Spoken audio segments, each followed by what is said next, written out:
I am your humble host, Mr. David Knoll, also known as Hawkeye Two Feathers, and I greet you with the love and the honor of the infinite creator. And I continue to pray that each and every day, that each and every one of you will continue to learn how to accept and receive the knowledge, the healing, the wisdom, and the many blessings from the universe. And with that said, hi, how y'all doing? It is like 12. What time is it? Oh, I just took my glasses off, but I can't see.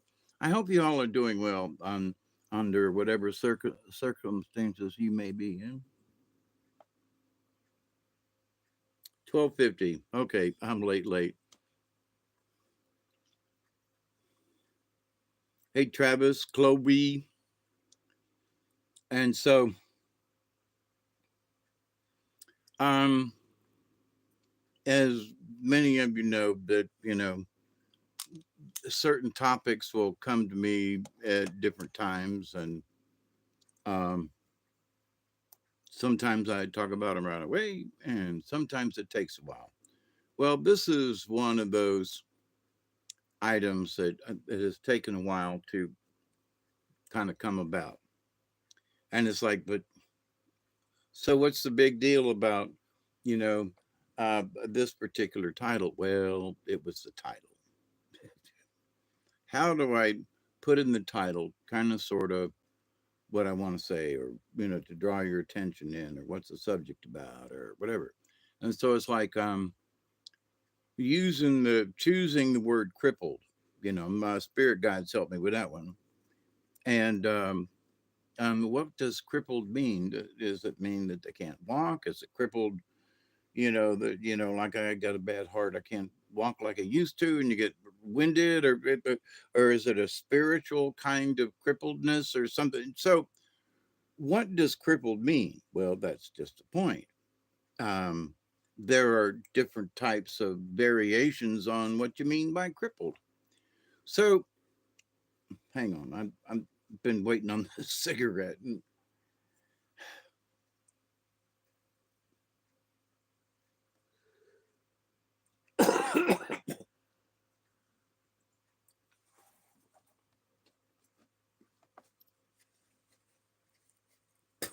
And yes, I'm still coughing up stuff.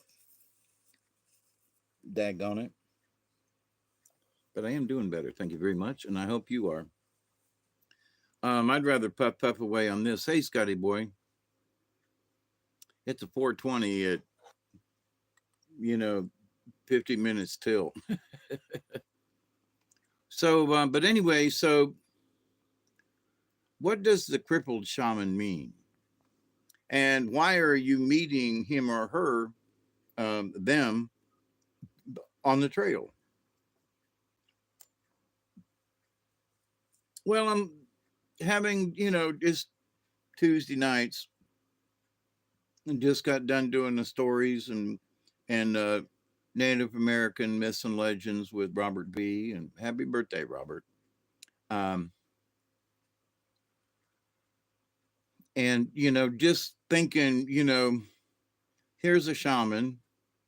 You know, people run all around. There's trails and stuff, and then somewhere along the line, this native person meets a shaman on the trail. All right. So that's where my brain sort of was, that I had gone off into. No, not yet, Chloe. Um, I had to let the dog out, and I had to go do some business in the bathroom. Um, yeah, Caristus in the group. How are you? They just subscribed. Freaked me out the other day, but in a good way. So welcome. Um, there's going to be another video about that. But so there was a a book long time ago. If you meet the shaman, if you meet if you meet the Buddha on the road, kill him or something. It was it. And I always thought, but that's weird, But so I never read the book. I tried. So in looking at what the title could mean over the years, right, is that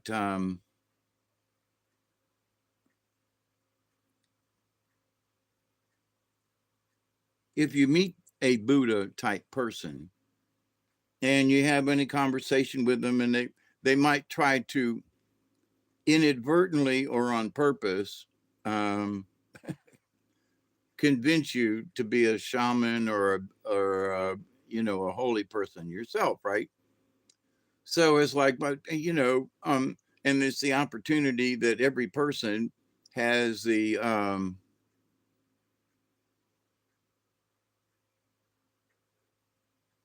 yes, in a way, Scotty boy, and I'm getting to why I mean this. Okay, so crippled in the sense that, and like right now in the year 2025, I'm God Almighty, I never thought I would make it this far. You know what I mean? Living, I was going to be out of here, right? But now that I'm here and looking back and all that kind of stuff, right? It's like, so in a way, I am crippled. I got a bad heart. I can't walk like I used to could at all. I got a bad back, really bad, still trying to overcome it after, 3.5 years. And so, but in that respect, yeah, I'm kind of sort of crippled in that I can't walk around. And so, if you were to take me and put me back 150 years ago out on the plains somewhere, and I was a shaman type person, you and you met me on the trail, I would absolutely be crippled. Okay. So, but there's also the spiritualness of being crippled. And that's kind of sort of where I'm leaning more towards this conversation, in that it does mean physical, but I'm also in that, the physical shaman who's crippled ain't walking as fast. You know what I mean? He's crippled. He's kind of, just getting along.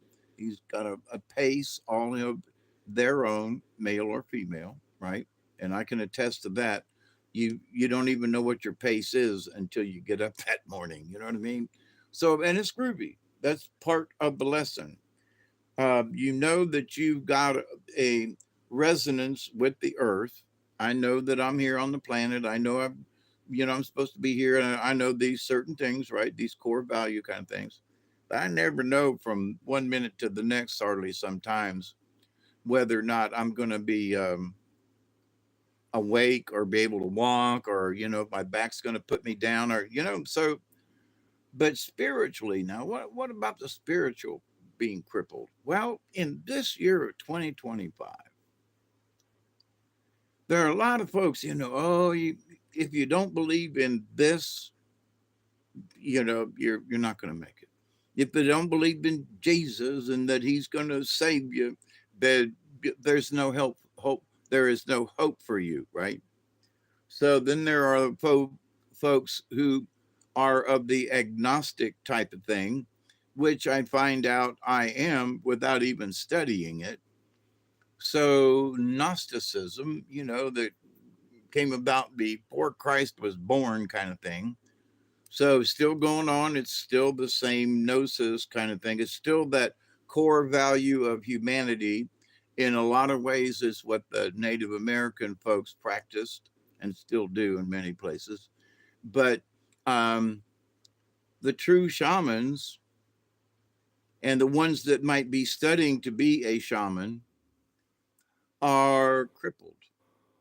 Oh, what do you mean? Crippled in that the way we look at the world now is not what it was 5 years ago, 10 years ago, 100 years ago.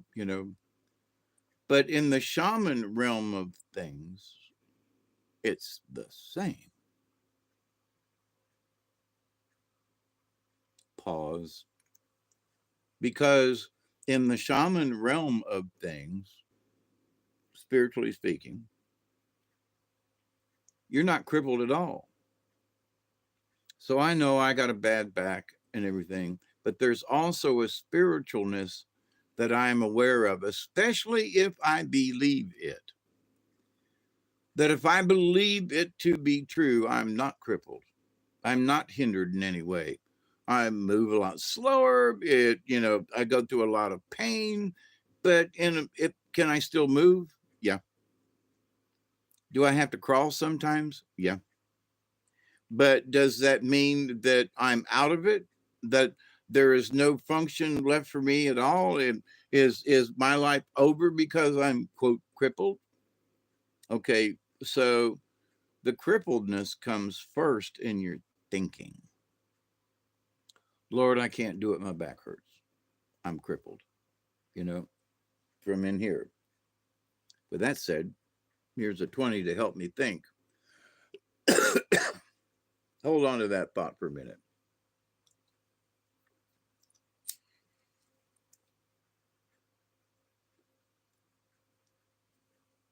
So, as you all know,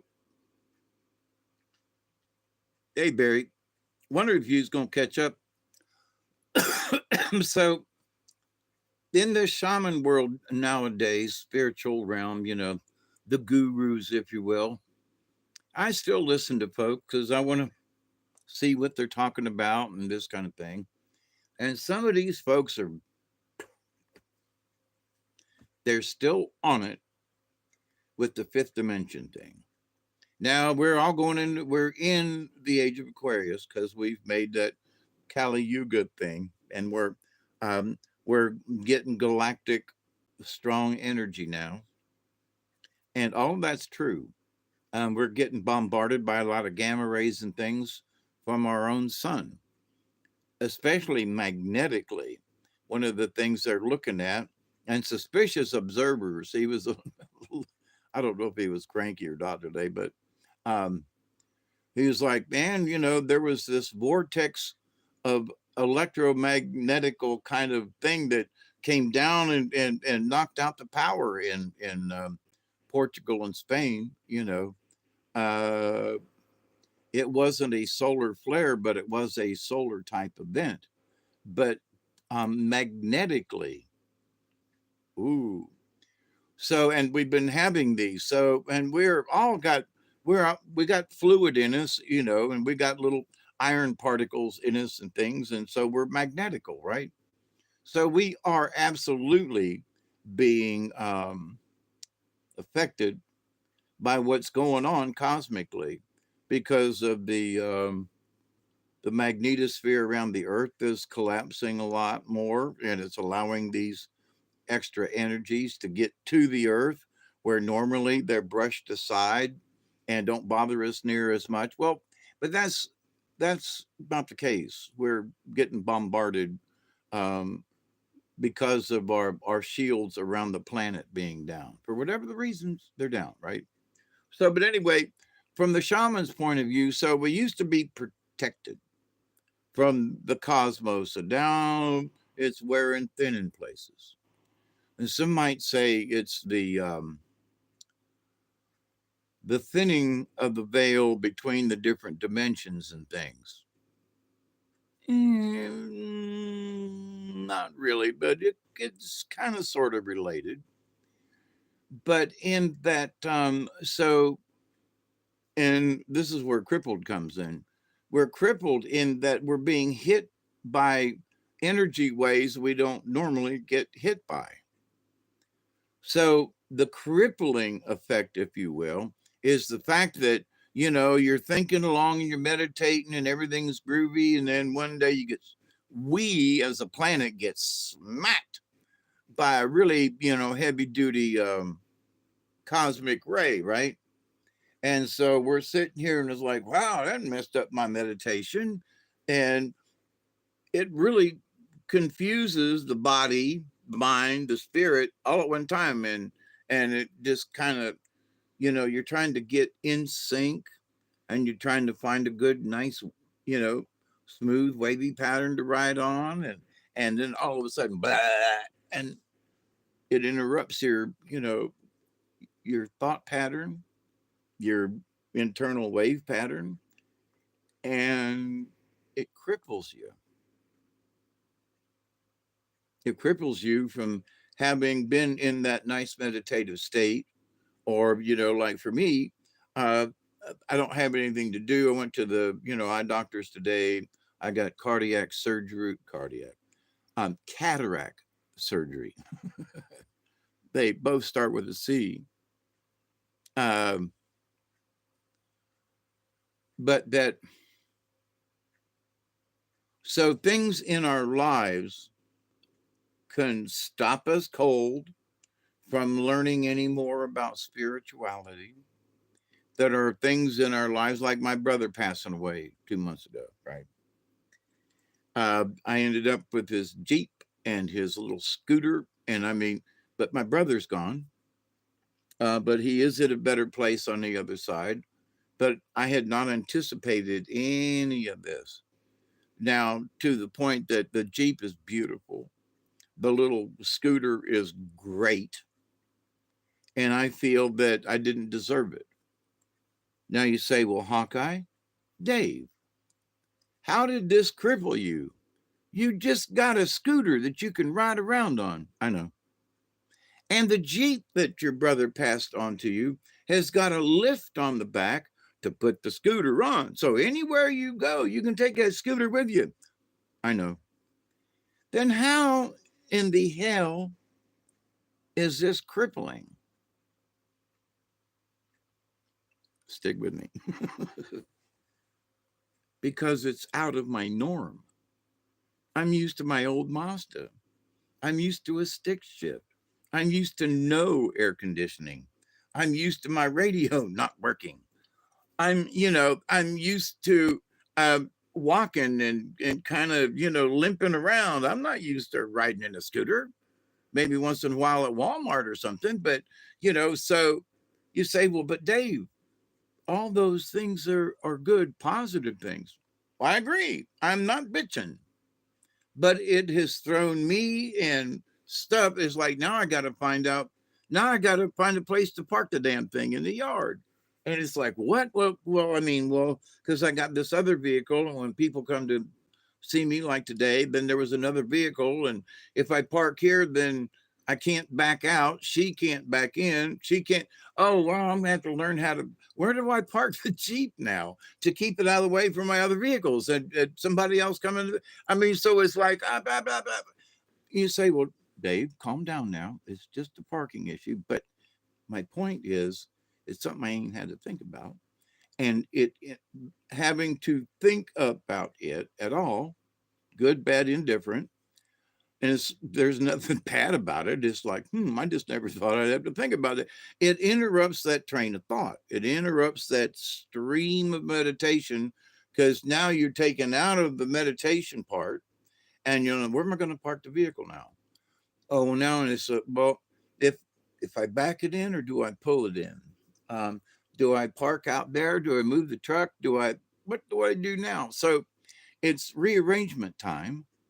But at the same time, it has interrupted my train of thought in a good way. I've learned how to use the scooter and everything, but but I haven't necessarily been thinking meditation and trying to learn how to operate the Jeep. It's got so many damn controls. It's got 50 controls on the damn steering wheel, and so I finally figured out how to open the skylight kind of thing. And found out that there's one and then there's another one. But anyway, so, but for everything that in this time of my life as the shaman in training, now I'm being grandiose when I say this, okay, on purpose. But here I am, the shaman in training. I'm going to teach people things. And I'm like, what the heck? Wait, I'm the shaman. Wait, what? What? I got short-term memory loss. What did you just say? I'm trying to be a shaman. What, ain't I still in training? Well, what the fudge? Well, I got interrupted again. So Now, what do I talk about shamanism?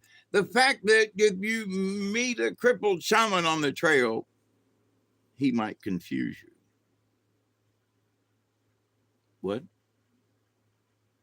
Well, if you don't have your stuff together and you come up on the shaman who's got a little cane, he's maybe a little walker, and he's getting along down the trail, or she, mind you, they, them,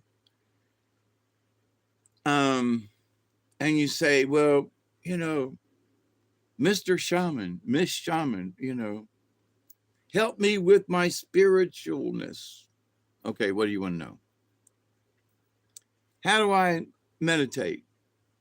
Well, first you sit down and you got to learn how to clear your head, clear your thoughts. And then people and the person goes, yeah, well, everybody tells me that. Well, but that is one rule that you're going to have to learn, whether you like it or not. You're going to have to, as part of the shaman training, the spiritual training, if you will, is you. Thank you. We got 10 more minutes before we do an official bowl. So that you say, well, that's really good, except, well, but hang on a second. Life showed up today. Life. Life. Yeah, so what? But life showed up and knocked on the door. Said, here I am. Well, Mr. Shaman, what's that got to do with it? Well, because life showed up. You've been interrupted. You were getting along really good with being able to meditate. You were finding time to calm down and to take 10 minutes out of your day somewhere quiet. And now life has showed up, knocked on your door, and now you don't know where that 10 minutes was. Now the idea of stopping to even think about meditating is sort of all of the politics of the day and all of the tariffs and trade wars and stock exchange and you know people who shouldn't be here going back home to another country and all these other stuff. Oh, and by the way, they lied to us about COVID, which means that the stuff that I had my YouTube videos taken down for, they should put them back up or apologize to me. But so there are these things that you go, wait a minute. Well, but yeah, but so something just creeped into your reality or jumped into your reality and dislodged that really nice peaceful wave of meditation you had going on. So now you too have become crippled. Wait a minute, Dave. Wait, hang on a second. You have, because circumstances have crippled you. You know, I had my leg broken in high school playing football. I did not plan on it. you know, I'm still suffering from it all these years later, but I just put up with it because I am crippled with my left leg. It is a half inch shorter than my right leg. And so I walk with a limp. And as I get older, it's even more pronounced. But so, in that respect, I truly am crippled with a bad leg and, so forth, plus bad back. All right. So, I'm not trying to stretch this out, oh, pity me. Nah, it ain't that. It's that I'm still walking on the trail of life. I'm still headed down the trail. But now there are folks that are trotting. They got their racing shoes on. They got their little, earphones in, and they're just, they're passing me. There goes another one. Whoops, there goes one, jumped over my, slow ass, and they're on down the trail. And so just because they're traveling faster down the trail doesn't necessarily mean that they've learned a bunch of stuff along the way.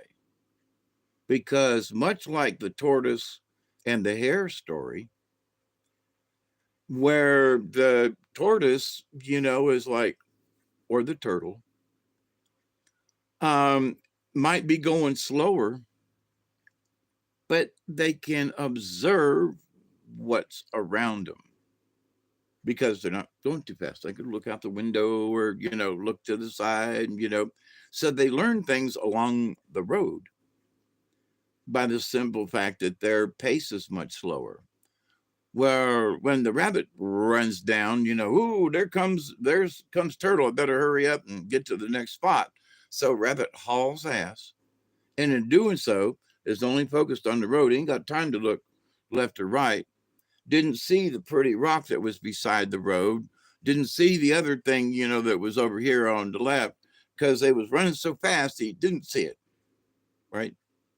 But turtle on the way down the same trail sees the pretty rock on the side and sees the little birdie that's hiding in a nest on the left.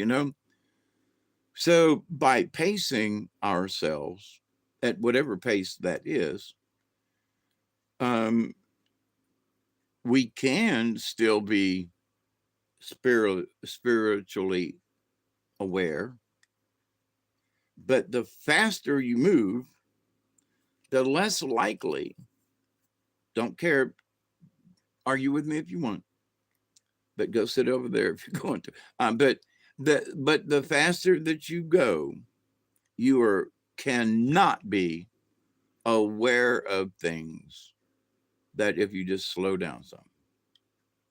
That, oh yeah, but I can see just as much, while I'm running as I can when I'm walking, or maybe a fast walk or a trot. No, I'm going to run openly. Well, you were so focused on the trail by not wanting to trip and fall, which is the right thing to do, that you have missed that, there was a mullein plant over here that was just coming up. And it's a medicinal plant. And then there's a mushrooms over here. And there's something else over there.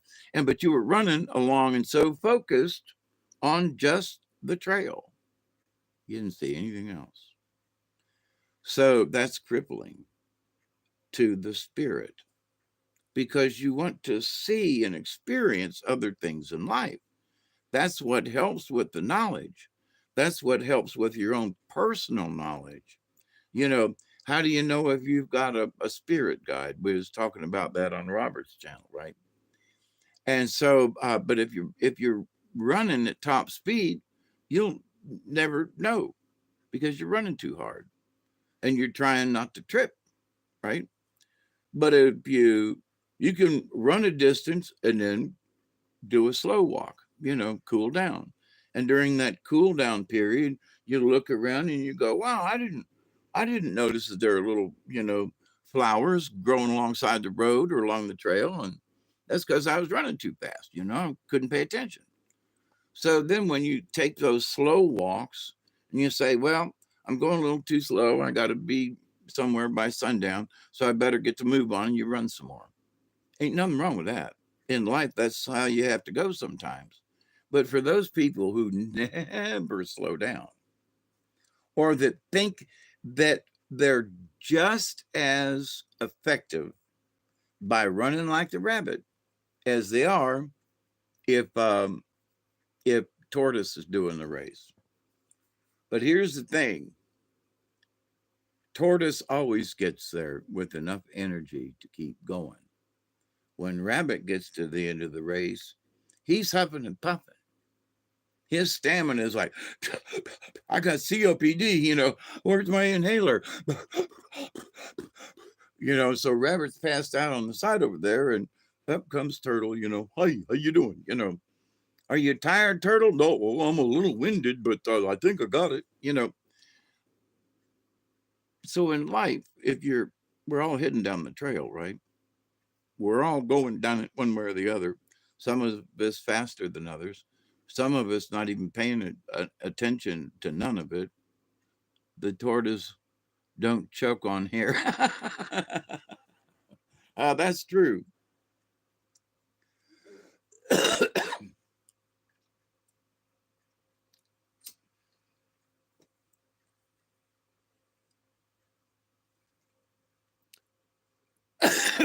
So anyway, and speaking of turtles, tortoises. Um, I'm out in the yard the other day, and I go over to the canoe, and I'm watching Duggar, and he's been going to this one spot over by the shed, but tall grass, and I've been trying to clear it away to get back to the shed before it gets, the weeds go crazy. And so I'm cleaning up and I'm doing, and I'm pulling weeds and putting stuff in a burn pile kind of thing. And he's over there and he's looking in the weeds and he's kind of scratching a little bit, and he's almost to the point of barking, I think, right? So I'm like, well, what's he doing over there? So from across the yard, I go, so what you sniffing, Duggar? What's in the grass? And he looks at me and he looks back down and then runs off, right? So this has been going on for a couple of days, at least. So then I'm mowing the grass over in that same spot, and I start going up close, and all of a sudden something says stop, and I stop the mower, my good John Deere, and I was like, don't go any closer in there. But why? That needs mowed, yeah, but don't go any closer. There might be. This is my thought. Because of the tall grass, there probably is something in there that could ruin the mower, right? I'm going to run over it, piece of metal, something. And so I said, stop. I never questioned, stop, back up. So I stopped and backed up and kept mowing a little bit. And then the next day, I walk out there to the back of the canoe, and I'm looking, and there's something catches my eye. And I look down in that same spot where I stopped. I mean, this close. There are two turtles humping. How do I know? Because one turtle was on top of the other turtle, and there was a voyeur turtle watching the two of them. And I was like, what the hell? So the little lady turtle is in heat, and all the guide turtles are like, ooh, we got some. Might be a little slow, but once a year. Um, but I looked down and I was like, holy! Now I have known for years and to carry it along. Like this afternoon, I went out there when I got back from the doctors and uh, put food out for the cats. I look right outside the window there, and something catches my eye before it's dark, and I look down there and it's yellow. And then I notice my eyes focus, and I go, there's one of them turtles, really bright orange yellow markings on the side, beautiful little box turtle. And he turns around, stops and looks at me, and I'm like, oh, it's you, because they've been around me for years, right? And so down the side of the house and into the back he goes. I'm assuming it's a he. So in last year, out there in the yard, I saw the female turtle digging a hole and dropping eggs into it right out here in the yard. And I've watched that spot in the yard, and I've not seen any little turtle thingies, right? They're box turtles. So here I am talking about turtle, and it's like, yeah, and what about the turtles that literally they will come up and eat dog food / cat food out of the dish when the cats are there? They'll just saddle right up beside the cats and stick their little head in there, and they eat the cats will chew on the bigger pieces, and smaller little diddly beeps will be in the bottom. So the turtle comes up and eats the little tiddly bits because they're easier to chew and swallow. So, this has been going on for years. So, but I had not seen, two turtles humping, out there in the yard before. Or, so now I know over there underneath that stuff by the shed is possibly a turtle habitat.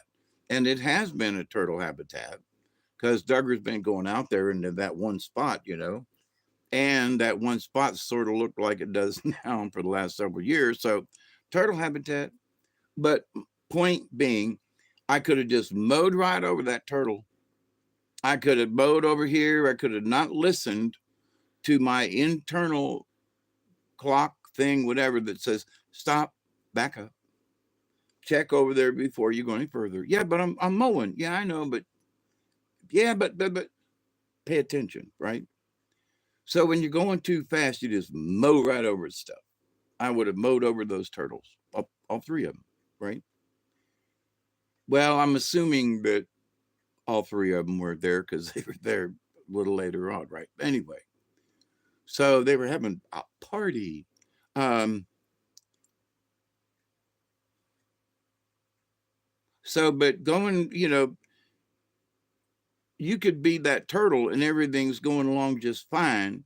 And then some butthole like me on a John Deere run over your ass, you know.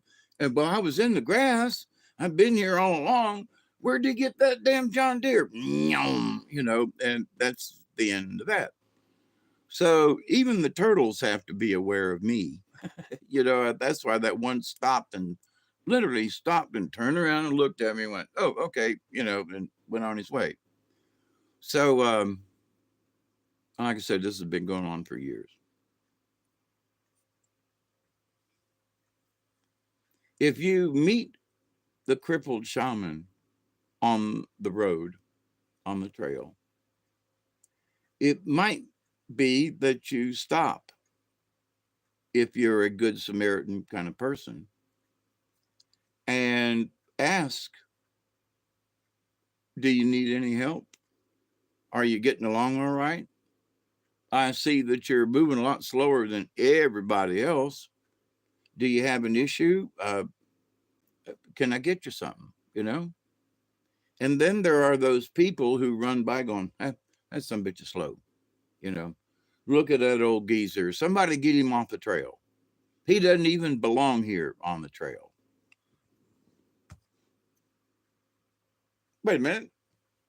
I have served my 72 years on this planet. You damn right I belong on this trail, is my comment to that, right?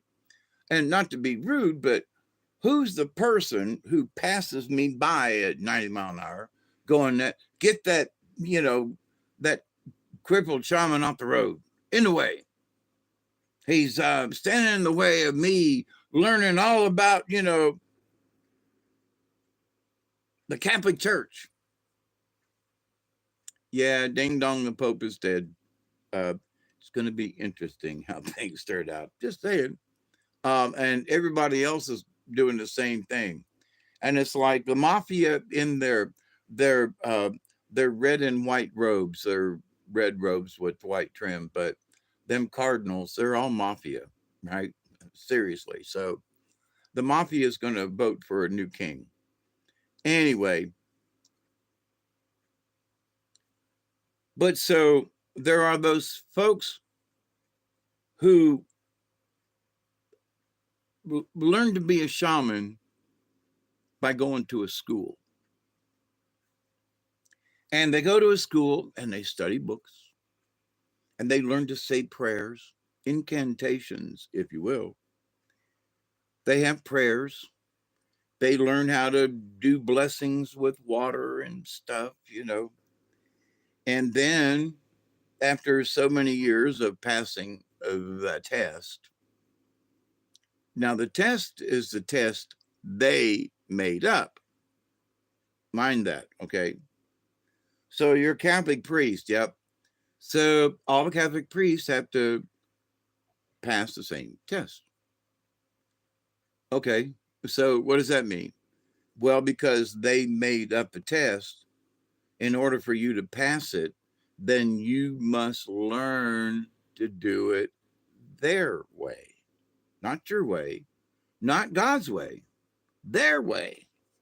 You go to a Catholic seminary, whatever, you learn to be a Catholic priest through their rites and studies and religion.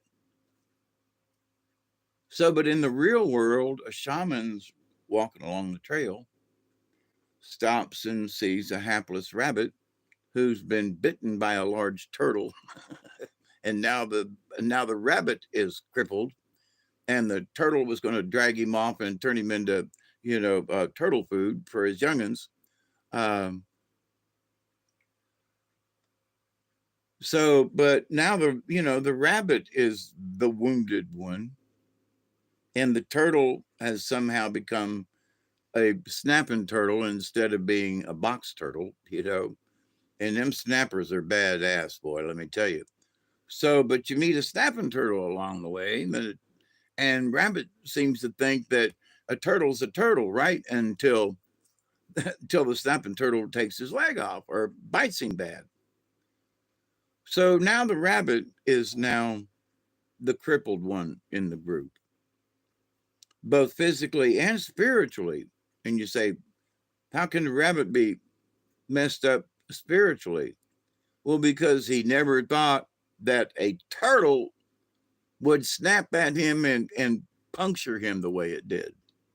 Oh, so the rabbit's going to have to rethink this turtle business, right? And it affects him. He thinks everything's groovy and going along his way, and then snap, right? So, have a good night, Barry. I just went. I had a doctor appointment yesterday and today, so tomorrow's yours. Good luck. Be safe. So, but in the journey of the shaman on the road, so you meet somebody. You don't even know if they're a shaman. You just meet another person, and they're just kind of taking it easy, and they're a little out of breath, and maybe they got COPD, and so they're not necessarily going slow, but they got to pace themselves. And but they're going along at a nice pace, and they're keeping it up, and everything's groovy, and they stop along the way, and oh, there's a pretty rock, and oh, look at that flower over there, and they keep on walking, and they get to a spot where it's nice, and they trot a little bit for quarter mile or so and get on down the trail, and so this is going on, but then there are those others in observation, like me. you know I'm just watching folks, not really giving one more than another of anything, right? But just paying attention.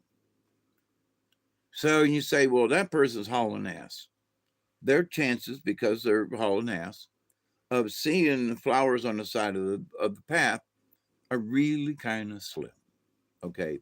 Much slimmer than the person who's walking, looking at both sides of the trail. Obvious, right? So that also means that the person who's going slower is going to absorb the energy of what's around them, the surroundings, the atmosphere, the ecology, the nature of things. They'll be able to feel it and really feel it, breathe it. And so where the person who's running is just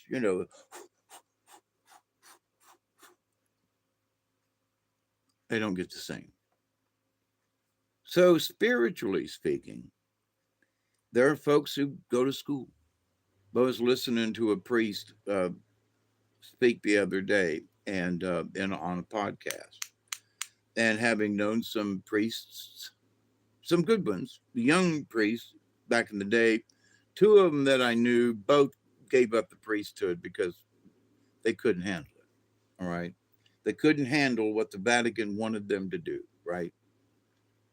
And there was the fact that all the other gay priests in the Tampa area, who I'm sure they had to literally fight against. But so anyway, that was a conclave of their own. But um, so I was walking down the beach there on Courtney Campbell Causeway in 1971.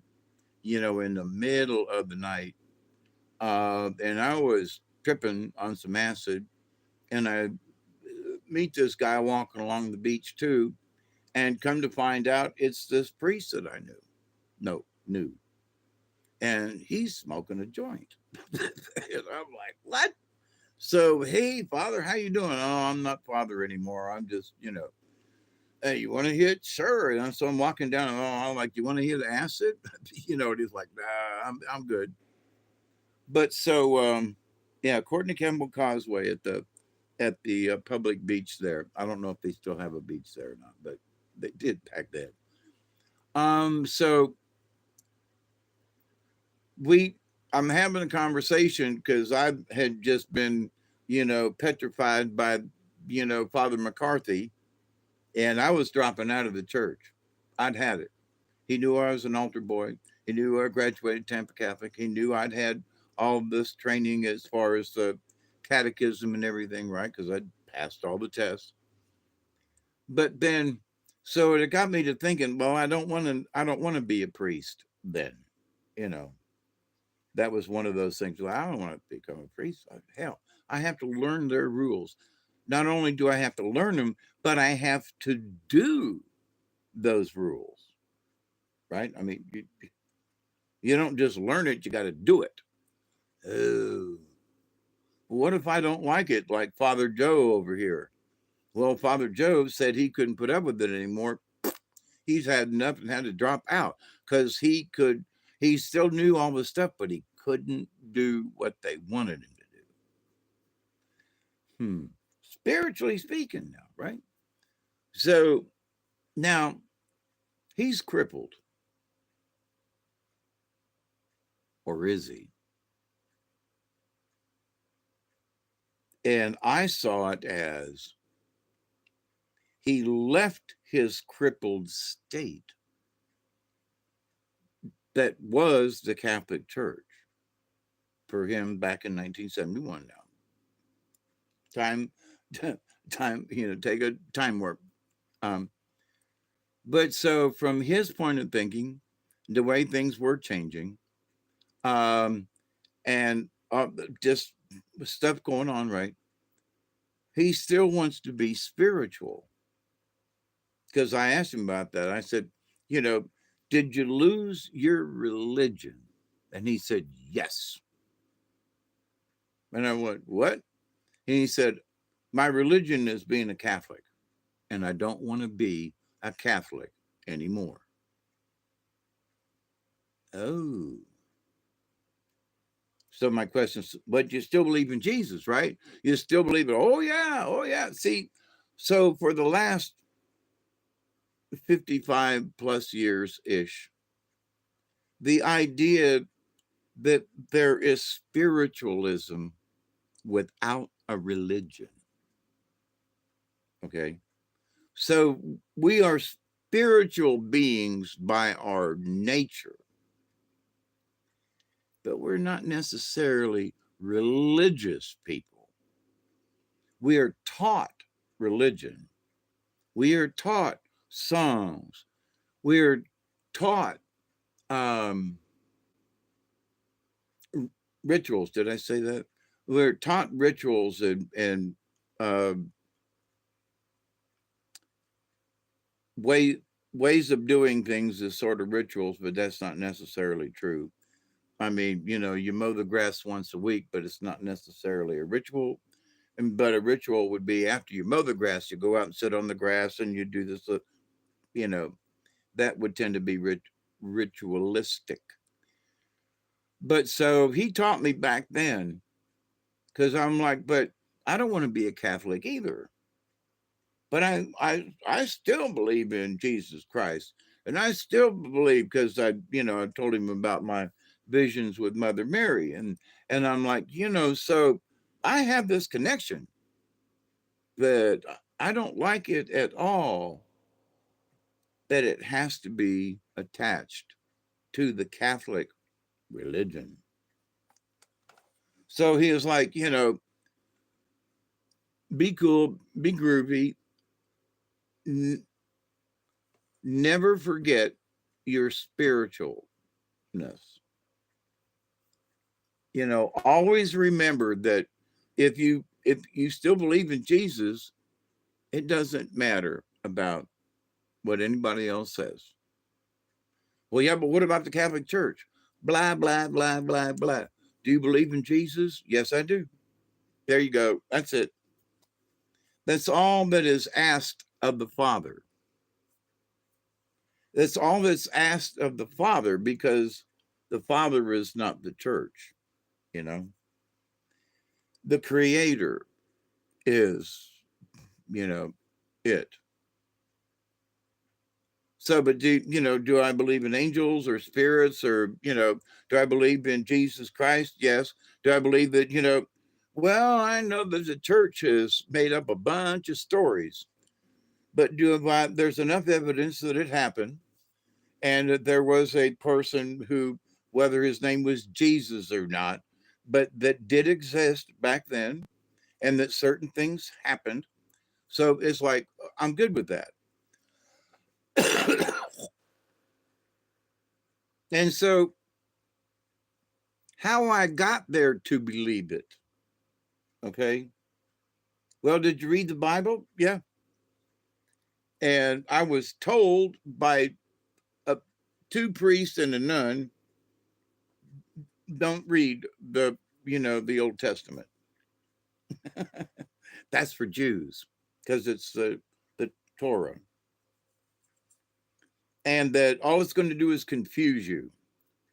So the only thing that you should read from here on out is the New Testament, because Jesus came to start things over. Jesus came to forgive us of our sins, to have our sins forgiven.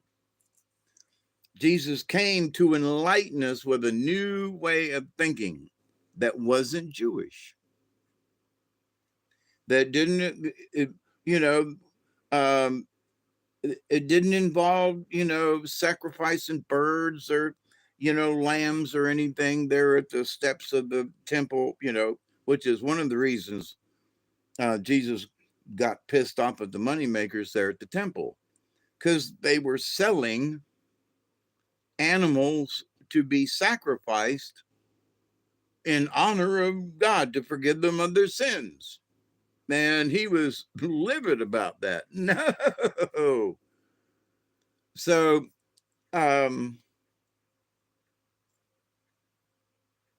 does it matter what religion, if I belong to a religion, does it matter if I belong to any of them, if I still believe in Jesus? And I've talked about this before, and some of the local folks around here were like, well, no, you have to belong to a church. And I said, but I believe in Jesus Christ. And that's what that's what the the Mennonites were asking me questions, and they asked me some religious questions, and I answered them. And then they looked at each other and shrugged their shoulders, and they said, but then why don't you belong to a church? And I was, because if I believe all of these things, and if I know that they're in my heart, I didn't say freaking, but what the freak do I need a church for? Now, it's nice to get around and chat with people and have dinner and, and conjugate and congregate and all that kind of stuff, but I don't have to worship anything. They were like, well, you need to come to church on Sundays so that you can worship the Lord. And I was like, I don't worship the Lord. I adore the Lord, but I don't worship anything. Oh, and then I got on that little thing about the difference between adoration and worship. And there are people who worship the devil, but I adore the Christ figure, and I don't worship anything. I pray, say prayers, and but I don't worship anything.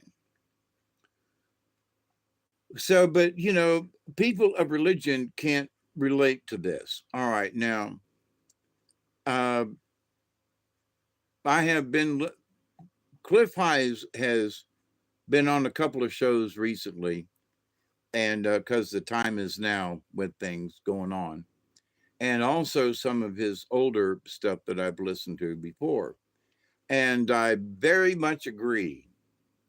Um, Having learned it on my own when I listened to Cliff, when the one with blue eyes comes appearing as Christ, what crap? No, go back.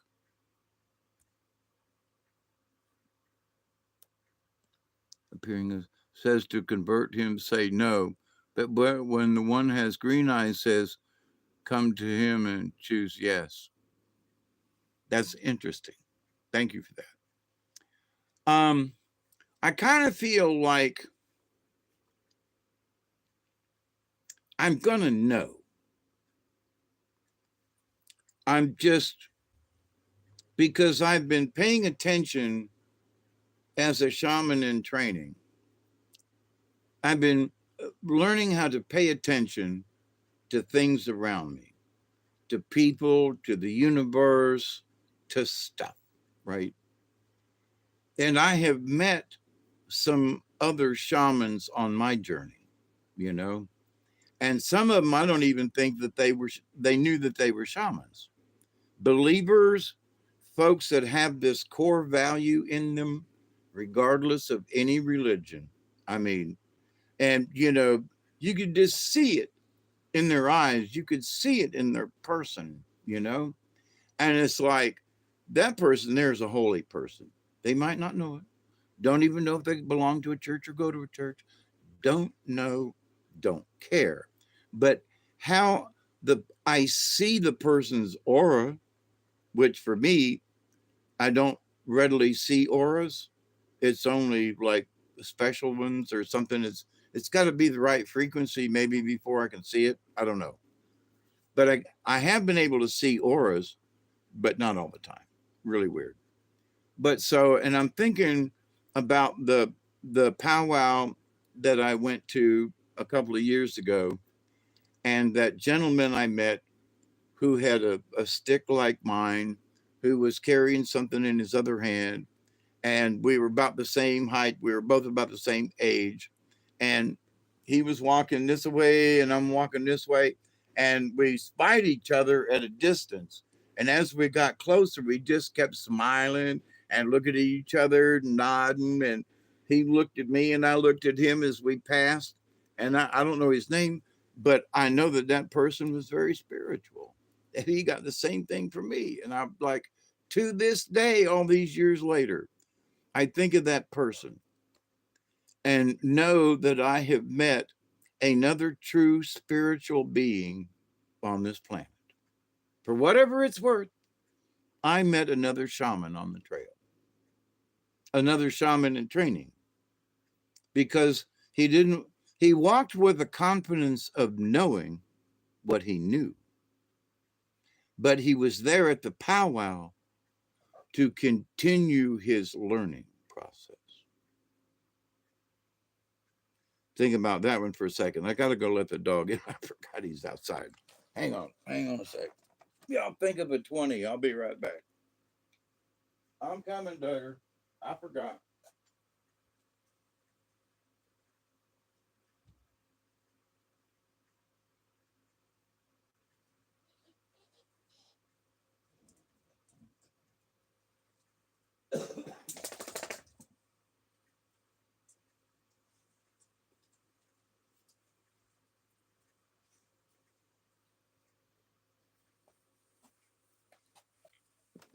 And another thing that this sort of lesson um, to be learned in this is how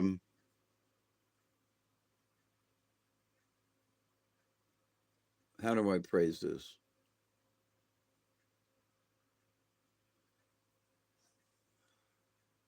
I want to say this in positive.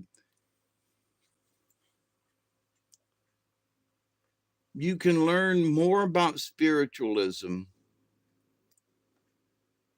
sometimes from someone who is not a preacher or a shaman, just a person going through life, but who has collected knowledge and wisdom from that knowledge of just living life, life's lessons, life's experiences, life. And so that The lesson has nothing to do with religion. Now, it might be that there's religion in it, but so and but I have, had conversations with people in waiting rooms and and stuff, but just a glimpse of meeting someone and had some really profound things said by these people. You know, I'm 72 and I keep meeting folks older than me. And I got to quit bitching about being getting old. So I got to figure out how to not get older in my thinking. I need to work through my crippledness, if you will. But so I was in the doctor's office today and got inspiration. Talked with a gentleman, spoke with another lady, had a conversation over here, and went by the waiting room, and there was a bunch of people in there. And I had sat in the waiting room just 20 minutes earlier. There wasn't nobody in there but me. And so I came back out from seeing the doctor and I look in the waiting room and I was, wow, this place filled up quick. I said, boy, this is a good, nice looking group of people in here. How y'all doing today? I'm crazy. I know. And all these people in the waiting room are like, who the hell is this guy? You know? And I'm like, I know I'm crazy, but I hope you all have a good afternoon. And I'm wobbling and trying to get back out to to finish up to leave the doctor's office. And I'm thinking to myself, there I go again. But they don't know who I am, that I'm just this bearded guy, right? Long haired hippie dude. But they always know that somebody sees me and the nurse is in there. They always know I got a positive thing to say. I'm always trying to be jovial in some way, without being rude or crude or whatever. And so it's like, got to pass it on, got to make sure people keep the conversation going. What conversation? Any conversation. Keep talking to each other, right? And so I make sure I'm going to start a conversation. Why? Because we as people on this planet have not been talking to each other enough, right? So I talk to everybody I see.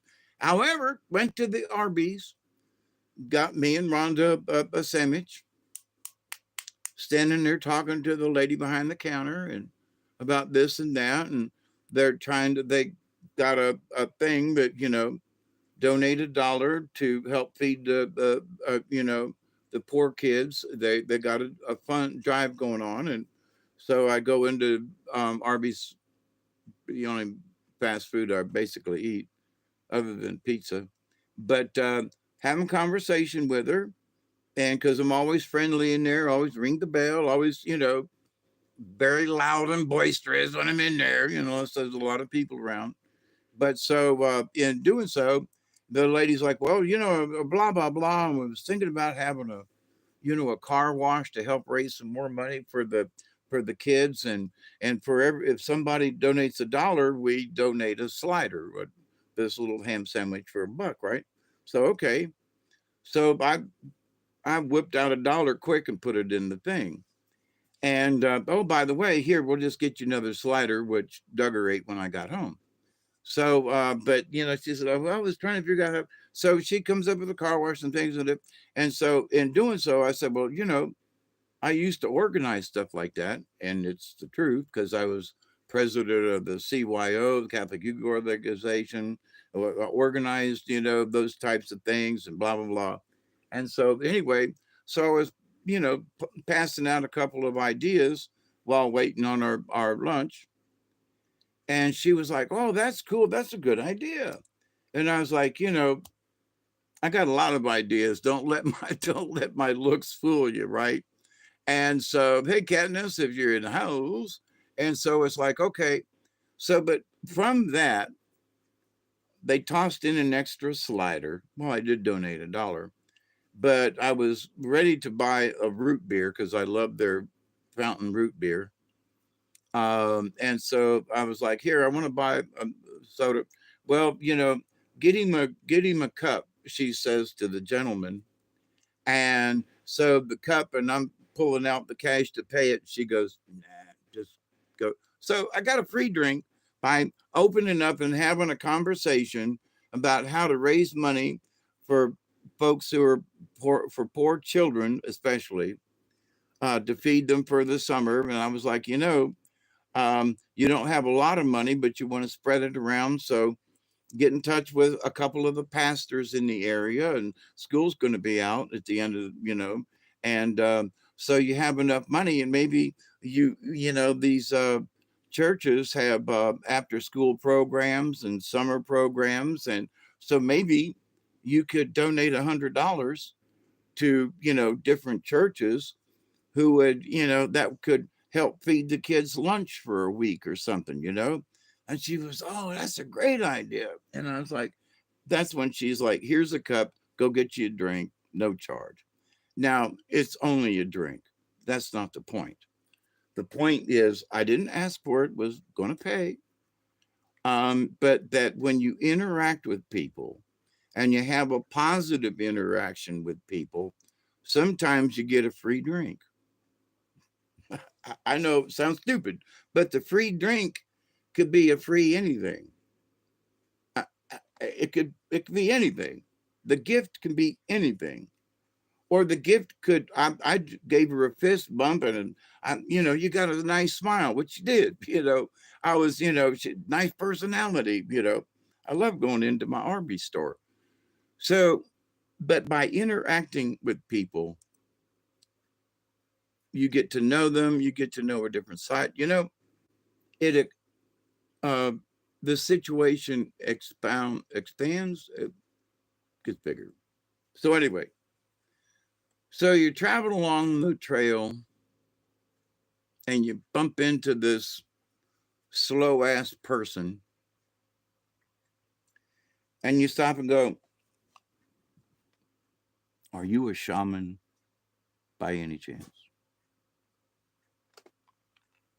And the person turns and looks at you like, what are you? What are you talking about? What's a shaman? Who's a shaman? What? Never mind. But I've been running along, and I decided to walk a little while with this person who, for some reason, sparks an interest with me. Maybe it's something they're wearing, maybe it's a walking stick. Something just says, let's talk with this person. So you're walking along and just chit chatting, and, bird flies across, comments made, blah, blah, blah. Yeah, a hawk's been my totem for many years now. And so you just in conversation, oh, there's a hawk. Yeah, the hawk's been my totem. And so the other person don't have a clue what's a totem, or they know something. So hawk is your totem, mine is wolf. And you go, wait, really? So now you have met this person on the trail, just mentioned my spirit guide is this. Oh, by the way, just in passing in the conversation, oh, they got a spirit guide too. And it's wolf. Well, now two people just met, just wanted to stop and talk with this person for a second, don't know why. Come to find out that both of you now have something in common that's very, very deep and strong, and you both understand what it means to have a spirit guide. You both understand what it means to have a totem. There's so much compressed in those two sentences that it's like, oh, holy crap. You might be a shaman in training. And they might be thinking, holy crap. Hawk is his totem. Hawk is the messenger. So this guy who just showed up on the trail with me, whose totem is Hawk, the messenger. So maybe I should stop and listen to this guy, because Hawk, messenger, I'm on the trail.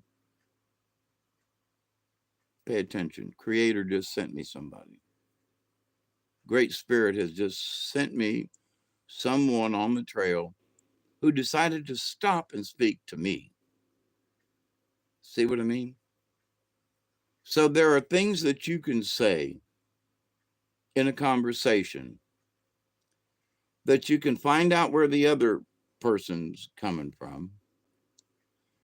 And in that little bit of information, you know, somebody said, well, the weather's fine. It's about planting time. And the other person says, like I did today as part of the conversation, I said, I used to plant a garden every year, but with my bad back and everything, I just can't work a garden like I used to.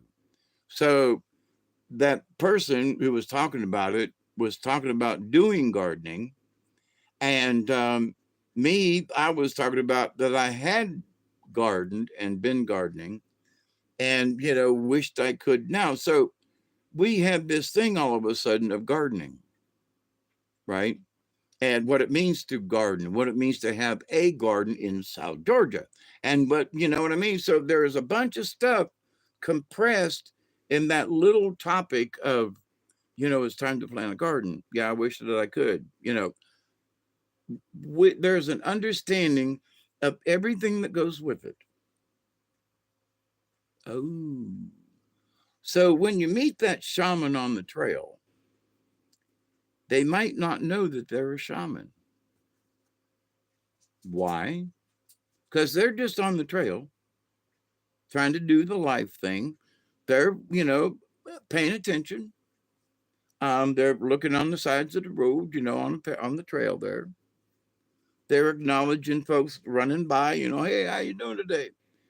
So as this is going on, so you learn that this person who also has a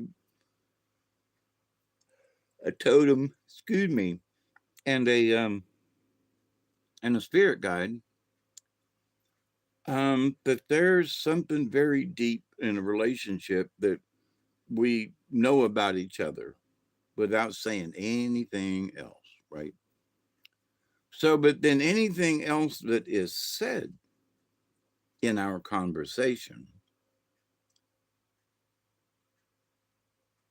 can be the spirit talking to either or both of us in a shaman kind of way. You go, what do you mean by that? And why are you doing the air quotes? Because it's like, well, in the shaman kind of way, in that you're trying to learn, you're on this path and life's path, and we're learning, right? Shaman and training. So, but in that training, necessarily, you don't know where the next class is coming from. You don't know who your next instructor is going to be, unless you're literally going to a school. So, but in the wild, you meet up with a friendly bear, or a friendly wolf in this case, right? This person's totem is a wolf. So here I am, rabbit, you know, being to have the story tonight was, had to do with rabbit and the wolf. So that's where my brain is referring. So wolf's being wary because rabbit's a trickster. Ooh wee, friendly wolf, yeah. Um, but that rabbit was always, tricking the wolf, right? So, but anyway, but meeting somebody on the road, you both have totems, you both have this understanding of the basics of a Native American type basis of belief, right? Not a religion, but a belief. And so you know that right off the bat. Boom. And all that it entails. So, if you were talking about, cooking, and you come to find out that the person that's walking down the trail with you is a master chef at a high end, restaurant somewhere. And this actually happened to me once. Okay. And that I didn't know who this guy was from Adam. And he was a high end chef, that worked with um, one of the big hotel chains. But anyway, not Trump Towers. Um, but so I picked up things about food and cooking, walking down the trail with the guy. But in the same point, he was on a spiritual quest himself. So through our talking about food, there was interlaced with discussions and topics about, spiritualism. Aloha hook. So you say, well, not only did I learn about food cooking, but I also met another shaman in training, someone who is seeking on the road the true meaning of spiritualism without religion, right? Because that's sort of the criteria. Now, that doesn't mean that we won't talk to somebody who's a Christian or whatever, but there are a lot of times that some of these folks that I've talked to with here I got to use it again, my air quotes, Christian religion, is that the reason they will even discuss a shaman kind of thing. Jody, what's up, my friend? Good to see you. How's things in the old country? Um,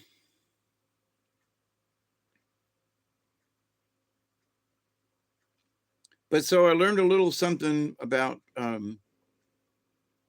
cooking, but in the same time, good. I pray for calm and peace. At least it's working for some of us, maybe. But anyway, so but the spiritualness of cooking, how it made him feel when he cooked a good dinner and fed people, and they were, had a full belly, and they were smacking their lips and what's for dessert kind of thing, and it's like, man, that was good, can't eat anymore. So the feeling that it gives someone when you have done that, right? The meal you fed them, and to him, there was that shaman kind of in that he respected, that the animals that he cooked were animals. And in his own way, he said like a little prayer over them all. He's like, putting stuff on the chicken and rubbing it in and, thanking the, spirits for having the chicken and, and so it's like, wow. So here's this guy that works in a high end um, restaurant chain as a chef who's praying over the chicken while he's putting the stuff on. Interesting. So there's spiritualism. You'd be surprised who's carrying a little bit of the piece of the puzzle. Now, what for me? What was the puzzle piece? That even a chef, five in a high end um, um, hotel business would sit and pray over a dead chicken before they cook it. I mean, and I was like, whoever gets his meals are really getting a good meal because he's kind of filling in where the shaman used to do and kind of pray for the animal and say thank you to the antelope, thank you to the chicken, thank you to the bison, thank you to whatever it was that is dead that I'm fixing to cook here for us to eat. So it's not everybody thinks that, to me. So there was this lesson as a shaman in training in that anybody can do it, in all walks of life can do it. Now, this has been 30 years ago, okay? 35 years ago. But to that point, though, actually, it's been 45 years. I'm sorry. But so anyway, but that conversation, I still remember to this day. That's how the impact that this little conversation going down the trail with this person who didn't even know that they were a shaman in training, who kind of wanted to be a shaman in training, by the way, but because they were seeking spiritualness without religion, because they just couldn't buy the whole Bible thing. And a lot of folks have issues with that, but they want to be spiritual without going into, the Satanist thing or whatever. So if you believe in spiritualism at all, then you, my friends, are on the same trail as me, because we're all seeking that spiritualism, that that shaman in training business. We want to learn because it seems to be our nature. And one of the things in order to learn is you got to shut your mouth. You got to listen, right? You have to be able to listen to the universe. You got to be able to listen to the crickets. You got to be able to listen to the wind and the rain. And you got to listen. You got to listen to other people, even when you don't know them or you hate their freaking guts. You listen, because Creator leaves all kinds of lessons for us all along the way. And if we're running like the rabbit, we're going to run right by a bunch of stuff. But if we're walking along and plodding along like turtle and tortoise, you're going to take in a lot more. And it might take you a little longer to get to the end, but I don't want to rush towards death. Sorry. I tried that years ago. I'm more in the turtle phase now. you know, Next thing you know, I'll be out there in the grass looking for Miss Turtle so I can join in on the humping. No, I'm kidding. Bad, bad, bad. But so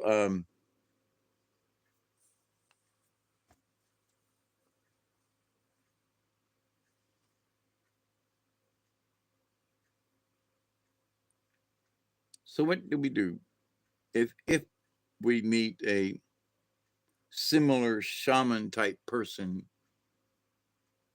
on our walk of life? Do we ignore them?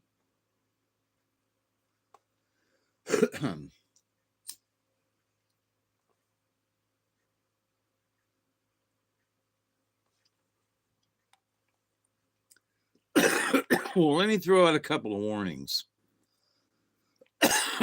Offer them a sandwich. Absolutely. Um, some unsweet tea, absolutely.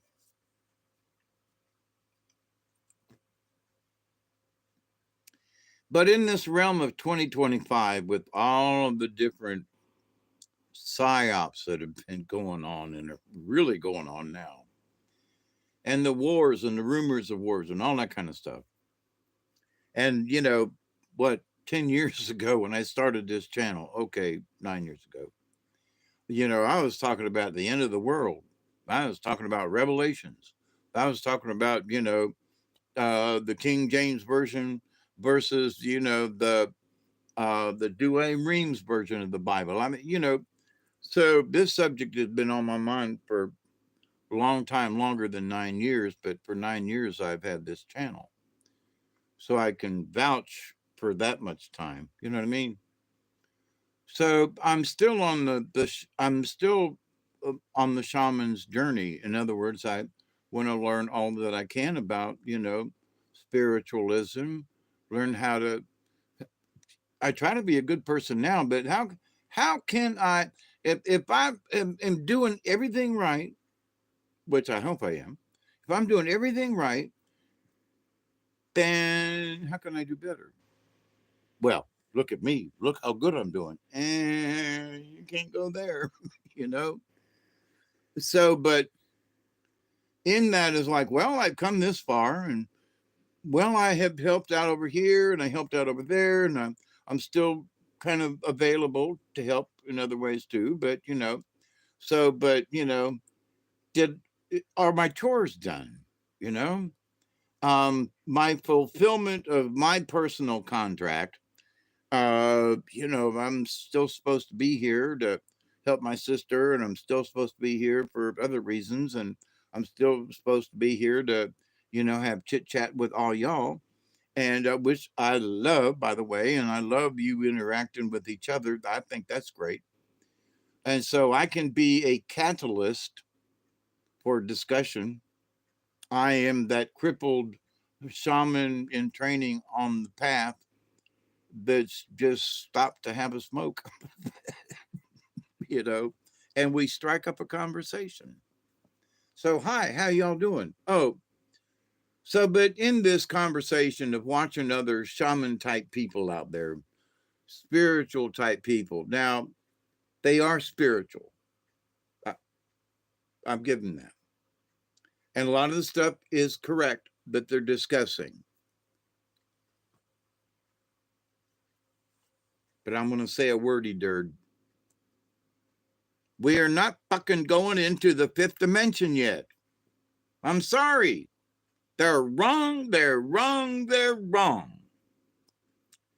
And my spirit guides have been beating up on me. You gotta keep telling these folks.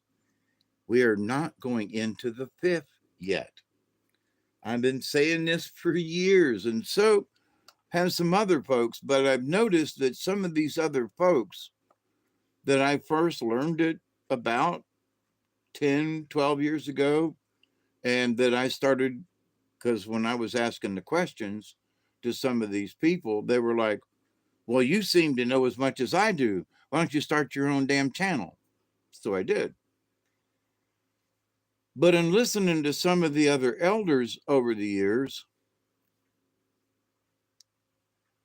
and listening to Cliff High, I'm like, and the Dogon tribes and the this folks and the these people, interdimensional beings, and the things about space aliens versus demons, and not all space aliens are demons, and where everybody else is talking about, oh, they're either aliens or they're demons, or they're demon aliens, or they gotta have demon in there somewhere.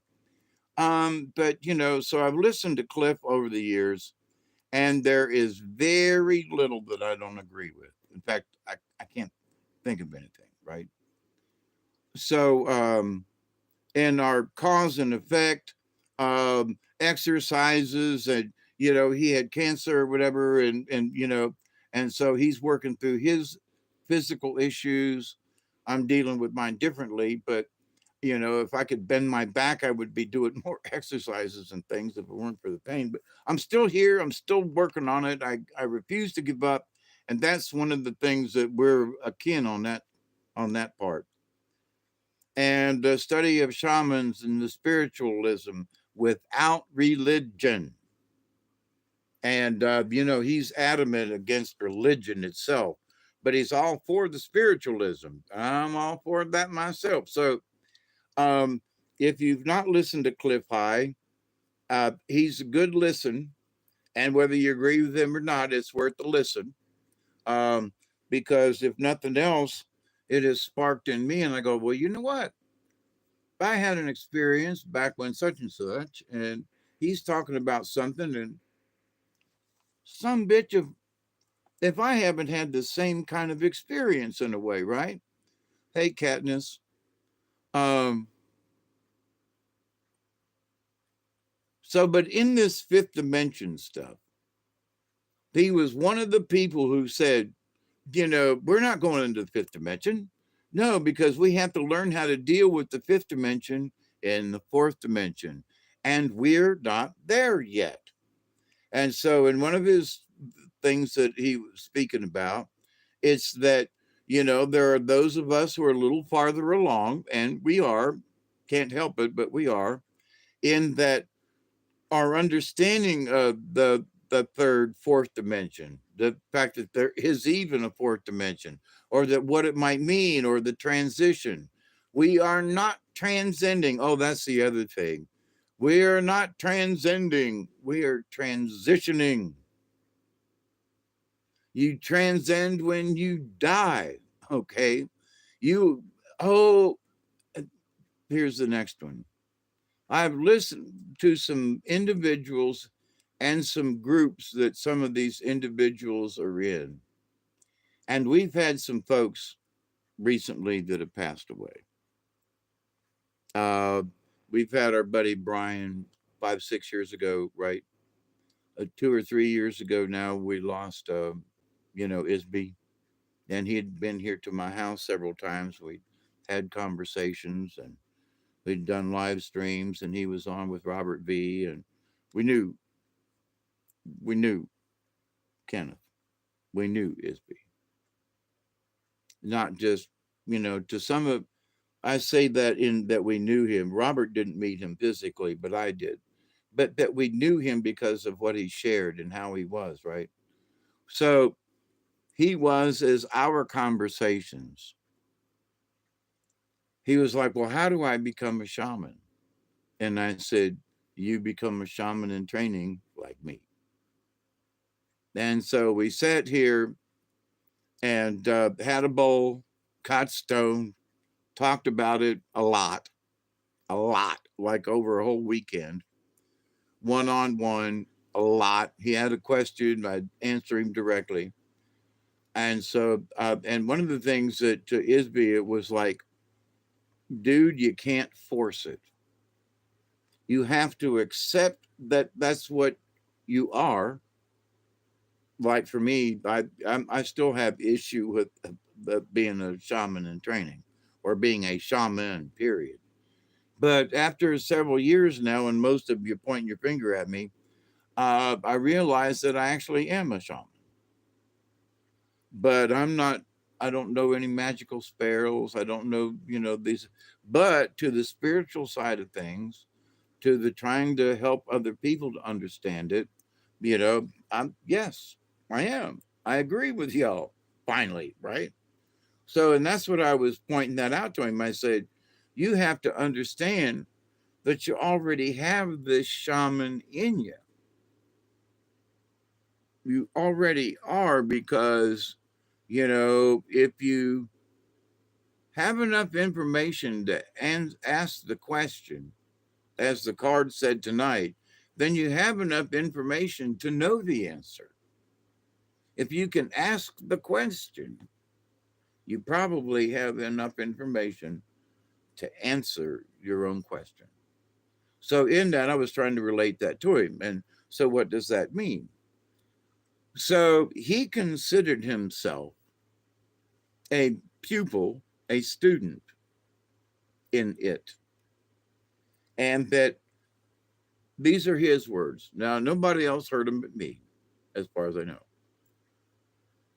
That at some point in his lifetime, not knowing that he was going to be taken as soon as he was, but that he wanted to become as much of a shaman as possible, in learning and understanding. And that maybe in so doing, he could learn enough that when he passed, he could or would become an ascended master. But he understood how much training, how much learning, how much knowledge, this whole thing, right? Now, if somebody listens to this, and I might hurt your feelings, I'm sorry, but I gotta, I'm not gonna name any names. But if somebody listens to this and they go, well, wait a minute, I said that.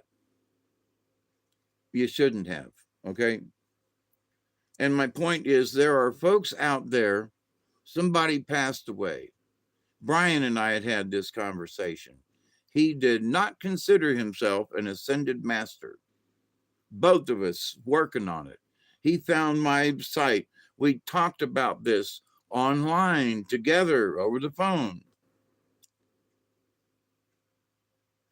Oh, Brian is an ascended master. He is up here on this shelf. And this is, like a saint.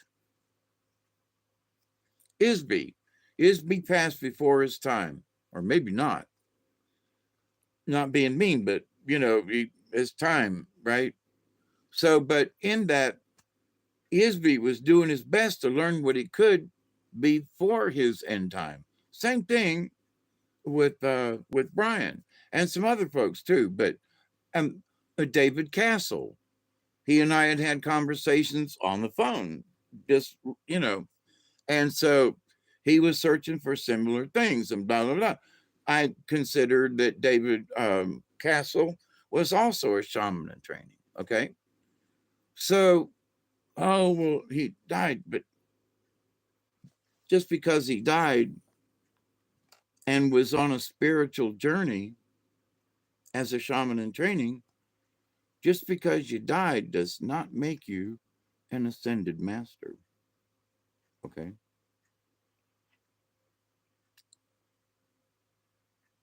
It does not make them an ascended master. Brian, good friend. Good friend. I miss him.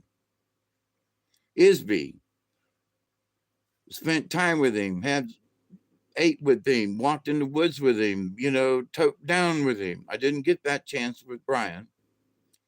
But so had a more, conjugal visit, if you will, with Isby. Never would I think to him as an ascended master. Ascended, yeah, because he passed away.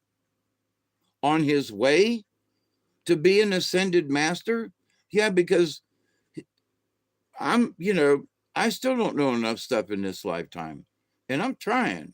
I'm openly just trying to learn, not trying to be better than the next person. It's for my own good and narcissism, I guess, in that I want to know as much as I can before I pass, so that I can be as close to being an ascended master when I pass on to the next level, so that I can be a guide to some of these dumb son bitches that are going to come behind me. I don't mean y'all now, but that they're going to need help in the other realm. They're going to need help understanding what the fourth dimension's all about. Hell, some of these folks can't understand what the third dimension is, right? So, but oh, Dave, Hawkeye, you're being cruel about your friends. No, I'm not. I'm being honest about it. Were they on their way to becoming ascended masters? Abso-freaking-lutely. Were they? Are they now? And I would regret to say no, in that, because they didn't quite learn enough on their trip this time around for them. Now, they learned a bunch. They understood a lot, because we talked in some really, I don't mince words a lot of times, but I mean, we were really in deep discussions a lot. I get into these same deep discussions with y'all, but it was interactive, back and forth and back and forth. And so in that interaction, it's like Brian was like, man, I sure am glad I caught up with your channel, because some of these things, and there are things that I'm learning along the way, he said, that because you're older than me, and that I was studying to be a shaman before he did, and that put me slightly ahead in the understanding of it all. Still learning. I have not mastered it at all. And that's the point. From the person who is living it, have you mastered your craft? No. Well, then how can I be an ascended master? You can't. Did you learn to master your feelings in this plane? Pretty much. I'm doing, I don't fly off the handle. I don't get angry. I haven't, stabbed anybody. Working on it. Well, then you are closer to that ascension. Dante told a demon to force me to think and imagine and thirdly and put me through several years of what?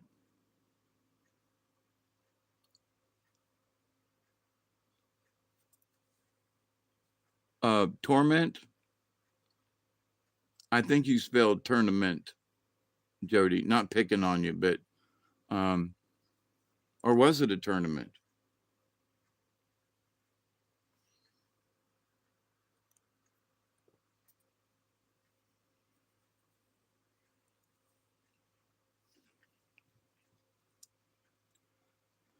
Okay, you know I ain't picking on you.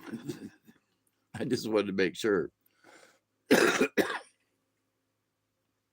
Um, and you know, we. I'm not trying to make light of you, Jody, but you know, I don't know if anybody placed a demon on me, but I know that I had a walk in. And I'm going to do a separate video about the walk in because it deserves to be discussed on its own. But the walk in, about 9 or 10 years ago, when I was really, screaming and losing it, and when I lay prostrate on the ground and asked God to, come do his thing and that I believe, and that's when things started changing for me. But it changed internally, you know, because I was already at the proverbial bottom of the I was at the bottom of the hole, looking up, going, now what, you know. So, but as we learn things, we learn to um, ascend with our thought patterns. Okay, we can, God, when I was a little kid, it, used to step on frogs and kick the dog. And now I don't do either one of them. And well, why? Well, I understand the value of, frogs have their place. They eat mosquitoes and plus it ain't nice to step on them and squish them. But, they serve a purpose and so do dogs. So I don't go around kicking dogs anymore. And so, but when you're a child and when you're first learning, mama slaps you upside the head and says, don't squash them frogs or don't kick the dog. And they smack you upside the head. Then you want to go to your little sister and smack her upside the head. And then she wants to go smack your little brother. But anyway, smack, smack, smack, smack, smack. So why can't we sit down and talk about it? You know, do you know why you shouldn't step on the frog? Because they eat mosquitoes. And we live in Florida at the time. And they eat mosquitoes. So love you too, Hook. So, but just because you learned that frogs are important in the ecosystem, because you learned that frogs eat mosquitoes, and that's a good thing. And if the frog is big enough and you're hungry enough, you can have frog legs. But that basically, you learned that it's another critter, it's another entity, it's another thing created by God, the creator, and all creatures, great and small, are blessed from them by the creator. But does the knowledge that you finally understood it and that you don't squash them anymore does not make you an ascended master? Only on the subject of frogs and squash them. What, Dave? Wait. So, to become an ascended master, you must first be a master. So, these folks use this word ascended master. This person said they were an ascended master. Shut the fuck up. learn what it means to first become a master, and learn next to what it means to be ascended. Can you have thoughts and feelings and of spiritualness that enlightens you and helps you to ascend with your spiritualness? Absolutely.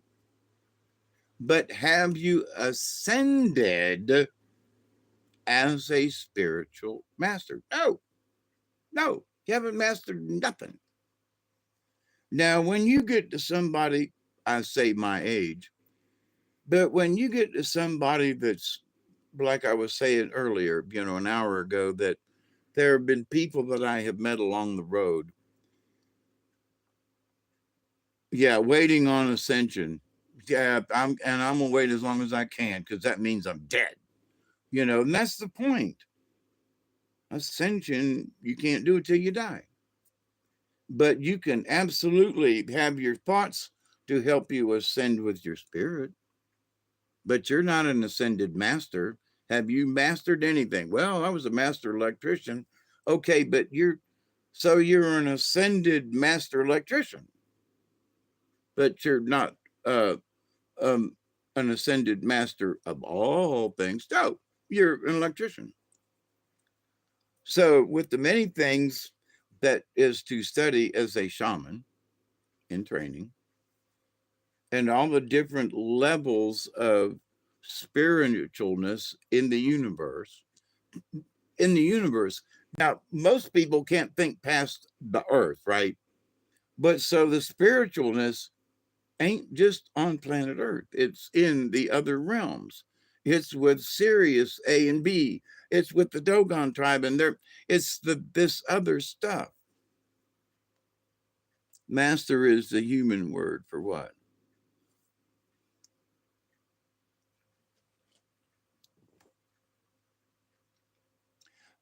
But see, Scotty boy, I will argue to the end of the that enlightened is not a master. And if anybody who uses it in the same way, it's dumb or stupid, or they think they know what they're talking about.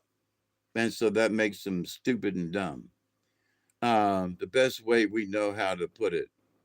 But see, that's why, but see, people keep repeating it wrong. That's why they've accepted it that way, Scotty boy. And, you keep, you know, um, you keep repeating that Trump's Hitler. At some point, somebody wants to shoot him because they think he's Hitler. And so if you say an ascended master enough times, then people start using it as a colloquial term. It's not the truth. It's not. Look up the different definitions of them, right? But to the point, and that's I had to lose my temper there with my cursing, but it freaking just galls me to no end. And every time I'm sitting and trying to listen to some of these folks, and they talk about this ascended master, blah, blah, blah, blah, blah, my spirit guides up here are like jumping up and down, screaming at me, going, make him stop. And I go, okay, okay, calm down. And with enough times, they've got me to the point when I hear it now, I'm like, not again. And now there's somebody else that's preaching this ascended mastery.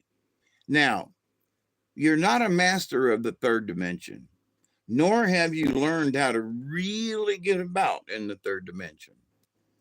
Some folks are just starting to learn how to tinker around in the fourth dimension, and with all these new energies and things, the veils are between the dimensions are changing. It's absolutely for real. But enlightenment is not ascension.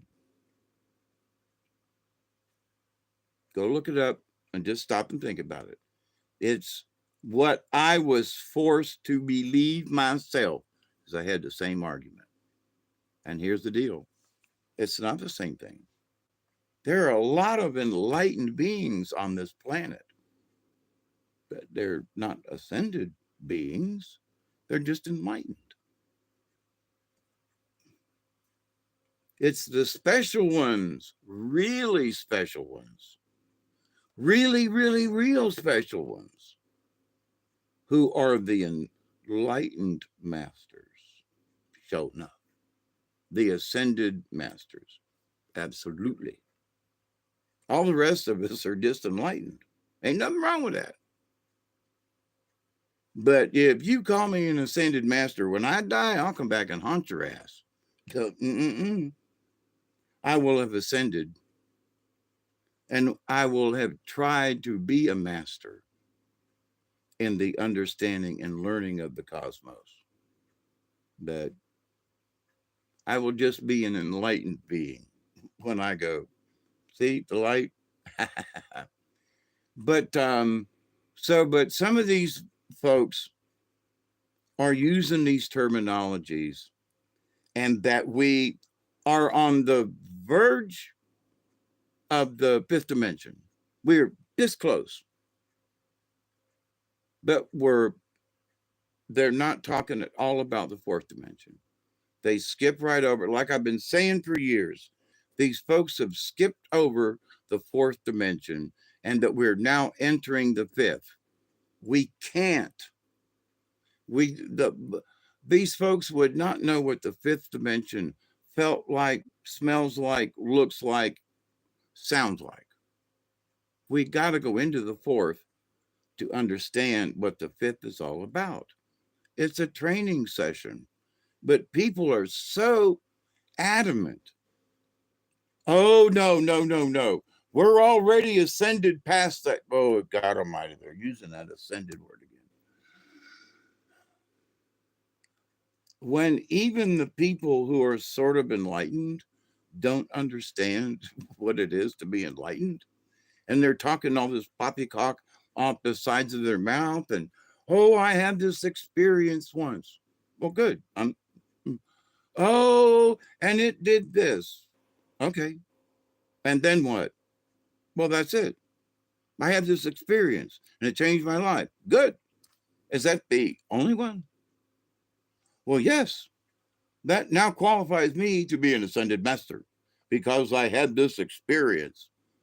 Now, I have about 10 more that make you feel that same way, and then come back to me and let's have a chat.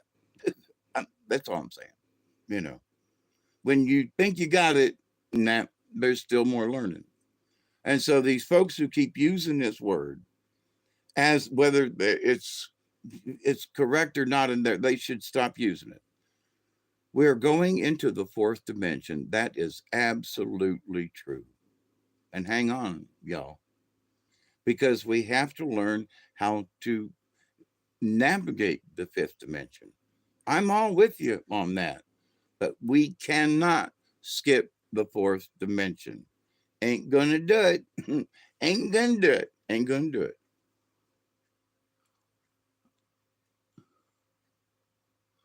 I respect your belief system. Okay.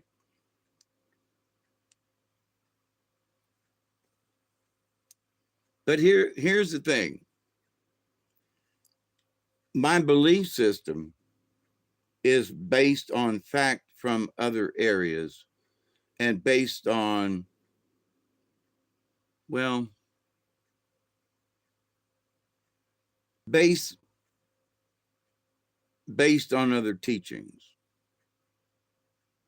Because you don't know if a teaching is fact or not, but based on other teachings. So I didn't come on this by myself. I did not make this up. All right. For my shaman journey, it that's still one of the hardest. But boy, talk about getting slapped around with it.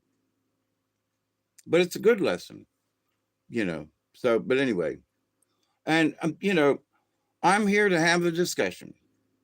You have to decide within your own mind what's right or wrong. And but this thing about the third, fourth, and fifth dimension. You disagree with me all you want to, but we have to go through the fourth dimension first. Don't believe me? Okie doke. Have fun. That's all.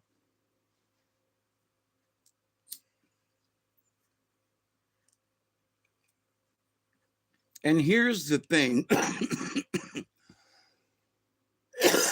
about understanding about the fourth dimension.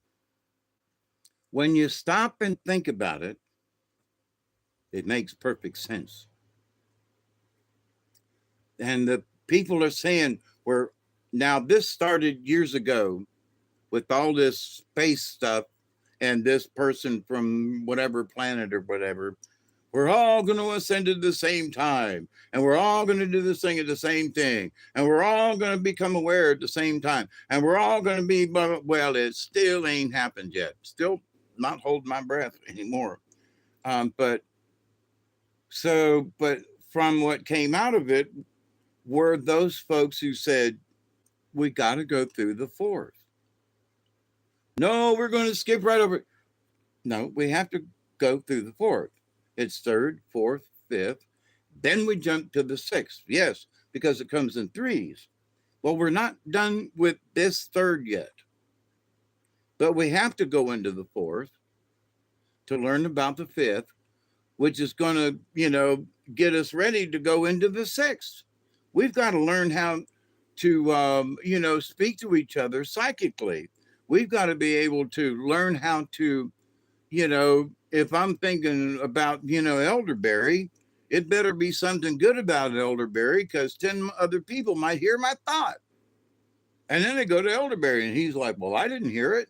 Well, but 10 other people, well, I heard him thinking about it. And I heard this person thinking about it. And it's like, well, calm down, So, but the fourth dimension, we got to have it.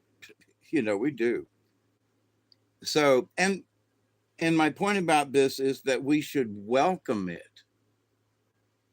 It's like, you want to learn basic English. Okay.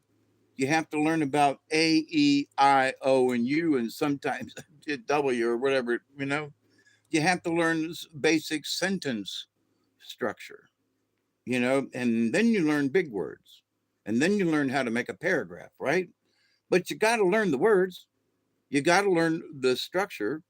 And going into the fourth dimension, and sometimes why, thank you, Chloe. But so the fourth dimension, we want to go there.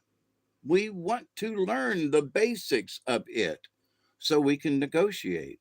So, but anyway, here I am trying to defend my position, but it's the position of what's real, really, honestly.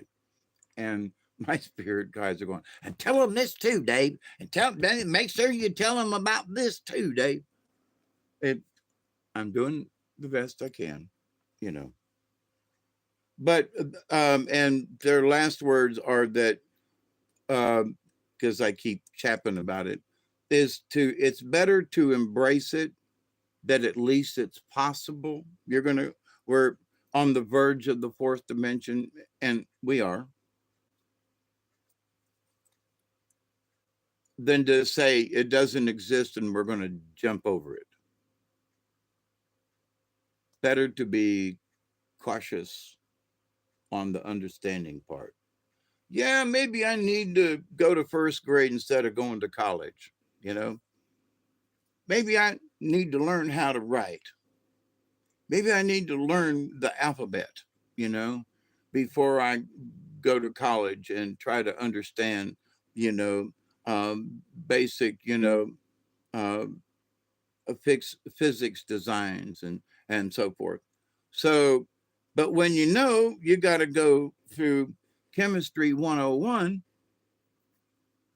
to understand what the basic elements are, how things are structured. Then you move into mixing stuff together and trying to blow up the planet. But you don't.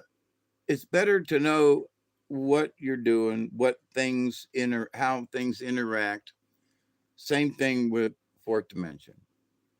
We're going to learn how things interact in the fifth and how that's going to project into the sixth. I'm looking forward to it. So um, hopefully you all will look at it like that too. It's an adventure, it's a challenge. And whether I'm still alive in this body, I'm still going to go through the training to the fourth dimension. Whether I finish up my training in the third dimension here, that's what I want to do, is finish up my training here. So when I do make my, crossover, I will be already, I'll have some pre fourth dimension in me, so I won't feel like a complete and total turd, sitting there going, I don't know, what am I supposed to do now? And the information that they've been giving me for years is to help teach others how to go into it. That's the reason I'm here for 2 hours with you now, having this chit chat. You know, there are shamans in training in all different kinds of forms. They don't have to be wearing a cloth or holding a Bible. It could be a chef. It could be a meat cutter. It could be, a logger, you know. It could be an old hippie like me that will have a discussion with you that you on your own will go, holy crap. After all these years, I still remember the shaman that I never met, but that I did, the guy that I passed at the powwow. I can't, sometimes I can't get him out of my head. I want to go to the powwow and see if he shows up. And I didn't make it this last time because of Brother Dan and going to Florida and all that. But in October, I will have a Jeep that maybe me and Duggar can go to the powwow in October. So, but anyway, so just things to consider. But um, looking at the other things that can try to cripple our spirit. And there are things in this day and age, yes, ma'am, there are things in this day and age that will cripple us positively in a short term circumstance. There's stuff that's just going to blow our minds for a couple of days, and meditation is going to be the last thing on our brain. You know what I mean? So those are interruptions, those are conflicts that may or may not be earth shattering. It just might be an interruption. But that, so in this realm of learning for this future and going on, things are so fast paced that were before that, and this was described, I can't who, it might have been Cliff High, in that the energy waves that we have going up and down, and I've been looking at it like this for years, and that I found Cliff High. But and it's like, oh, that's how I feel about it, or that's how I was shown.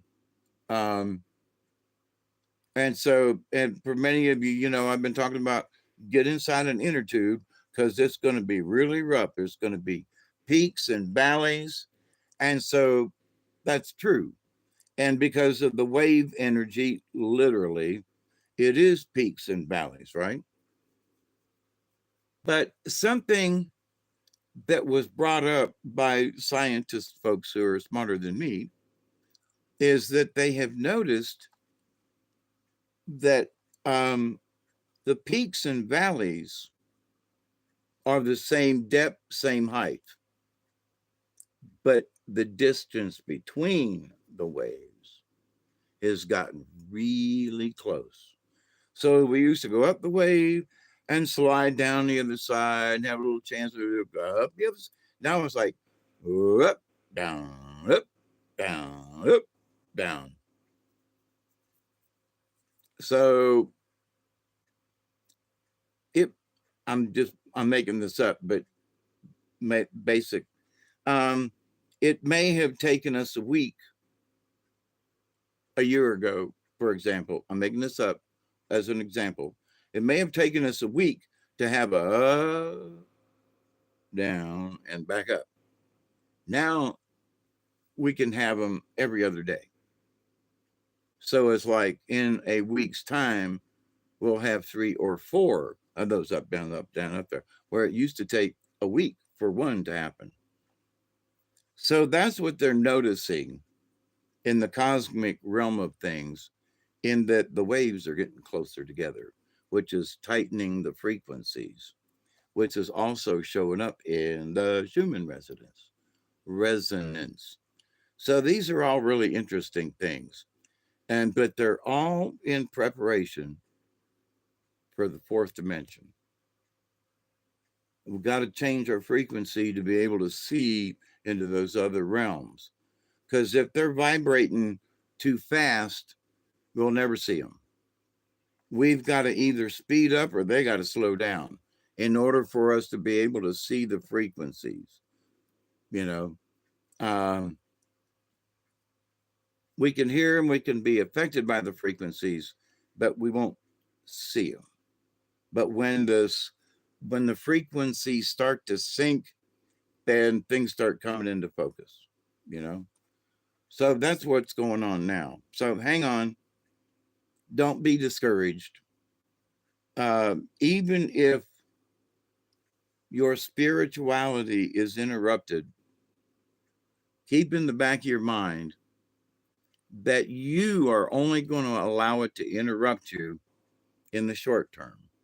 Now, short term might be a day, a week, a month, a year, or longer, but that you make up your mind, golly, I've been interrupted. Yeah, I'll get back to it as soon as I can. And keep that mantra going. I'll be back to it as soon as I can. I'll be back to it as soon as I can. Even though it might take a year, I'm going to get back to it as soon as I can. So keep that mantra going. And for this future, know that them peaks and valleys are coming closer together. Why do you feel kind of all like this? Because the vibrations are getting closer together. Don't freak out. Take a deep breath and be like a dolphin in the cards tonight. You know, dolphin, manna. Manna is the breath of life.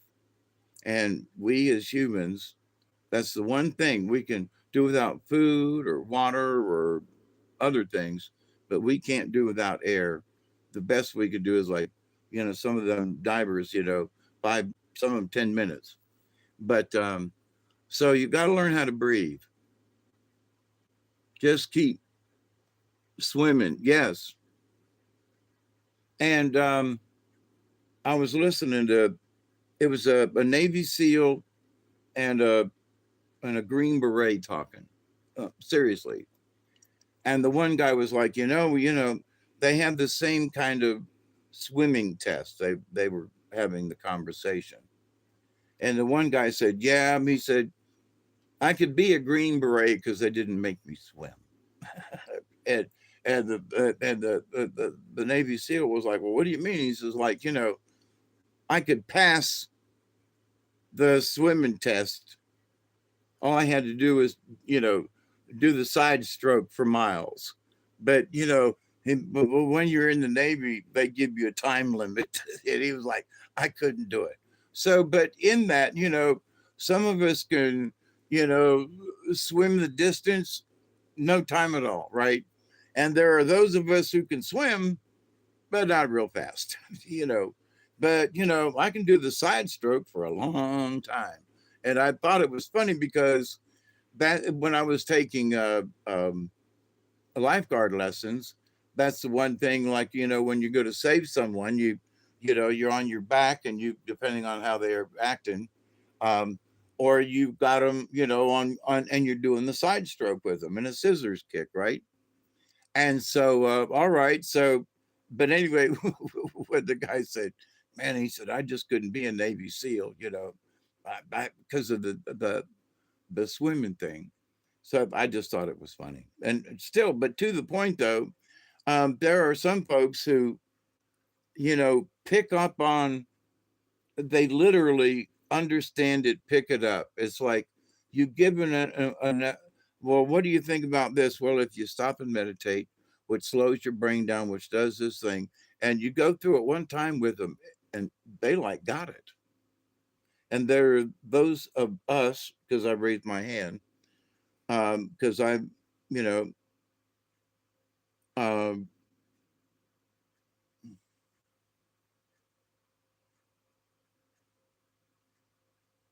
what is it, Chloe, when you read things backwards? Hey, Steve, how are you? You're the reason I stayed on. I was going to get up 10 minutes ago, but then I had to keep yapping too. Dyslexia. Thank you. I said it before it showed up, but thank you. But dyslexia. So, some of us have dyslexia. And so, it would be explained to me, and then I would have to cogitate on it. And then I would have to repeat it to my teacher or whoever in my words that I understood. I heard what they said, and some of it made sense, but then I had to put it through my translator to make it rearrange some of the wording to where I made sure that I understood what you're saying. In my understanding, it's an example like this. Yes. Okay. Oh, no, you got that wrong, Dave. Okay. But then what do you mean? So, but in those conversations, that's what I mean.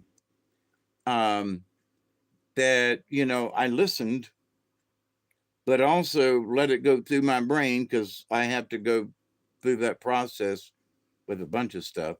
Not as bad as I used to be. But so I had to listen, read it, learn it, and then be able to translate it into Dave thought. Well, what does that mean? Well, I can repeat something, but in my head, I understand it in the way that I had to go through it and maybe deep dive into something. So, but, and other folks, they just get it. There is no translation. They don't have to cogitate. They do, but they don't have to. For me, I gotta stop and think about this. But that to that point though, for me, I have to think on stuff a long time. So this conversation I'm having with you now has taken me, I guess, close to 2 months to have this conversation to begin with, whether you believe me or not, right? Um, but I mean, it's taken me 2 months after they first said, we want you to talk about this. Okay. Till tonight, this morning, when they're like, okay, you've been putting me off here. So tonight's the night. Have a discussion. Cheers, everybody.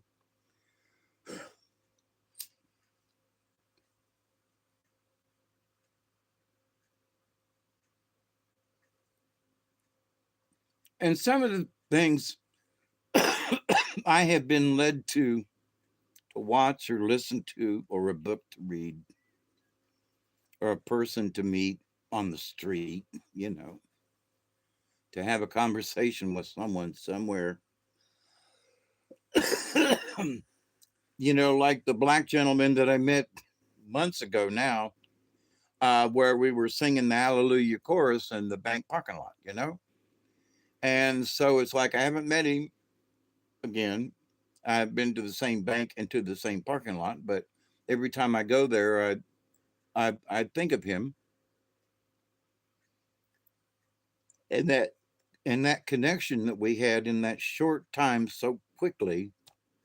And so when you understand a few things about a person, how you can understand a bunch of stuff about that person, right? So it's like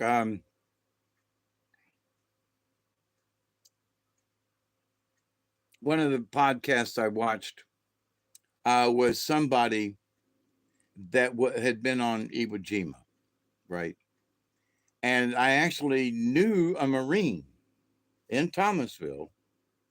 He was like 6'6", a huge man. And I've talked about him before.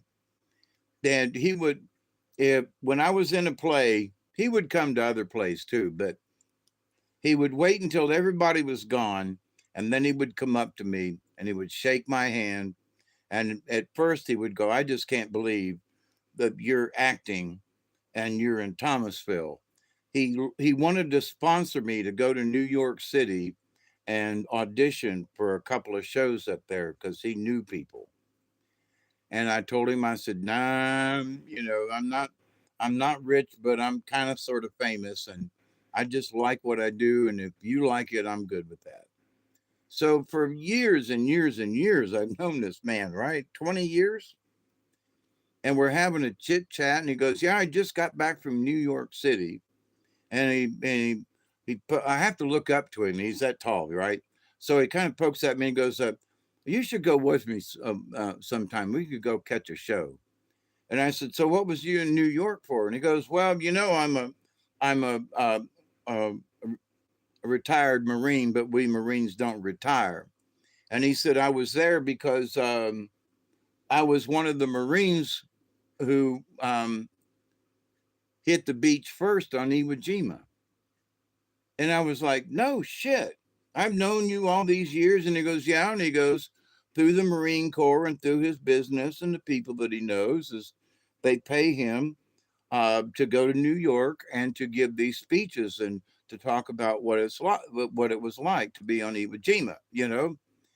And I listened to a gentleman the other night, and he was talking about his experience on Iwo Jima. And I was like, it reminded me, and I can't remember his name, but what a fine old gentleman, you know. And to think that I personally, I I think he may be dead now, but I'm not sure. But I knew firsthand a person who were one of the first Marines to step on the Iwo Jima. What? I knew him personally. Was a friend of mine. Didn't know that he was the first person, one of the first. Okay, until 20 years later. You know, I knew he was a Marine. I knew he was a decorated Marine. And everybody in the community, saluted him, and so I knew that, and that he was a nice guy. Everybody respected him, but I didn't know he was one of the first on on on the beaches of Iwo Jima. So you never know until you know. You know, so meeting the shaman, the crippled shaman, I say he was crippled.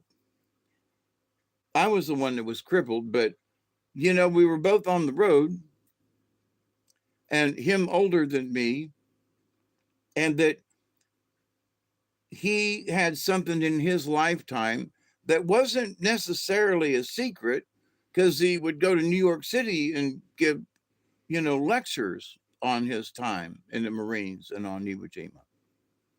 So it wasn't like it was a secret or he didn't want to talk about it. Far from it. It's that in our relationship, um, it never came up. The Marine Corps did, and his service and so forth, and you know, and I did want to be a Marine in 1968. Um, but and still there's a part of me that wishes I could have, but bad leg, I couldn't have went into any service. Um, but anyway, his knowledge and what he passed along to me as the, I hate to use the word crippled because um, crippled in this sense that for some reason our conversation was crippled in that we never discussed Iwo Jima. Okay. Um, for whatever reason, we never got to it. We stumbled, fumbled, whatever. So, in that, we were crippled in our conversation about Iwo Jima specifically. So, but then afterwards, I, like, holy crap, because I met a code talker, a Marine, at the Marine base in Albany, that they had a special talk there. So now I know a guy who was on Iwo Jima, and so was the code talker. So I met two people who were the first to get onto Iwo Jima. Holy crap! So what is the for me, this lowly little hippie dude in South Georgia? So what does this mean in the long run? It means that you can meet a shaman on the road. Now, the the Marines, in a way, are shamans to me from the military and so forth. But in that, so I have met these gentlemen when there are people who would die to have went and listened to the code talker. You got to, yeah, I actually got to walk down the sidewalk with him and shake his hand. And we walked him from from the cafeteria area to his room kind of thing. And we had conversation. And yeah, it wasn't just that I went and saw the guy. No, we were there to escort this gentleman. What an honor. So, in the fact that I knew the 6'6" Marine, God, I wish I could remember his name. But such a gentleman, such a nice guy. And hey, Dominic. But out of the realm of where I've been and whatever, that I have met and spoke with these two gentlemen. Now, they were Marines. Okay, they weren't shamans per se. But in what they've known and what they've learned in life, and what they could pass along, and what it felt like to be shot at on one of the worst beaches in history, on Iwo Jima, and the dying and the just you know and you all lived through it, and look what strange, and look how what strong individuals you became. This gentleman in Thomasville I'd known for years. You never know. And so, in that way, it's spiritual. In that way, it's meeting another shaman on the road, because they were still looking in their bolder age the best way to leave this world and go into the next. The tall gentleman was very Christian and religious and went to the local church. He would be there. Um, I belonged with a group that we did musical pieces for the community, and it would usually be in one of the churches. And the old Episcopal church downtown in Thomasville has got some really nice acoustics. But so would go and we'd practice as a choir and then meet on third Sunday of the month or something and sing together. But anyway, so he would come to the sings, is my point. And so he was very much a part of the community, which is spiritual, in my humble opinion, because he was participating, and sharing his energy. And even though he was just sitting in the audience, he was sharing his energy, because I could feel it and I could see him. I knew he was there. And my friends would go, "Oh, Mr. Such and Such is out there." And we'd wave and he'd wave back at us. And then we'd go backstage and rehearse and then come out of singing. So there are all kinds of shamans. There are all kinds of spiritual ways to learn things. Having conversation with these two gentlemen who are Marines, who they might have known each other. I don't know. But they were both on Iwo Jima at the same time. What are the odds that I would meet two Marines, just in an everyday life? So I consider that a blessing. So I consider that lessons in my shaman journey, that I've met these gentlemen, and I was able to observe their personage. I was able to ask them questions and was it like to be on one of the bloodiest places, almost as bad as Okinawa, and if you don't know your World War II, you know there were bodies stacked 3 and 4 deep. They were stacking bodies up to hide behind for cover, and so it's like you don't know. Have you been through something like that? No, I haven't, but I've known 2 people at least who did have to do that. And that's hard for me to comprehend sometimes, you know, that they had to do that. And that I met them and had, converse. But anyway, so in the grand scheme of things, so I pass on my story of the gentleman that I met on Iwo Jima, where they have told their stories and other people have told their stories. So I'm passing along their life in a way by the stories I've told from my experience, which helped me in my shaman journeys. It's still helping me because I'm retelling the story now. So that's how important things can be.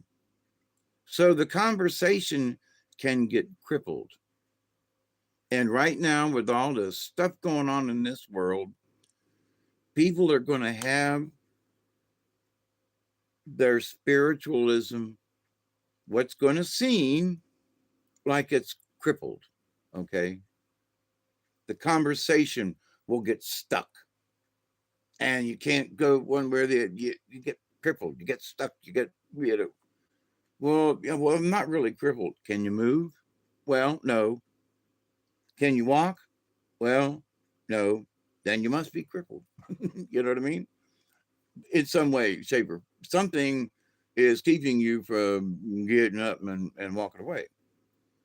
So, um, and a lot of times when you get into the crippled situation, where in talking with a friend of mine the other day, I was like, he said, I think something bad had to happen for me to slow down because I wasn't going to slow down on my own. And he said, I had this thing, blah, blah, blah, blah, but I was fast pacing it and I needed to slow down. And I was like, there you go. So sometimes the crippledness is a time for us not to necessarily, well, yeah, necessarily. Yeah. You need to be out of commission, but you don't have to break a leg to do it.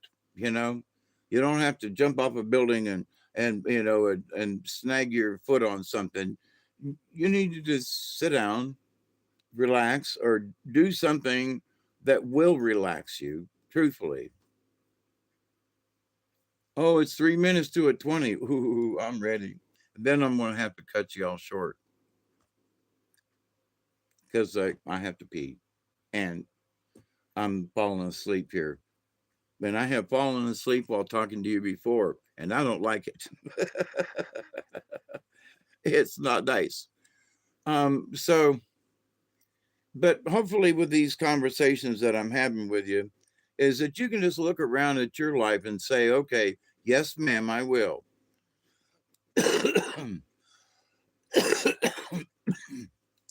In fact, while I'm sitting here, how many minutes to a 20? While I'm sitting here, I'm going to grab my meds. So,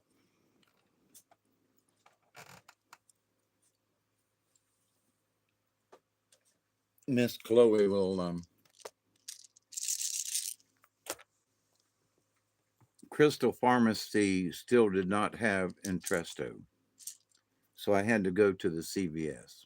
But now that I'm back on them, I was off of the Entresto. I'm saying this for a reason. I've been talking about being dizzy headed and stuff, right? And banging up against stuff and falling down. Don't like it at all. So I've not taken this drug for a month.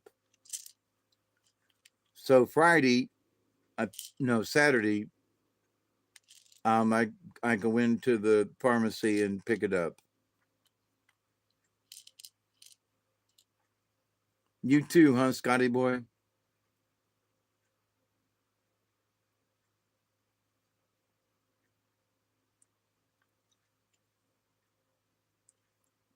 But I was only slightly dizzy, only slightly having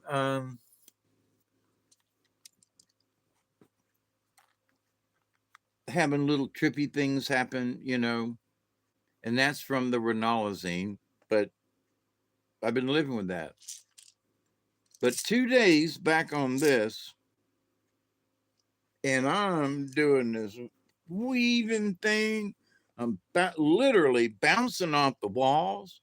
I had to use my cane today to get in and out of the um,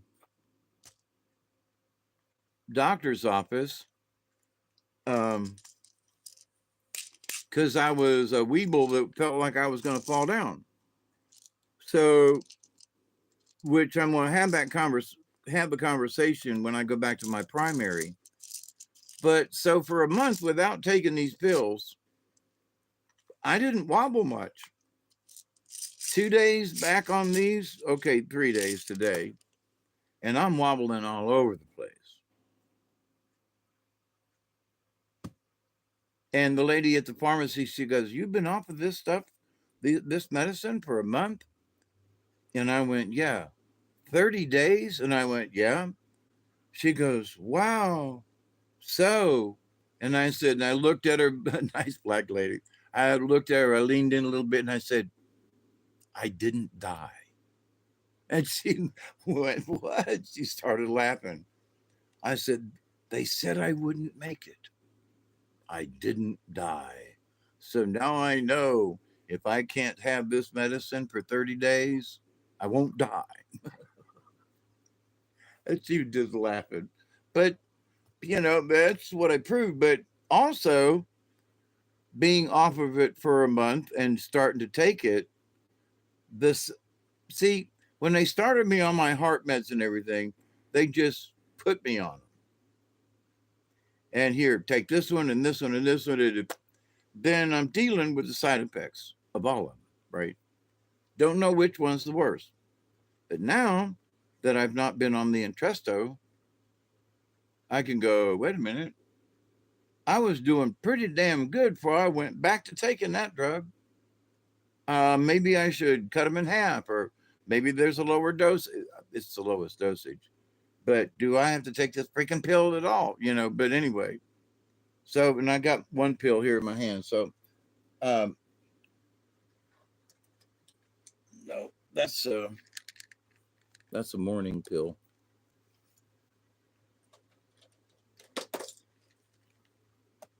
So, but what does that mean? And hey, Miss Sheila, how you doing?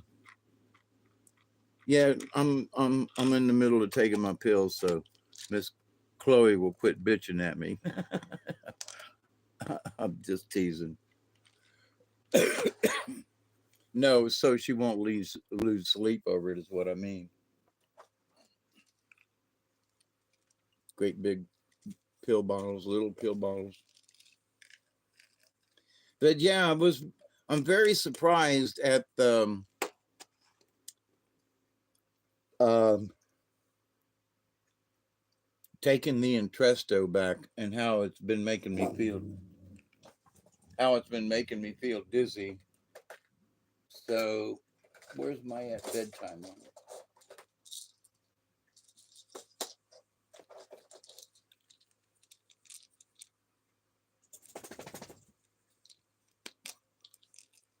Now, something too.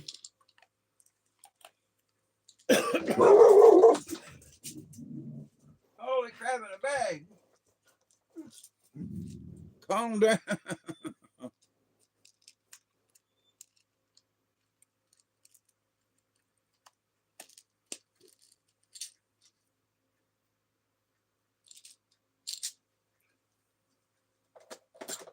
Which one's this?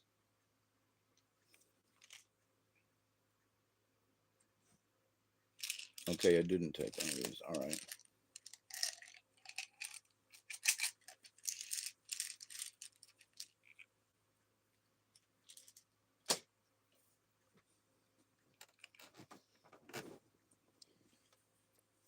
So now at least I know that that the Entresto is absolutely making me a little more wobbly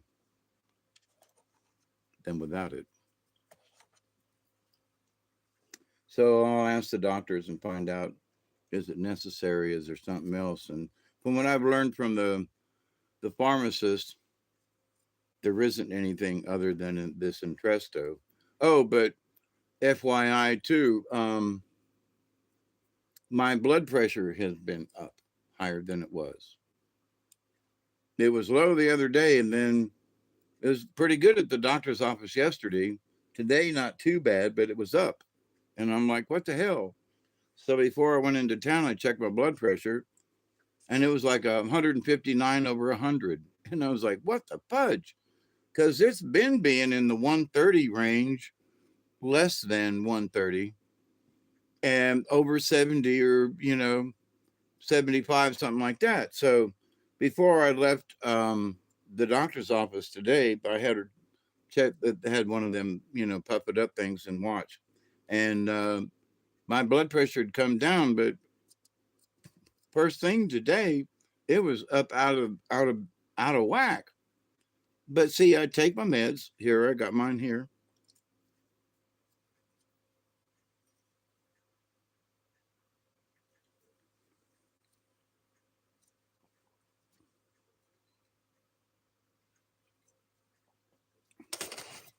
Except for smoking, I'm doing everything that the doctors want me to do.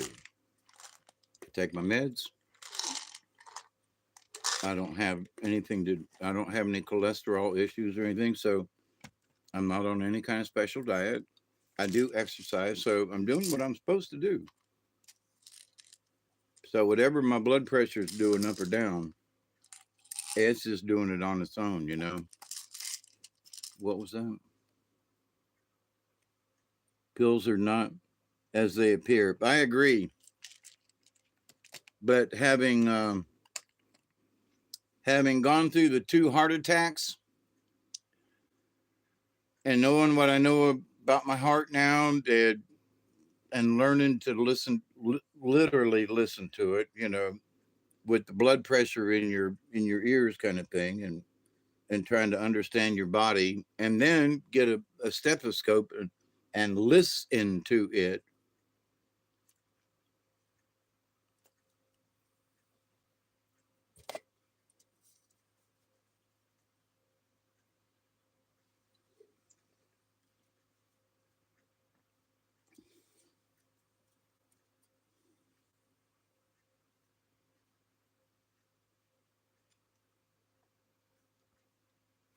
So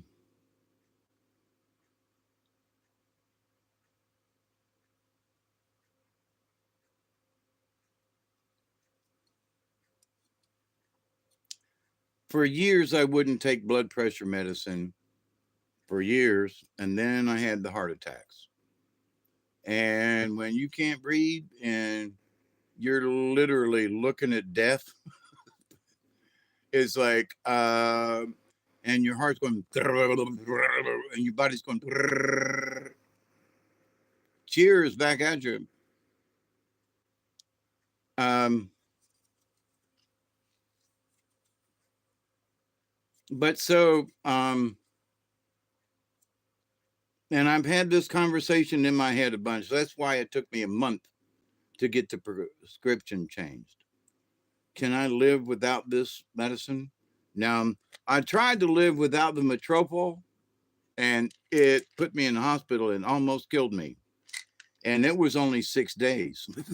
you know, got to take this one. Much as I would, for whatever reason, no, I don't want to take any medicine. That one damn near killed me.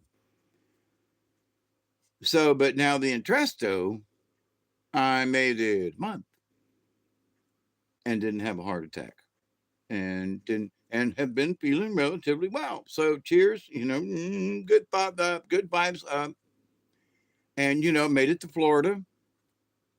Did the thing, did the transfer, the time, did all those things which are extra curricular for me. Took care of all that business and have done a few extra things like mow the grass and take a couple of other, things along the way.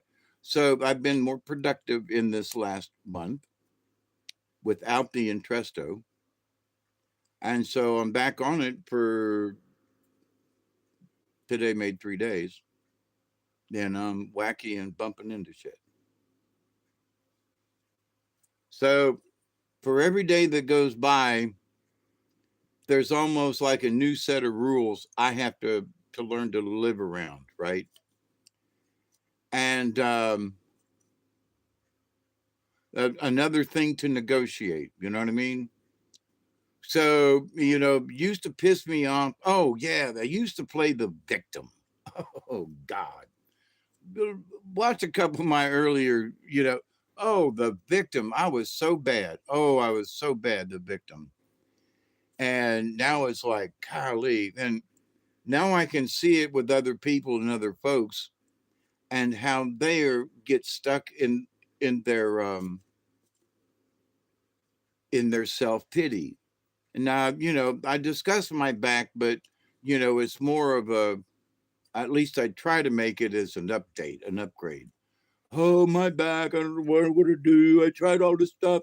Nah, my back still hurts. I'm still working on it, and that's that, and I move on. But there are some folks who just, the one friend of mine, I've been telling him, then he finally is going to another doctor. That dude, you got heart issues. I'm telling you, your symptoms. I mean, read the book, watch the video on heart disease. You got that, and that. Now, go get it verified by the doctor. But you got all the symptoms, and you're 70, and um. So, but now that he has heart disease, well, my heart was acting up today. Well, I was having trouble breathing today. Well, I couldn't do anything today because, I got this heart disease thing. And I'm like, holy shit. So, a couple of weeks back, he was on and on. He called me up, he interrupted me from whatever it was I was doing. But the fact is, he interrupted me. And to have this conversation, right?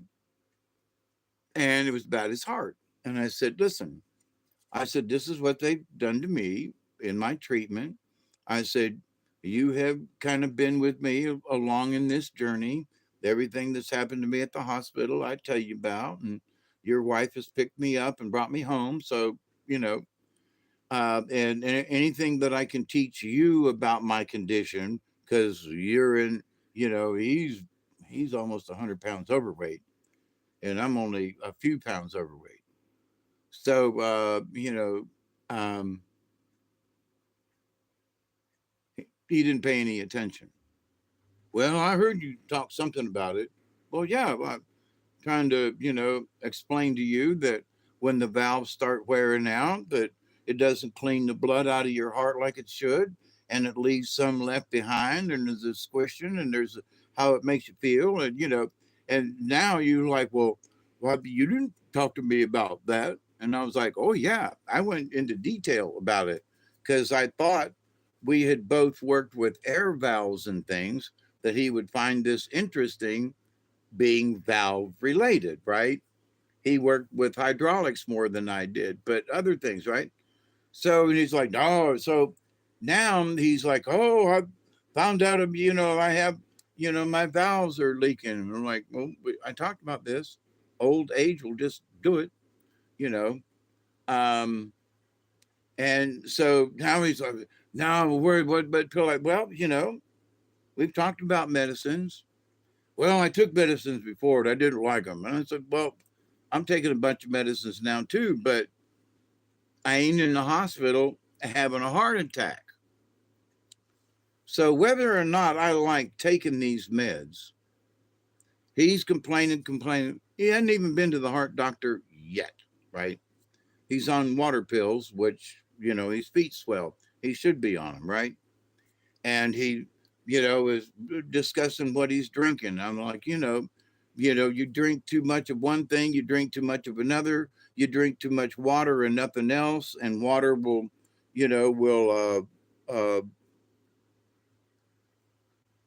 it can dehydrate you if you drink too much water. Yeah, let me finish my 20. And so it's like, why don't you just try to do the right thing? Have tea in the mornings, have a Mountain Dew in the afternoon, have a Powerade in the evening, and coffee with dinner. And I'm just making this up, right? And have a glass or two of water in between. And oh well, I drink about a gallon of water a day, and I heard that you got, and I was like, I told him years ago, don't drink too much water because it will leach the vitamins and minerals out of your body, especially if you're using distilled water. So some of the water he was drinking was distilled water. And I've told him for years, please don't do it, mix it up.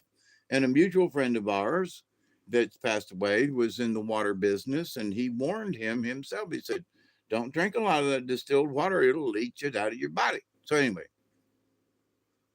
so now he's like, so now he's worried about it. He's talking. Called me up, interrupted, okie doke. And so then he says, well, what about such and such? How's it going with your truck?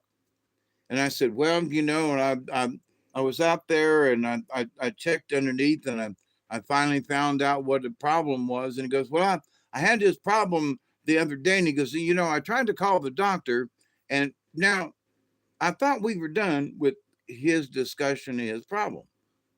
I don't have a problem, right? But we had moved on. He had asked me a question. So now I'm trying to answer, and he interrupts me with more heart stuff, but not the same. Okay. So now what? Then, as I'm trying to answer the question about the heart doctor thing, medicine, whatever, then he said, you never did tell me about your truck. Now I'm trying to be nice. I didn't say, well, you fucking interrupted me.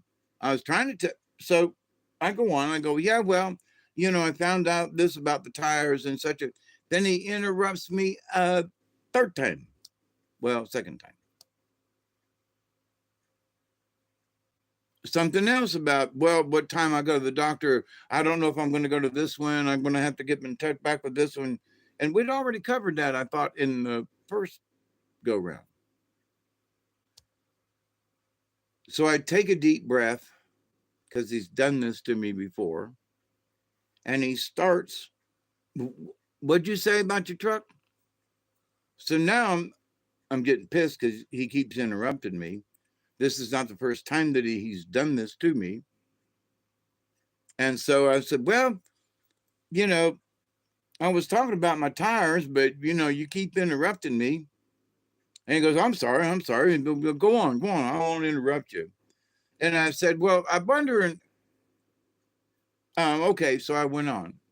And before I could get 2 sentences in, he had interrupted me this time, the third time, not counting, interrupted me when he called. 4. And I said, dude, I said, why is it every time you call me up, no matter what we start out talking about originally, the subject always has to swing back to you and your problems? You ask me a question, I try to answer, and the conversation goes right back to you. He said, well, fuck you. I won't talk to you. And he hung up the phone. And he wouldn't talk to me for a week. But it taught him a lesson, because now I'll say, are you done? And he'd go, what do you mean?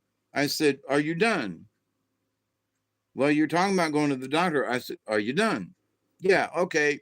Then I'll start my conversation, right? I'll start it off with my stuff, because it's like, no, that he was just being rude, but he was also getting caught up playing the victim. And I mean, he would call me 2 or 3 times a day talking about, oh, the heart doctor still hadn't called me. Well, you told me that 2 hours ago. I know. And unless something, the doctor called you, no, I'm still waiting. They said it's going to be next week. Well, then shut the fuck up until next week. Be patient. In this lifetime, there are times when no matter how fast you want things to work out, you gotta you gotta play the long game. You gotta just take that deep breath. Then you gotta be able to, and um, well, he's not necessarily on the path to spirituality. He puts up with it because I poke him. I poke at him with it. But he's not one to have these spiritual conversations like I'm having with you. He would be bored and go off somewhere, go watch TV or something. So, which is okay, to each his own. I don't have a problem. But then with the understanding of it all. So for me, and he's known me for 20 years. So for me, as I've talked to him, and to you, Jody, for being Catholic, I will send demons after you. What?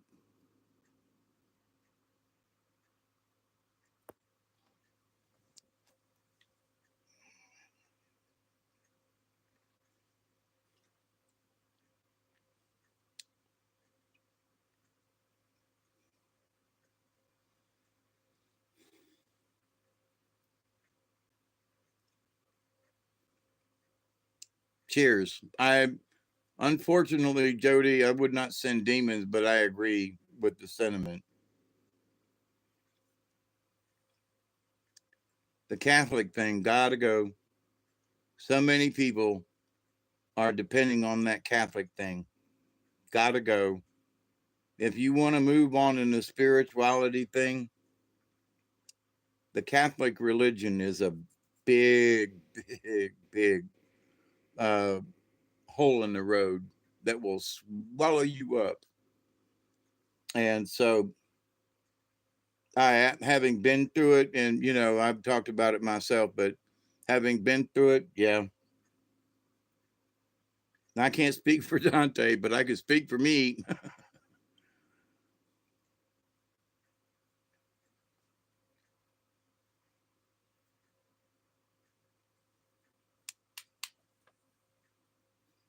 But here's the nasty part about this. I'm using it myself. In order for people to really understand how nasty it is, sometimes you got to get nasty to show it.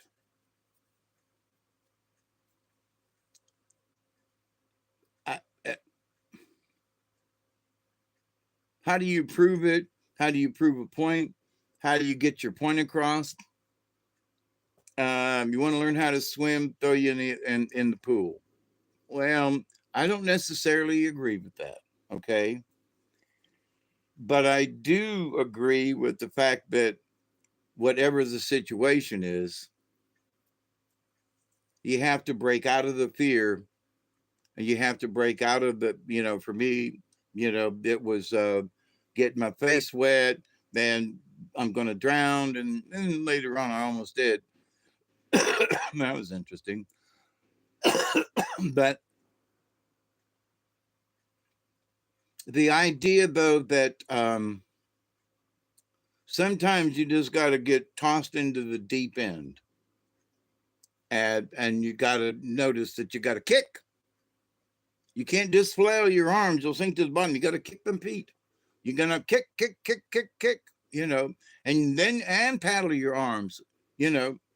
It's a combination thing, right? Yeah. So, but in learning other things, like there was a shaman story that I had learned from the medicine man that I trained with, okay, who trained me, helped to train me, talking about, I have to be careful how I say this. Um, it's about a particular entity, okay? And I asked Joe, I said, is it a demon? And he said, it is he who we will not name or speak the name or, and, well, is he's obviously a bad entity. And he'd look at me and he'd say, stop asking me questions. And I'm like, but you're trying to train me here, right? And he goes, yeah, we were taught as little children that there is he who will not be named. And we don't, that's it. Some, it might, if it gets brought up as to like, there's something going on, it's he who will not be, everybody in the place shuts up. There's no more discussion. Everybody knows it is he who will not be named. And it's not nice. And so to even to say that is to say too much. So every time I was trying to find out about that, I was like, man, talk around it, but where he's then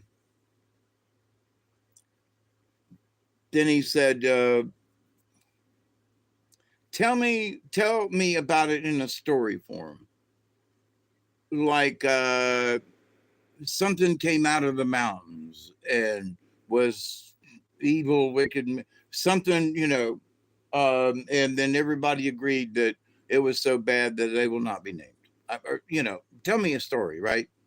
To try to maybe, because he could talk about certain things and he would stop and he would look at me and he would like, did you get what I, so I'd say something, ask him a question to come up to, and then all of a sudden he'd stop talking and he'd look at me and he'd be like, do you understand? Do you get what I'm talking about? And he wouldn't use any words. He would look at me and think. And it was absolutely mind melding in that. So I will tell you this in words, but at the same time, I want you to feel what I'm trying to say and what I'm thinking. It's a strange feeling when it first comes about, right? So this was one of those situations where it's like, no name, and he went like this and gave me the look like, shut the fudge up, Dave. That they exist. They're not good. It's all you need to know. Don't talk about it at any time. Don't, because they'll hear you. It will bring them to you, sort of like rabbit, calling fear, you know. So, okay. But so sometimes he said that as growing up as a child, that, if you misbehave, for us white folks where I grew up, it was the boogeyman, if you don't be good, the boogeyman will get you. But to these folk, it was the shadow rider, or some would say it's no name. So they knew by using the shortened version, no name. We will not name him. We will not, So you got the gist of it. And the little children were like, they're talking about he who, shh, don't say, so all the little kids would get together and don't be that, and so it'd be like, yes, sir. So they learned at a very early age to be terrified of this subject, entity, however you want to put it. Um, so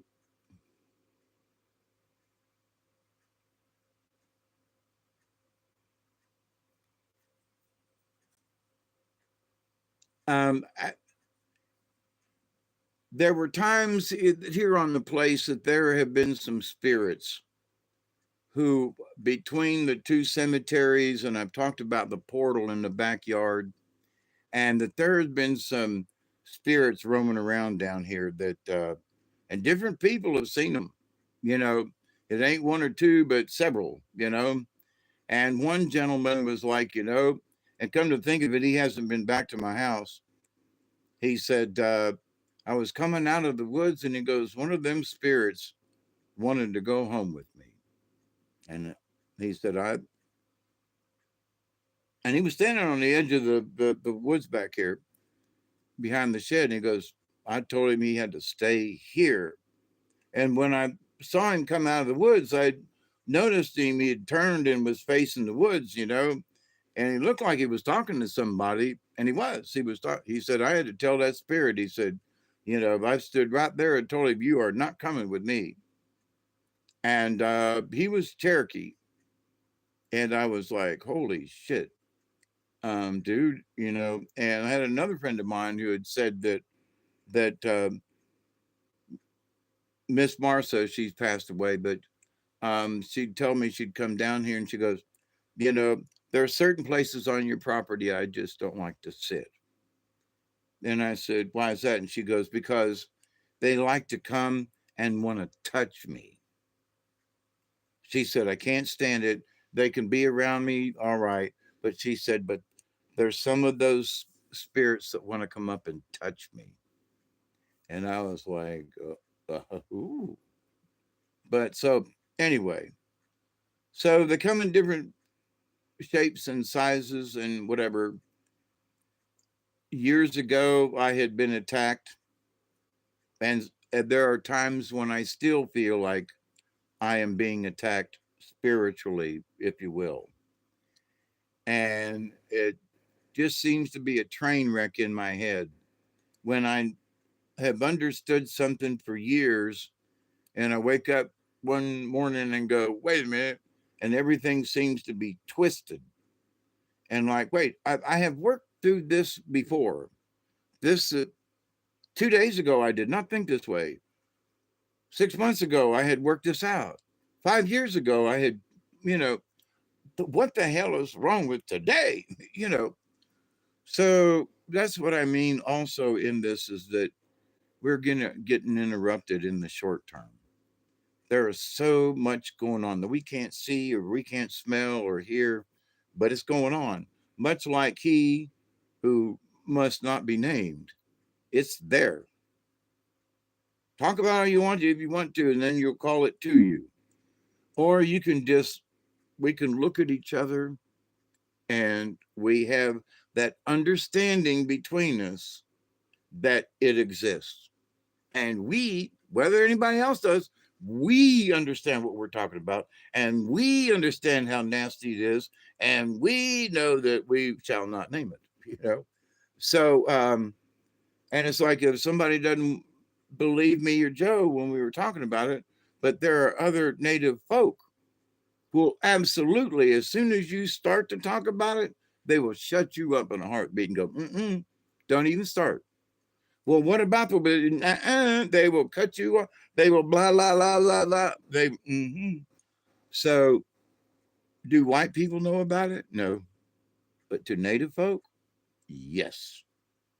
And so, which is interesting. Spirits treat each other differently. My native what friend has explained why, but he talks in confusing ways. Yeah, they do, especially the tall, skinny, uh, clear monsters.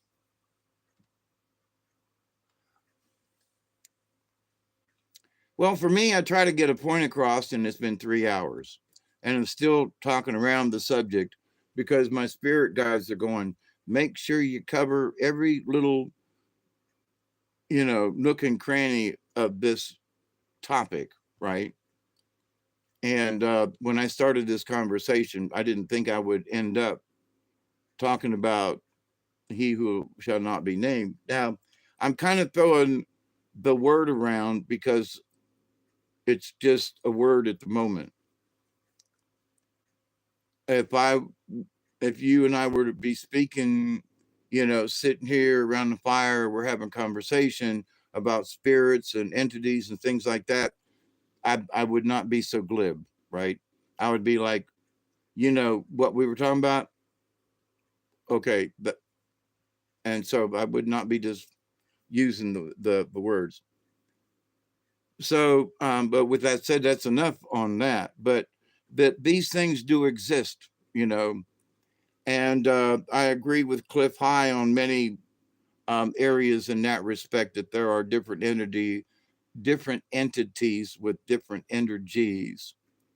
And as I learned, listening to Dante for all them years ago, um, that I especially remember the one where there was I can't remember the which one it was entity, but as it came closer to him, the street lights were going out, and he had given several different descriptions and examples, and I have thought about that there were times when there were issues with lights going off and flickering. I even wrote a story about it years ago, but and it was a horror story, the flickering lights chased them home, kind of thing. It was, after 10 o'clock on Halloween night, blah, that was the premise. But anyway, that was the flickering lights. And so, but then when I saw that one video that he put out and described it in the video, see that down there and the light flickered, and, and I was like, holy crap. I don't know if I've actually seen that critter, but I have seen a situation with lights that flickered and some kind of entity. I don't even want to say it was one of those, you know what I mean? Not don't even want to go there. But there were lights and flickering and an entity. That's what I know. So when I see something like that, I go, then maybe I wasn't crazy, you know. So, and there are sometimes I've seen a bunch, but it's been by myself. I got nobody to, um,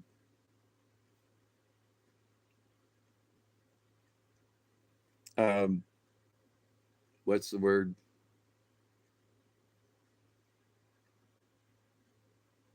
Concrete my story. Yeah, it really did happen. I was with him. So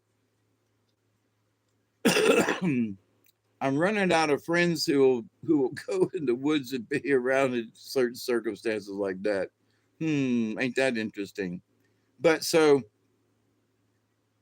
the future in 2025 and beyond is that yes, the frequency is changing. Yes, that's happening, and yes, it's prelude to fourth dimensional stuff and fifth dimensional and on. Yes, absolutely, has to do with frequency changes. And yes, we're going to be confused by some of this stuff because we're not used to it. It's going to catch us off guard, much like the power thing that went out in Portugal and Spain yesterday. That's what they're claiming was the reason. But we know other things have gone on in Portugal and Spain too. So I'll just leave that where it sits. because I don't know anymore. That'd be speculation on my part. Um,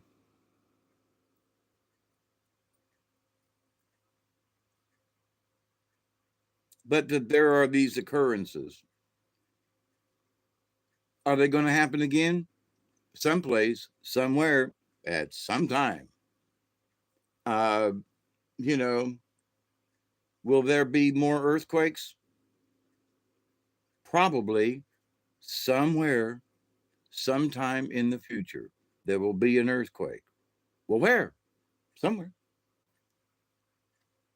Is there going to be more than one earthquake? Oh, yeah. So, can we count on earthquakes in the future? Yes. Can we count on cold weather? Yes. I was looking through some of my pictures today and ran across the pictures of 6 inches of snow on my truck and went, oh, yeah, that just happened, didn't it? South Georgia, 6 inches of snow on my truck and on the ground and all over, right? Couldn't get out for 2 days. Oh, yeah, that did happen. Does it snow like that all the time? No. When was the last time that happened?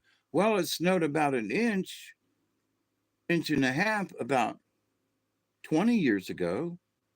That was the last time it snowed this far south. But okay, So it does happen on rare occasions. It has happened 3 times since I've lived here.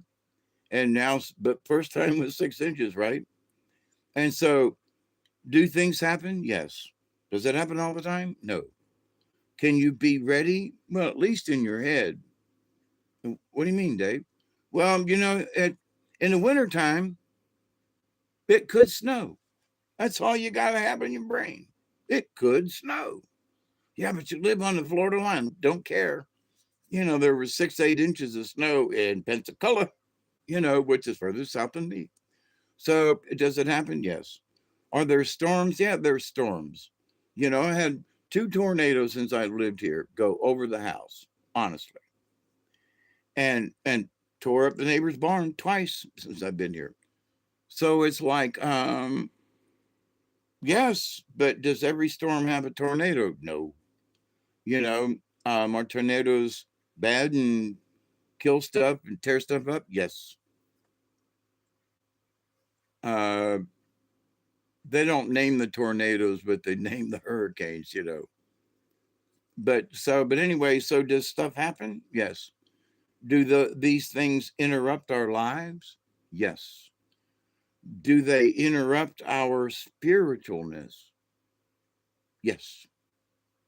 Sometimes it interrupts our spiritualness to the point that you watch your life flash before your eyes and you have a different point of view when the storm has settled. When Michael came through them years ago, and I saw pine trees leaning over like this, and at 150 miles an hour, listening to the wind blow through everything. And it was for hours and hours and hours. It wasn't like 20 minutes and it was done. Uh, I'll never forget it, you know. So, but I survived it. I know what it's like. I have the experience now. So if something like that happens again, my brain will go, yeah, remember that time when that hurricane was so bad back in when Michael came through? Yeah, I remember that one. That's how we will refer to it. And it will increase our spiritual awareness. What? Yes, because the second hurricane or tornado or whatever that triggers that memory or that feeling, or you can smell the air when the eye of the eye wall goes over, and there are things. So, and you go, yeah, I remember, yeah, that last one was bad and I survived that one. I hope I survived this one. So it becomes spiritual in that you have a memory to recall to help you make it through this time, which brings it's a spiritual thing. So anyway, it's all connected, right? It's all connected. So take your medicine. Um, the frequency waves are going to be real interesting. But, and to the point about the Catholic Church, Cliff High, I'm not sure. I think he might have been raised early on as Catholic, but he absolutely agrees, and that his um, data shows it in that, and it's not just about the Catholics, but it is in that, they're the ones with the Pope and the Holy Roman Empire and et cetera, that that in order for us to move forward in this new paradigm that we're on the edge of, that those kinds of religions will need to and will fall by the wayside, but not spiritualism, right? Because one of the things is spiritualism will increase and the necessity for religion will decrease. That's my cup of tea. So I love you, my dear friends. It's 4 o'clock, 3 o'clock on my clock. I don't set my clocks forward.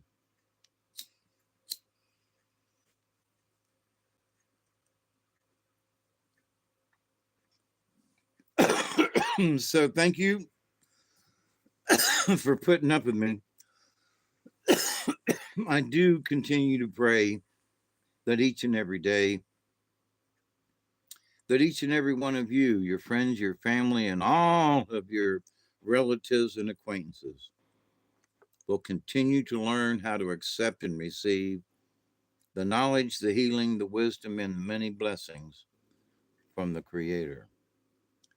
Now, with this, I try to say that prayer at the end of every one of my podcasty things here. And when I'm thinking about, that people, I'm serious, that people will accept. Here's a note from God, that's like the guy at the door says, here's sign for this. So you accept it. That's one thing. But then you open up the envelope to see what's inside, and then you receive it. Okay. So, in what I'm asking for and praying for, does make sense to accept the gift, number one. But, and one could say, well, you receive it and then you accept it. Okay, I'll go with that, But it just flows off easier saying accept and receive, when actually it's probably you should receive it first and then you accept it. Okay. But either way, so it takes a leap of faith to believe that there's an entity in the universe that can pass along good information. Now, if you understand the quantum, at least as, I'm not, I'm not the guy, but at least from the way that I understand it, in that we are all part of the matrix, we're all part of it. Because we're a part of it, we all contribute to it, the cosmos, the quantum. But in that quantum are all the eons and centuries and etc. of knowledge and learning that's already in the quantum field. It's left over from all the other beings that were here before us, right? So, that's part of the Akashic record and things, right? So it's out there, kind of, sort of floating around. So, um, so to accept and receive, or receive and accept, the knowledge, the healing, and the wisdom of the universe. The knowledge. And with the knowledge brings healing. And with the two of those brings better understanding of the universe and our participation in how we fit into things. So when we accept that we are part of the universe, and if you're a Christian, they talk about it, you're part of the Bible. God says, sit at the right hand. You okay? So we're all part of this big scheme of things. So if you're Native American, it's the great mystery. It's the grand story, of life and us and the planet and Mother Earth and you know of us in all of this incompetent, right? So it's not just me or you and the fence post. It's all of us. And when you understand, now I say this, I understand I'm a part of it. I understand that for some dumb reason I have a part in this, right? And I understand that I'm trying my best to do my part in this, in my participation with this quantum in the universe. But now, whether or not I'm actually, making a dent, because it's not about making a dent, it's about putting the information out there for maybe somebody who's literally asleep on the other side of the planet and who has a dream about me yakking in their subconscious ear about this shit, And they go, "Who was that bearded guy? He had his thing under his chin, you know. It looked like a big bugger." But so when I ask the prayer or I say the prayer, someone asked me, "Do you mean it?" And I was like, "Hell yeah, I mean it." Because, to have you, your friends, and all of your relations mean everybody, everything, your cat, your dog, your teepee, everything, you know, to accept and receive from the universe. So if we participate in the universe in a good way, then that which you receive can be good. It could be for crap, but sometimes we have to get we have to know what a hurricane feels like to be able to know what a hurricane feels like. That's stupid. No, it's not. Um, you're standing at the swimming pool, and there you got a low dive and they got a high dive. Okay. And as a kid, I'd go, man, I see everybody jumping off that high dive.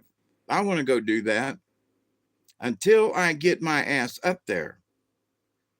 And then I get up there and I'm holding on to the edge of the rings, and there's 6 little kids behind me. Go, jump, jump. And I'm holding on to that damn ladder for dear life. I am not, you want me to jump off of this thing? Are you kidding me?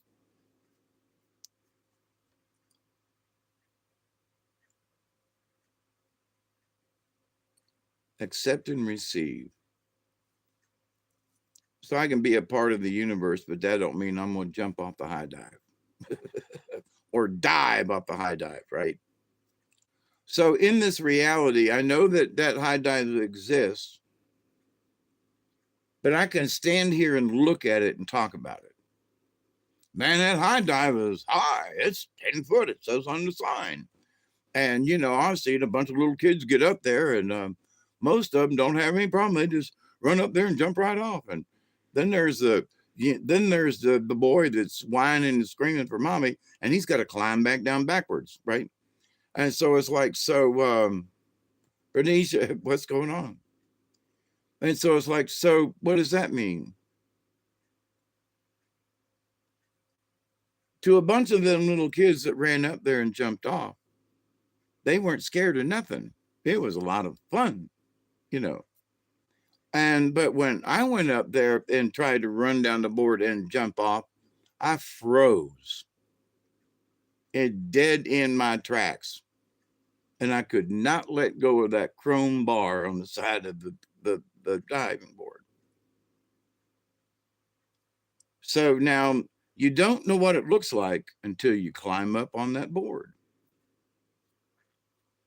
So you have to experience, unfortunately, you have to experience a hurricane to know what a hurricane is.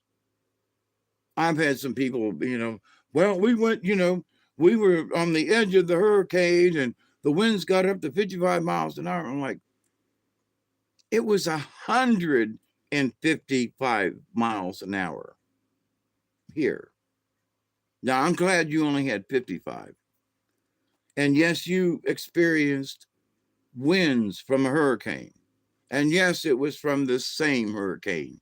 But you did not experience those same hurricane winds that we did in this neighborhood, you know?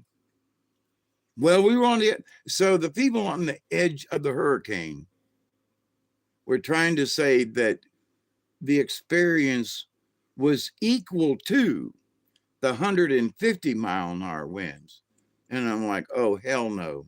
Don't you even go there. No. Unless you jumped off that high dive, don't tell me what it was like. Well, I was on the low board and I looked up and that was a long way up and I jumped off and, it's a lot of like jumping off them diving boards. Yeah, one's 10 foot and one's 2 foot. That's the difference, right? So, but your experience. So the experience from the universe, you have to accept and receive that stuff. The knowledge, the healing, and the wisdom. The knowledge of what it feels like.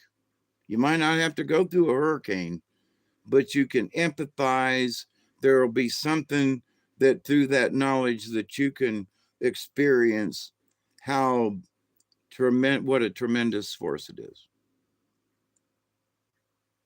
So you might not have to go through the experience because the experience of it is already recorded in the quantum.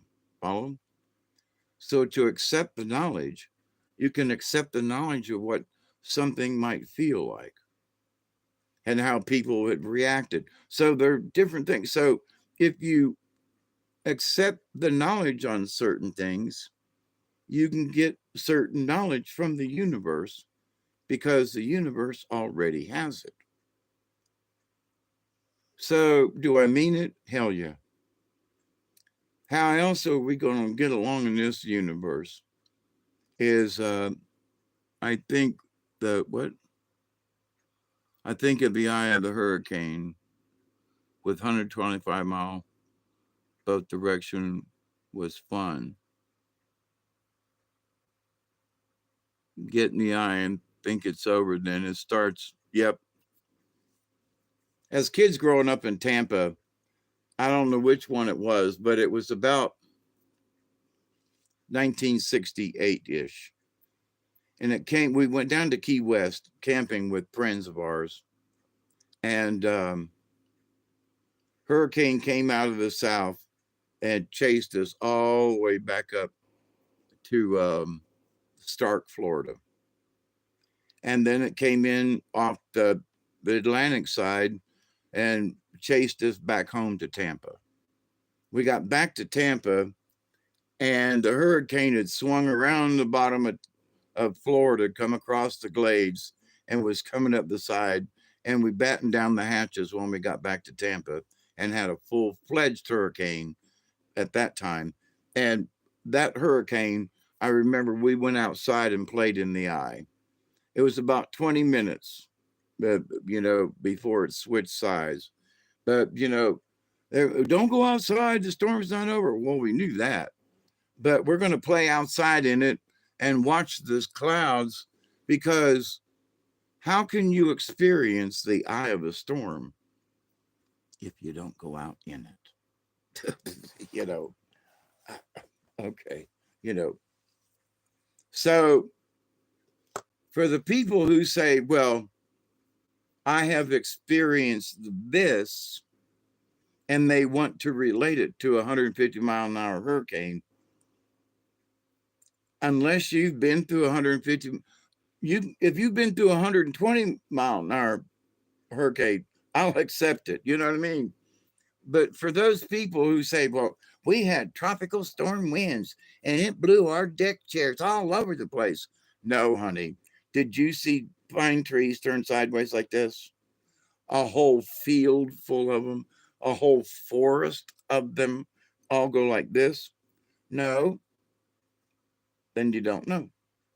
I'm not trying to be rude, but you don't know because it was awe inspiring and it was terrifying to see grown pine trees up on my hill bend sideways. So, but anyway, but people will try to, and I do it too, but I will try to pick something. If it's a storm we're talking about, what kind of MPH, is it tropical storm stuff or, where I was out on the, off of uh, Panacea and a storm came up, or are we talking about 20-foot waves? What are we talking here? So, and flooding. My yard is flooded, absolutely. Uh, that one time it was raining so bad it literally ran through my kitchen and across the floor and out the door. Yeah, I know what flooding's like. So, but not everybody does, and that's okay. But there are people who say, "Oh yeah, our front porch got wet. I had this much water in my house. Did you?" No, but the front porch got wet. Well, okay, you know. And rain came in on the patio. Okay, I'm glad you were safe. But don't say you know exactly how I feel when I had this much water in the house and you had puddles on the porch. You know, please don't compare. Why am I on this kick? Because there are people who are trying to compare some of these spiritual experiences that somehow qualify them. I'm going to say it, that in their minds somehow qualifies them to be an ascended master. When if they were a master carpenter, their experience would be that so you built a house with these other folk. Yeah. So as a carpenter, you've built one house. Yeah. Well, that master carpenter beside you has built 50 houses. Now, which one is more of a master? Yes, you mastered your craft. You built a house. So, but now there are these spiritual folks. God, if they would just accept where they are instead of trying to make us believe that it's more. Oh, I have this experience. Bravo. I mean it. I'm not trying to be sarcastic. But there are some of us who have had hundreds of those experiences. Let me share a few, versus I've had these two experiences and I was so moved. I mean it. I'm grateful. I'm glad that you have. But have a few more and let's come back and chat. That's all. You know, it's great that you're learning these things. It's great that you're paying attention. It's great that it's knowledge for the future and stuff. But you need to calm that ego down. Just because you have tried it once don't mean shit. You know, these folks these days, I've talked about my days of tripping. I used to have 100 hits of acid in my wallet at all times. I'm not lying because I was selling it and eating it.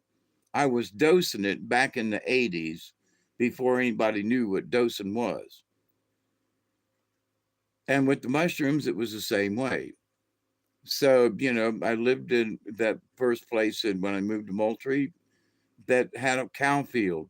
And for 4 years, I cultivated wild, showing up psilocybin mushrooms in about a 40-acre plot of land, um, with oak trees and pasture land and whatever. And I learned to cultivate the mushrooms in their natural surroundings. I know about it. I understand it because I practiced it. And so, and during that time, I learned how to dry them and to, preserve them. And I had how to crush them up and put them on a spoon and chase them with, a drink and get tore up. And so when I was asked, I started counting, well, we used to do mushrooms every weekend, Friday night, Saturday, all day Saturday, and Sunday we were sort of hung over, but we'd eat a mushroom, a small one. Sometimes that was a mistake to get our brains back so we could start to work on Monday. And so it's like, so I have tripped myself between acid and mushrooms over 500 times. And that's the low end, okay? Because I was eating my one hit of acid a day for a month is what, 30? And I did that like 8 months in a row. And that was just the acid. That's not counting the mushrooms and other stuff. And then when I ran out of the acid, there were 4 years at um the first place of growing and eating mushrooms. And then I was here, and there was a good 10 years where I could still find psilocybin mushrooms around here. I had certain cow fields. Well, all that's gone. The cows are gone. Everything's changed. So, 10 years, 4 years, 14 years of cultivating wild psilocybin mushrooms, eating them while I'm going through the field, 3, 4 times every week, every month, I, all the time for 14 years. And so, yeah, 500 trips, easy, easy. So there are folks that have a trip. They've had mushrooms. They went and had a spiritual thing. And, bravo, I mean it. I kind of sort of feel like Tyrus, where I'm sitting here kind of rubbing my hands going, but that don't mean that you know it all. That don't mean that one or two. Well, I was listening to some, they've tried ayahuasca twice. I've not tried it, but I've had a shitload of mushrooms and acid. So I know they're supposed to not be the same, but mushrooms, oh, and I've had peyote as well too. Um, so, but when I listen to people who've had a psychedelic experience, I'm glad they've had an experience. I'm glad they're getting something positive at it. But simmer down. You've had one, okay, two, and it's opened your eyes. Great. But calm that ego down. Just because you have, don't mean you're a know it all. With all the tripping that I've done, I've had enough. I don't need to go back there. But I'm still learning from the last time I took them. You know what I mean? So, what does that mean? Have the experience. But so you went through a tropical storm and the winds were 55 miles an hour, and you try to claim that you were in hurricane force winds. This is what I'm talking about. So, one or two trips, one or two experiences, and they have been through a 150-mile-an-hour hurricane. No, sorry, y'all fit in the category of tropical storm. All right. I'm not trying to discount it, but because you don't understand where I'm coming from, you don't understand how many of us were eating mushrooms every weekend and how many times we tripped during the day at work. you know, hey Dave, yeah, you got to hit acid, yeah. I'd be sitting on the commode. I'd pull my drawers down and reach into my wallet and pull out a card of Mickey Mouse, and tear off one of the perforations and pass it under the stall, I'll settle up with you later. Okay. It was $5 a hit back then. And I was making money. But because it was $75 for 100 hits. So, but anyway, so those of us in the 80s, you know, who were dosing every day while at work as a normal thing for us, because the only thing we had was High Times magazine, right? To learn about stuff and interchange. You had to talk with people, and so with the internet and everything now, everybody's done this and that, and they exchanging ideas and stuff. That's good. But for those of us old timers who were at this before the internet, I got a poster upstairs that is like, I survived paraquat. Now these folks look around and go, what does that mean? Well, then you don't know it all. You know what I mean? Well, yeah, I know everything there is to know about weed and growing and stuff like that. Well, I survived paraquat. Did you? What's that? Well, look it up. you know. But I've got, bumper stickers. I survived paraquat, you know, from when we survived paraquat. But so those folks who make claims, and I guess that's why I'm hung up on this, ascended master thing. They're claiming that a really good experience qualifies them to be able to race a car at Indy 500.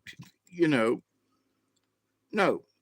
Uh, you can it gets you a ticket to the infield, but no, that's all. You can get closer to the race.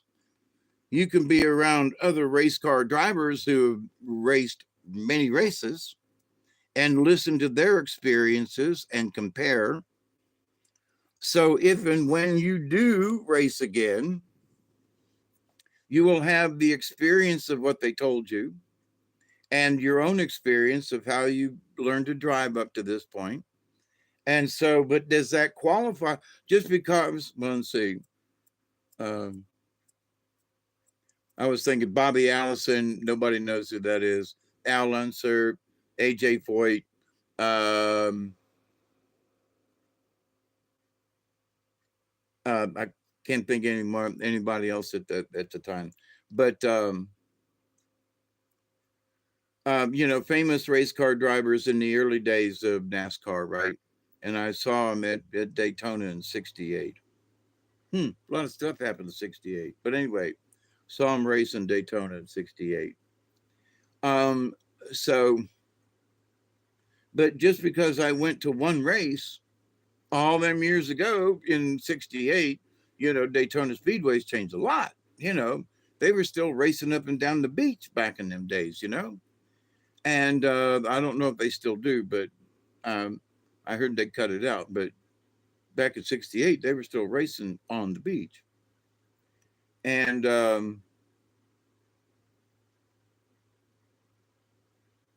you could camp on the beach and all other kind of stuff. But anyway, so but just because I was at the Daytona once, and yeah, I'm a fan of Daytona, but I can't name you every uh, race car driver that won at Daytona. Um, Would I like to go again? Yeah, but I might not get the chance, and that's okay. But every time I watch it on television, I remember what it was like to sit at the end of that last turn coming into the straightaway, and watching them cars when they came around and two or three of them wrecked. And they had to put up them really high fences because there was a tire that almost ended up in the grandstand with us. And that would have hurt. But we was right there in that last turn coming into the straightaway. And then they put up bigger, higher, taller fences, you know. Um, but I remember it. I remember the noise. I remember what it felt like and all the screaming fans and, you know, the race. Even though we were stuck in this little corner, you know, they didn't have big screen TVs. It was the experience. So what I can say is I have experienced what it feels like because I was there at a Daytona 500 race. Have I been since? No. Would it feel the same if I went now? Probably not. But twice as many people in cars and stuff, you know. It'd be much cooler. I mean, it just, you know, um, but I have been. So just because I took ayahuasca once or twice and took a trip doesn't mean I can race at Daytona, you know, doesn't mean that I qualify for this or this or this, or that my experience, unfortunately, you know, somebody said, how can you qualify or quantify the, you know, folks? Yeah. Have you had one experience or 10? Well, I've had one and a half. Okay. So where do you think you rank? Well, what do you mean, Dave? Well, you know, you've had experiences. Well, that person over there has had 10 such experiences, and you've had one and a half. Is it the same? And the person with one and a half are going, well, yeah, that experience for me was really strong. But that person over there had 10 of them, different times, but have had 10 of those hair raising experiences. Does your one and a half qualify to equal what they've learned from the one and a half yours to 10, which is theirs? And you, to me, I can't believe it. There are people who will defend that one and a half experience that they've had is at least equal to the 10 by somebody else. And they will come up with excuses. Well, you know, things were different then. And my experience, because it's now, is more strong, is more prominent, is more potent. But it was the same experience, not something else. It was the same experience. You took blotter acid, blotter acid. Yes, yes. Equal, equal. Blotter acid. You both took it, right? Yes. Then how can you say that your one and a half is the same as 10? I dare you to take 10 of those and claim it's the same as one and a half. But they will, oh yeah, circumstances. Well, the acid's stronger. Don't care how much stronger the acid is, unless it's crystal, you know, but that you would try to equal your experience of one and a half with somebody that's had 10 or 20, or like me, 500, that your experience is equal to my combined experience. Even if I'm lying, it's still been 300 or 400 hits, or, you know, times. Because like I said, I had sheets of 100 hits of acid myself and would have 200 or 300 at a time because I was selling quantities, 100 hits at a time. So, and was taking a bunch of them. But so anyway, I stayed tore up all the time. I did. And so I floated in a different reality that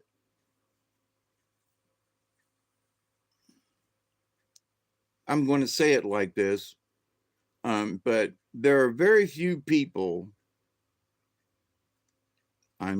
It might be in the thousands, but I seriously doubt there is a million people. Okay, so in that fact, there might have been 10,000 people who have taken acid over a period of time, as many times as me and those of us that had that acid back then. Okay, it was back in the 80s. So I haven't seen that much since. Uh, nor have I known anybody that could get anything like that. So, which is weird because um, if it was more prevalent now than it was then somebody should have bumped into me by now. But anyway, um, so the combined experience, right? Your combined experience is just that. It's a combined experience. That's knowledge that you learned on your own. You went into the universe. You became part of the Akashic record because you were tripping yourself thing, you know, and you found out of what it's like to be in those other realms. So for me, in taking a hit of acid every single day, for I remember at least 2 weeks in a row. And then I think I took a couple of days off because I just needed to not be tripping for a couple of days. But then I was right back on it. So it wasn't like I quit. I just slacked off for 2 days or 3 days. But went right back on it, hard and heavy. It was one a day and sometimes two. You'd take one in the morning and get through the day, and then about 6, 7 o'clock, you'd have a beer, and everybody look around and go, what the hell? Then we'd take another hit of acid. So then try to sleep on that, wake up the next morning at 6 o'clock and go to work, right? And work in the machine shop. Um,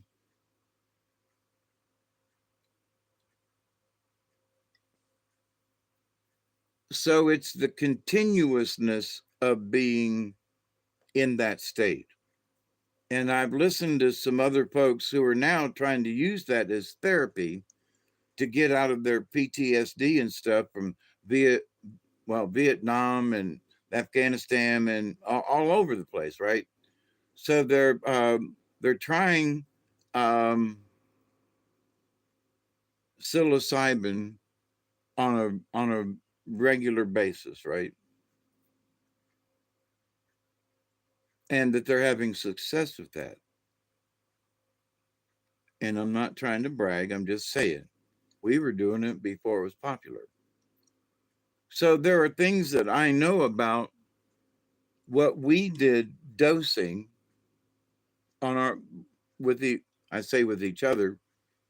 It was a sort of a 5-man group that we bought weed, didn't sell much of it, but we bought weed, loved to trip.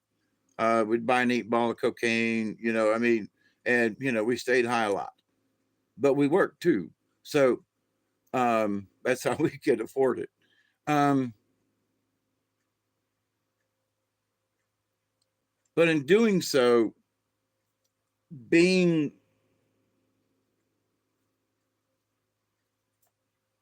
on acid at a certain level for days on end, and feel yourself slipping because you took one in the morning, and it's good for a good 8 to 10, maybe 12 hours. Uh, then you peak and you're on your way down. Well, you can feel that you've peaked and that you're on your way down. And it's 3 o'clock in the afternoon, and they want me to work till 5. And that means that I still have to go home, right? And do some chores. So what do? I take I've got to go poop break, go break out another hit of acid out of my wallet, take it, wash up, go back and go to work for another 2 hours and then go home. And now I've had 2 hits of acid for the day. So I can count one a day for a bunch of days, but at least half of those days I took 2. So in 7, 14, 28. So out of 28, there's at least a half of that more, which is another 14. So, I've had over 35, 40 hits in the month, right? One a day plus sometimes two. And whatever we did on the weekends. Um, this other person has taken 2 hits of acid in their life, or they, you know, had mushrooms for a weekend, and come to find out that they've showed me what the mushrooms look like, and they're not the psilocybin mushrooms I ate for 15 years. Um, dried them, sold them, traded them for weed, you know. So, do I know what I'm talking about? Yeah. I didn't learn it from a book. I learned it by observing nature. I learned by my what I learned about gardening and applied it to different situations. But now the tripping part. So I think part of my issue now in my old age is the renolazine is triggering some of those same enzymes or neurons in my brain because I tripped heavily, you know, 6 months almost every day, sometimes two. Um, so 30, 60, 90 days, that's 90 hits. And add two a day. So we're looking at 100 hits in 3 months' time without even, flinching. That's how many hits of acid I've done. Just, and it was longer than that, right? So how can I prove it? Well, I can't prove it, but I can discuss how many days. And how do I know it was 500? Because I had 100 at the end of 3 months. And I'm talking about 14 years, you know. So, um, not everyone should have a psychedelic um, experience. There are folks who claim they want to, and I have been a shaman guide to other people. You want to get high? You want to take some mushrooms? You come to Dave's house. We're going to go down in the woods so nobody can disturb us. There's not going to be any loud music or anybody, a bunch of drunks or anybody to mess with your high, to mess with your trip. You're going to have a clean trip because I only have the best mushrooms at the time I did. And at the other side of it, I will give you enough to make it just enough to where you won't freak out. I'm going to be your guide for the evening, and make sure you're safe. And which I did many times. And I still offer my services, but I've listened to some other people who are like, well, I have this, you know, guide or whatever, and they'd only taken it a couple of times, and so it's like, oh, so your guide was just another experiencer? Well, yeah, but they'd been trained by who? The shaman? No, they'd been trained by another experiencer. Oh, so none of y'all, after taking this stuff, I was listening to him in this podcast, right? None of these people in this group, as they went back to this one, who was doing I guess it's sort of like Dungeons and Dragons, who's the dungeon master, right? So if you're having a trip, somebody should be the dungeon master, to keep everybody out of trouble, make sure somebody starts freaking out, you can bring them back down. Techniques to help bring them back down, calm them down. They start to freak out. You know how to ask questions. You know how to lead a circumstance. You know how to lead somebody out of a monster that's chasing them to calm down and maybe hide under the bed or something.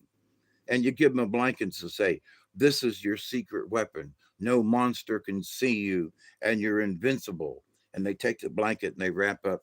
Next thing you know, they're on something else, but they're off of the topic of a monster going to eat them.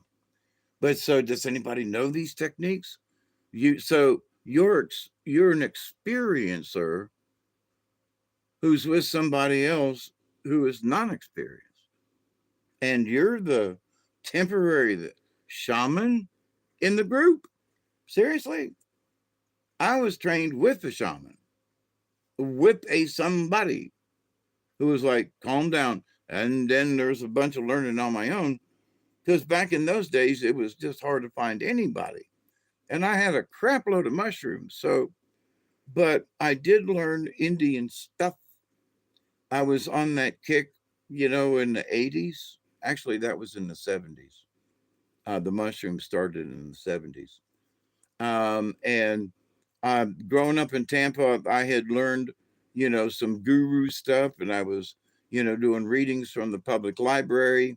And so I was on, I guess one could say, sort of a shaman journey then. Um, it was just a spiritual thing, one to learn about it. Had seen some stuff on TV before I moved up to Georgia, that had been to the University of South Florida, and had met some people from India that gave some talks and things and stuff. So, um, and as an experiencer myself in taking the mushrooms, I was absolutely enlightened, okay, especially over many times. But,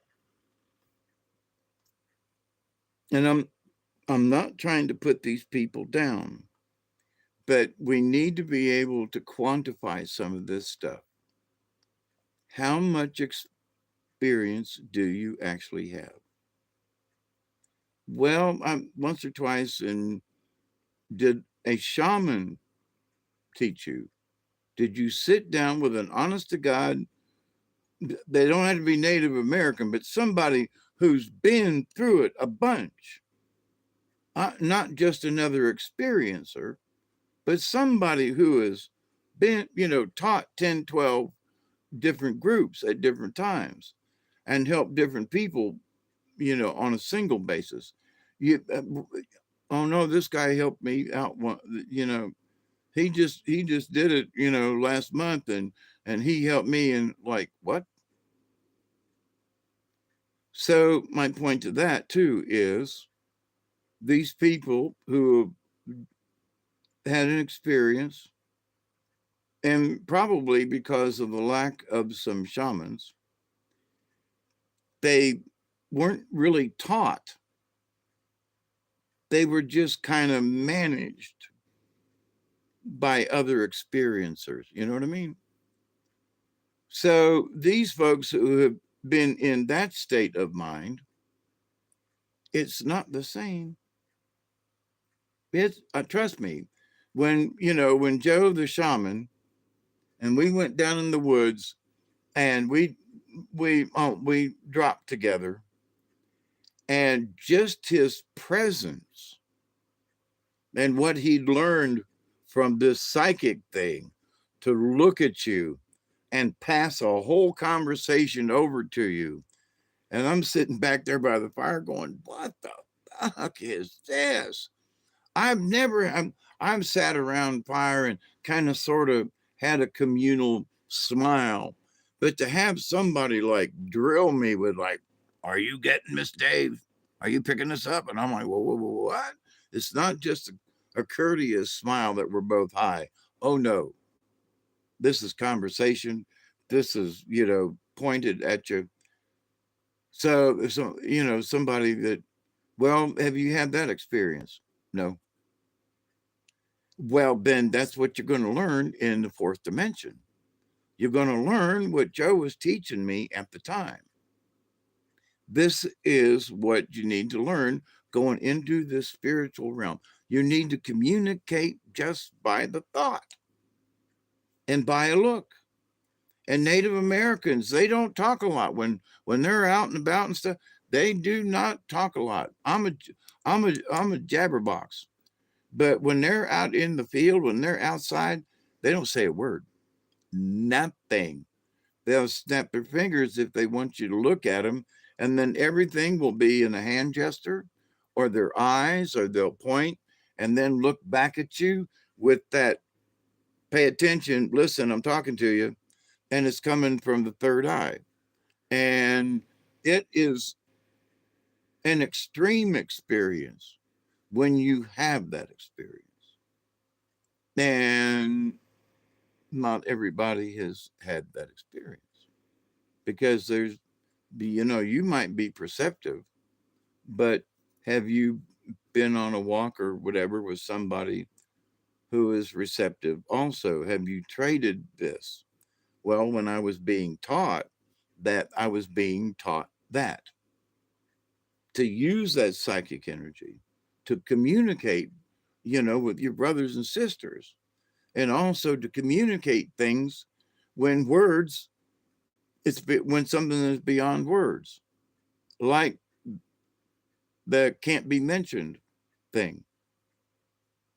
It's like you go, don't mention it, and they look at you like, when they say don't mention it, it mentioned don't, you know.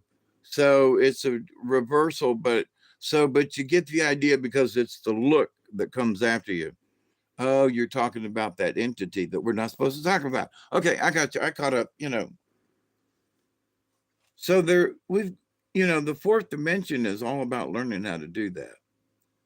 So do not ascend until you learn how to do that. And this is the time with the shortwave frequencies and stuff.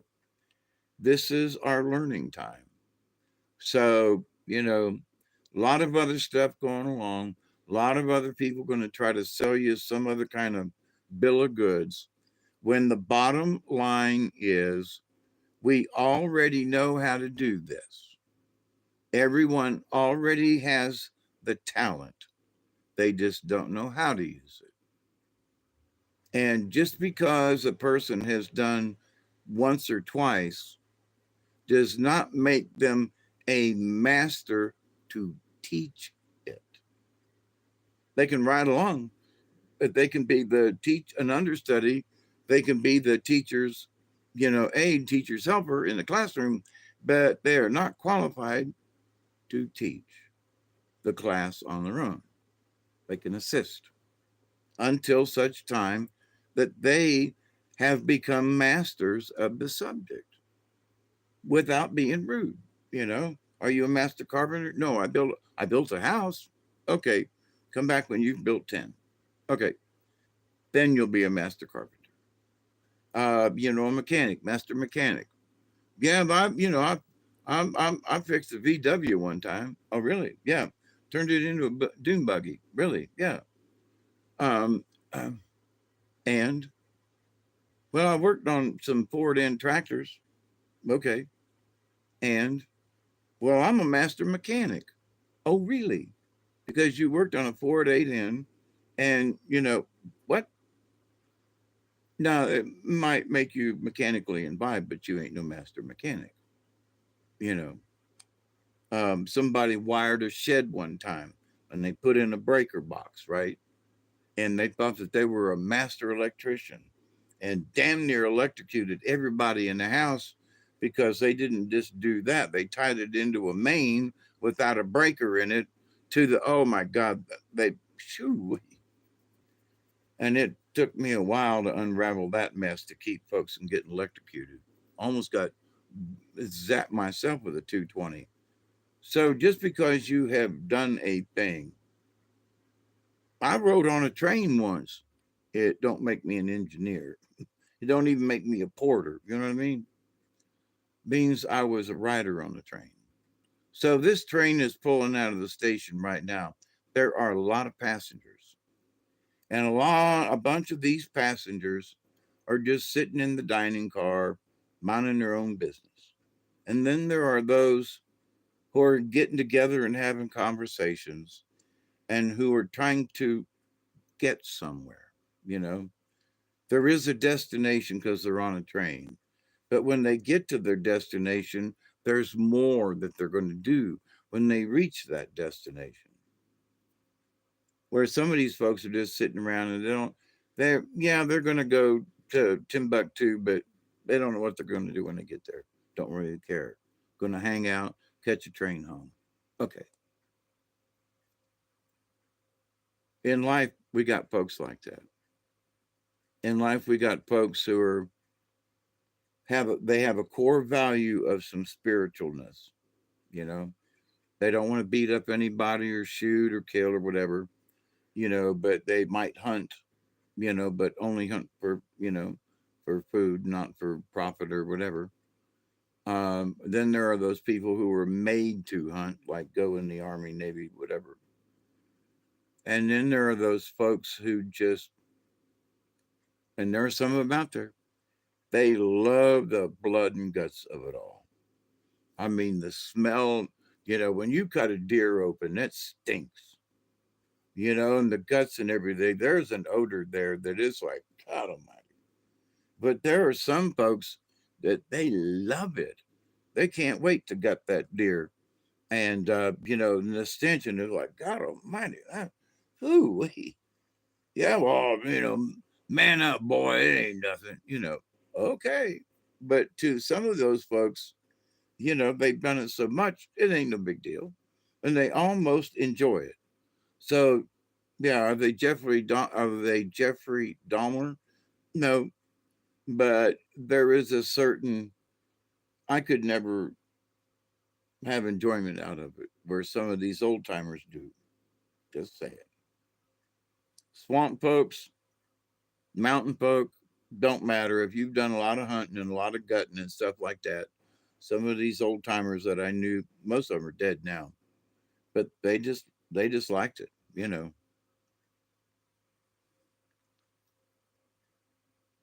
So there's knowledge in all of it. And just because you've done a thing once or twice, or maybe even 10 times, you need to be honest and humble. And it's like, before I knew it, I had hit the 400 mark and tripping, you know, way back when, right? And I quit doing the tripping thing in the middle of the 90s, well, 98, 99. And by the 2000s, I was pretty much out of tripping. Okay. I don't know what age that made me, but it's been 25 years ago. So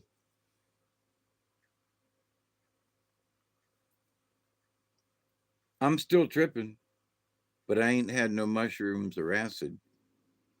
I think I have literally tripped so much earlier on in my life that now these medicines I take for my heart are triggering some past experiences and some new ones too.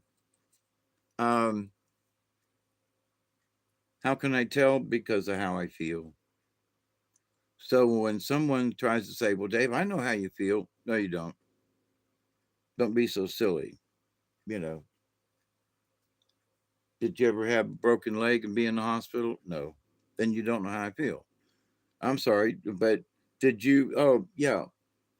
Well, you got broken ribs. Well, I've had broken ribs. We know how it feels to have broken ribs because we both experienced it. Didn't have to happen twice, but the one time was like good enough. So, but breaking a leg is not the same as breaking ribs because when you break a leg, it doesn't bother your breathing. You break or crack a few ribs, you can't breathe. Big difference. Big difference, right? So be careful of some of these folks who are comparing that they're as good as, or they have learned so much that they are transcending. And I'll give them, the benefit of the doubt in that from where they were, or maybe still are, that they're learning more to help them to transcend. Okay. Now, one might argue, well, if it's going to help them, then they must be in the process of transcending. Yeah, well, some of these folks are like, it's going to happen any minute now. Um, really?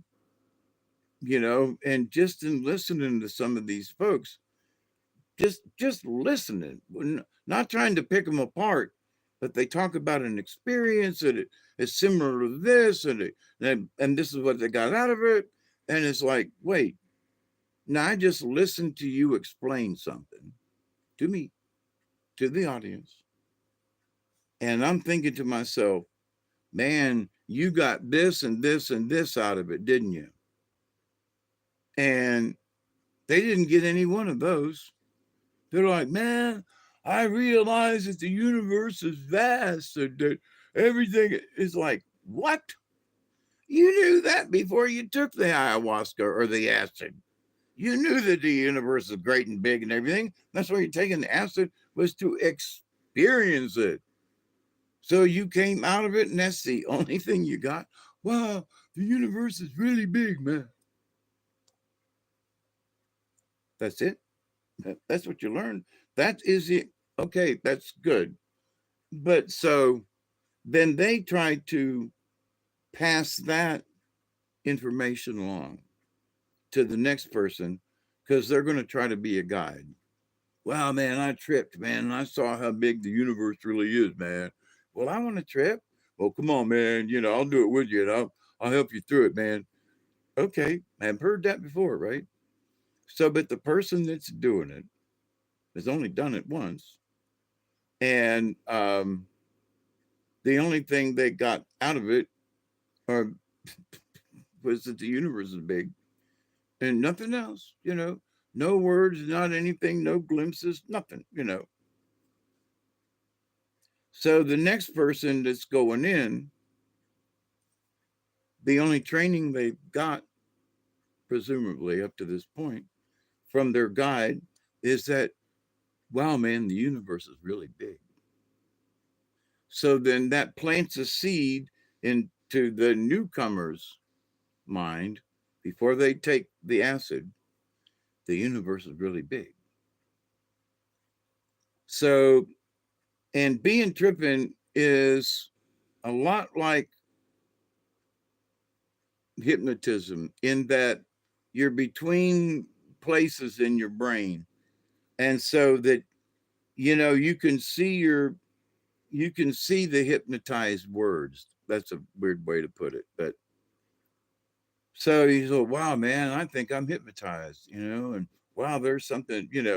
But if you've never had somebody say, do you feel like you've been hypnotized while they're freaking out and their eyes are this big around, and they go, wow, man, I never thought of it that way. And it just interrupts their train of thought, much like 2025 is interrupting trains of thought with spirituality. See how I brought it all the way back around? um, but that it is all related. It is important, at least for those of us, like, what am I going to get out of this? And it's like listening to Cliff in one of his talks. He's like, what am I really going to get out of all this? The universe is saying, I need to put this information out there, much like the universe tells me, my spirit guides, in that I must have these conversations. I must bring up these subjects, to at least broach them with people, right? So in the same way, I can assimilate in that there I have information. He's downloaded it onto a computer. They have downloaded it into my brain. But the same thing is true. We got to get it out. The universe tells us we got to get this out. And so why are we doing this? Because the universe says we got to get it out. And in that, as far as being, what is your motive? To not be scared of religion, to not let these don't let these religious folks beat you into submission, that your way of spirituality doesn't count, and that Native Americans and Native peoples who have studied some of these ancient traditions for a long time may be closer than any religion ever could be. So take it with a grain of salt. It's been 4 hours and 20 minutes. Cheers.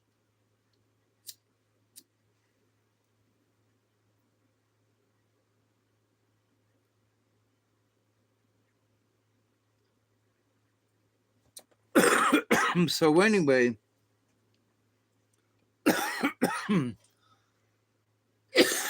one of my spirit guys are yakking at me right now, and they go, tell folks to be aware of false prophets, that with the caveat. Instead of, and that's like, a general statement, be careful of false prophets. Okay. But this is more of a beware of inexperienced prophets. Not that they're false, but with inexperience, there's the lack of truth.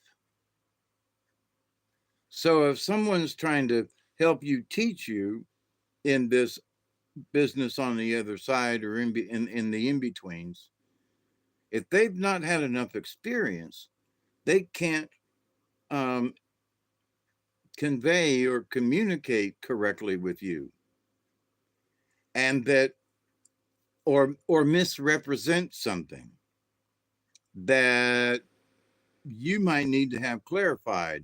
But in this person said, they got it, man, they got it, but the other person doesn't. But you got to be able to look in the eyes and find out, oh, they're not getting this. So when Joe would lean into me and he'd go, understand?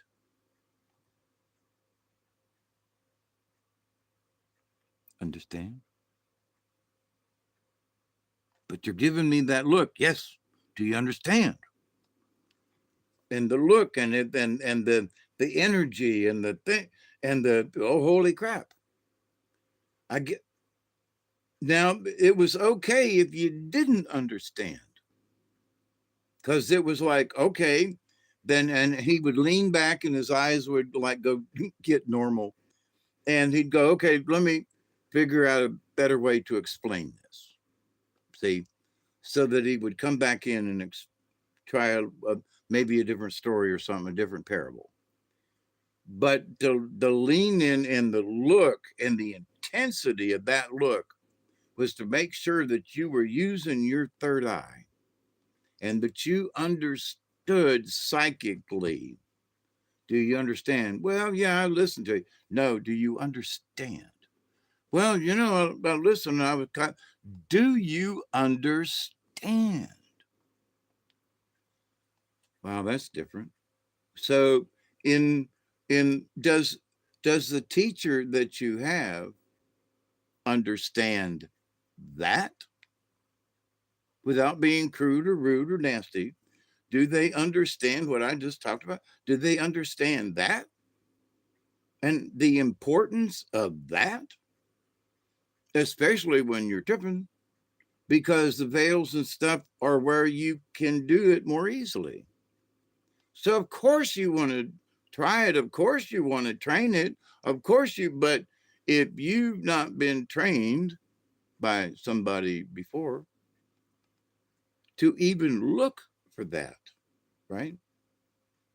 So it happens, people are looking at each other and they're bug-eyed, because you're tripped and I'm tripped and we're both tripping. Our eyes are this big around, and go, wow, man, I didn't know my eyes could get this big.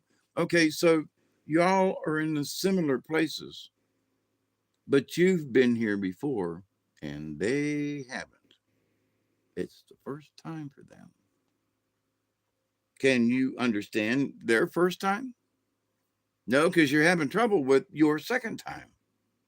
Because you're going back to your first time and trying to relate it to the trip you're on now. And your buddy over here, who you're supposed to be coaching, is going, wow, man, the universe really is big, man. Yeah, man, I told you. Wow, man. So now they're both on the same keel, but this had guys had a number two. Yeah, he's shit for brain, right? But but does that make them a master? So for the and here's the excuse. Thank you. The excuse for this is very simple.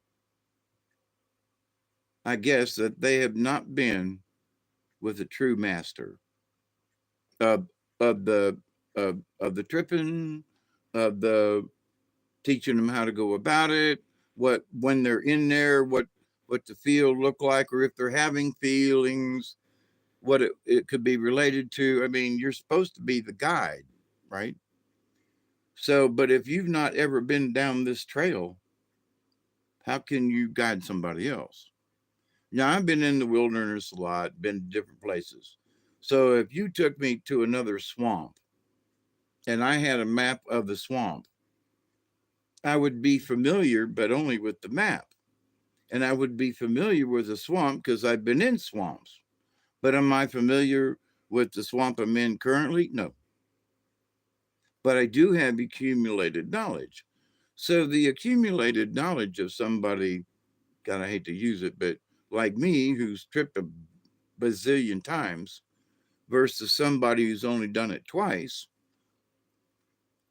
I can sense literally if somebody's starting to have a bad trip or something, cross their whatever, right?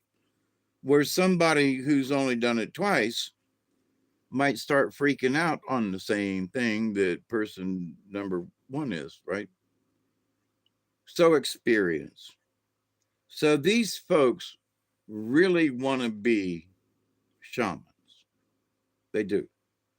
They're seeking, they're on the shaman trail, but they're crippled. Dave, there you go with crippled again. They're crippled because they don't realize that they don't have enough information. Somebody gave them a sketchy map on a napkin, and they're going to take this drug that's going to highlight their brain to unimaginable heights and experiences, and nobody else has been there before. Well, this guy over here, he went out on a boat once, but you know, so now you all go on this journey, but with very little, if any, experience. So that's the problem. There are a lot of eager people who wish to be shamans in this. Man, I want you to come on a trip with me. I want you to experience this. I want you to see the magic in this. Okay. But see, and I don't know how it's going to work out. I'm just going to have to watch. But there are some folks who are allowing their ego to move in, where one of the things that they should learn is to be humble. So they missed that one right off the bat. So, but you've done it twice, and you're an expert now, and so you're going to lead other people because the shaman that may have started this is only one person, and he only does it so many times a year, maybe classes or however you want to put it. Now here's this other person, first time user, want to do it again, and they're like, so they do it again with a friend, and they together want to show some more people. But the shaman person is not available. So then they get a third person to come in with the first two guys. So now number one's had three, number two's had two, and number three's had one. You know what I mean? One trip. So now between them, they've had 6 trips. Where the shaman himself has had a dozen trips by himself, right? Not combined with somebody else's. So these three are now having the experience. Now they share the experience with each other while they're tripping. And so in that, they've learned a few things, okay? And probably the universe has showed them a couple of things, right? But now they feel like because other people want to experience it, that they're qualified to be the coach. And they're not. Not to be rude. I'm trying not to be rude. You just, you got to practice some more. That's all I can say. I was listening to Graham Hancock and something, and a lot of people don't like him, but something that he said, he was like, I'm going to fudge the number. But I was surprised at how many times he said, I'm going to say 20, but I know that number's low. Okay. I think he said it was more like 50 or 65 or so. It was a humongous number of times. I was surprised. But, like folks won't believe that I did over 100 hits of acid. I counted. Um, but what I got from that, the um, interviewer was like, would say that again. How many times? Daddy's like 20. You've taken ayahuasca 20 times. Now, like I said, that number's low. And I was shocked. And the interviewer was shocked. And somebody in the room was shocked. And it's like, so here's what is a sort of mild mannered, you know, author and, um, and guide with certain things. And to offer an alternative suggestion to some of these crazy, Egyptologists and folks. And I don't believe a lot of them myself. So, and there is more that I agree with Graham Hancock than I do with archaeologists, right? So then he said he did done it 20 times or more. And I'm like, so there are all these other people who brag about 2 or 3 times. He's quietly said 20 without bragging. The person had to drag it out of him and to repeat it. And he didn't want to really talk about it, but he'd done it 20 times or more, right? So, but here are these other people over here who are like, yeah, man, I've done it 5 times. So Graham's done it 4 times more than you had. 4 times 5 is 20.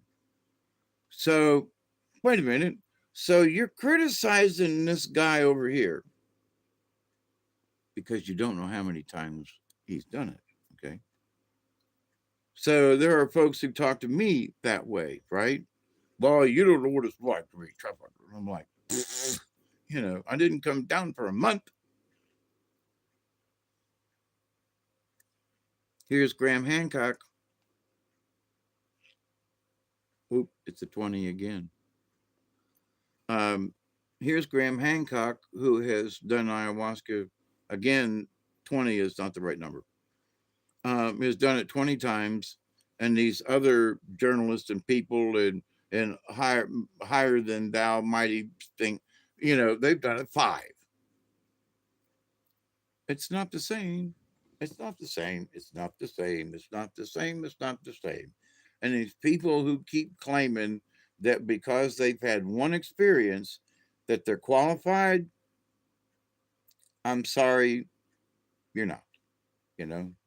So we're all going to go straight to the 5th dimension because, no offense, these idiots claim we're going to skip the fourth because they know better, because they've talked to the, the green, emerald tablets. They've had conversations in the ether with, you know, Enoch and whoever. God Almighty, and this is how it's going to pan out and be, and this is okay. Really? Well, okay. You know, before you looked up the words that you're using, what um oh God, I can't remember his name now. But I watched him every Saturday. But he was like, we are all going through the transition. Absolutely. We're going through the transition. Count on it, right? But we are not ascending. We're not doing that thing. And I'm trying to think of his name. But anyway, he talked, and other folks too at the time. And some of these folks have like just left the scene. I haven't seen them on any other formats. But that,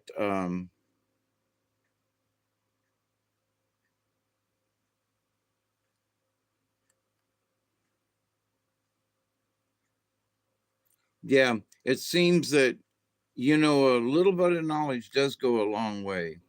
But, then you can be filled with the knowledge and think you're a professor when you're still sitting in the back row trying to figure it out, you know. Trying not to be rude, but and I don't know anybody by name, but I'm just saying that these folks in general who talk about, we're all headed to the fifth, or we're going to skip the fourth, and blah, blah, blah. No, no, no, no. You need to learn how to get out of the third first. You know, let's just be practical and understand it. There doesn't have to be an argument. Yes, we're going to go to the fifth, but not right now. Calm down, you know, um, back it off a notch or two. We're going to get there, but we must have the fourth. So, and may the fourth be with you. Um, um, but yeah, so where are we now?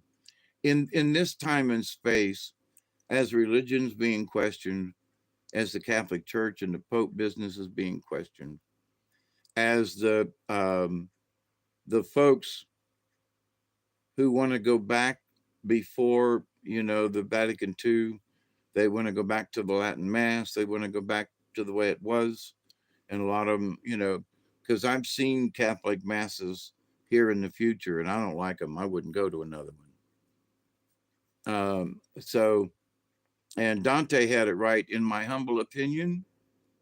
Um, he said that the closest that any religion got was the Orthodox Church over there in Russia and Crimea, over there. And that's the closest.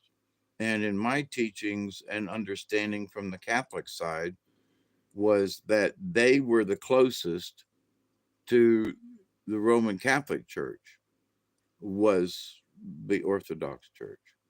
And so, and I believed that and understood it for a long time. So, what about the Pope? Well, what about, the other guy? What about these other folks that actually Catholic Church broke off from these folks, Krill and anyway.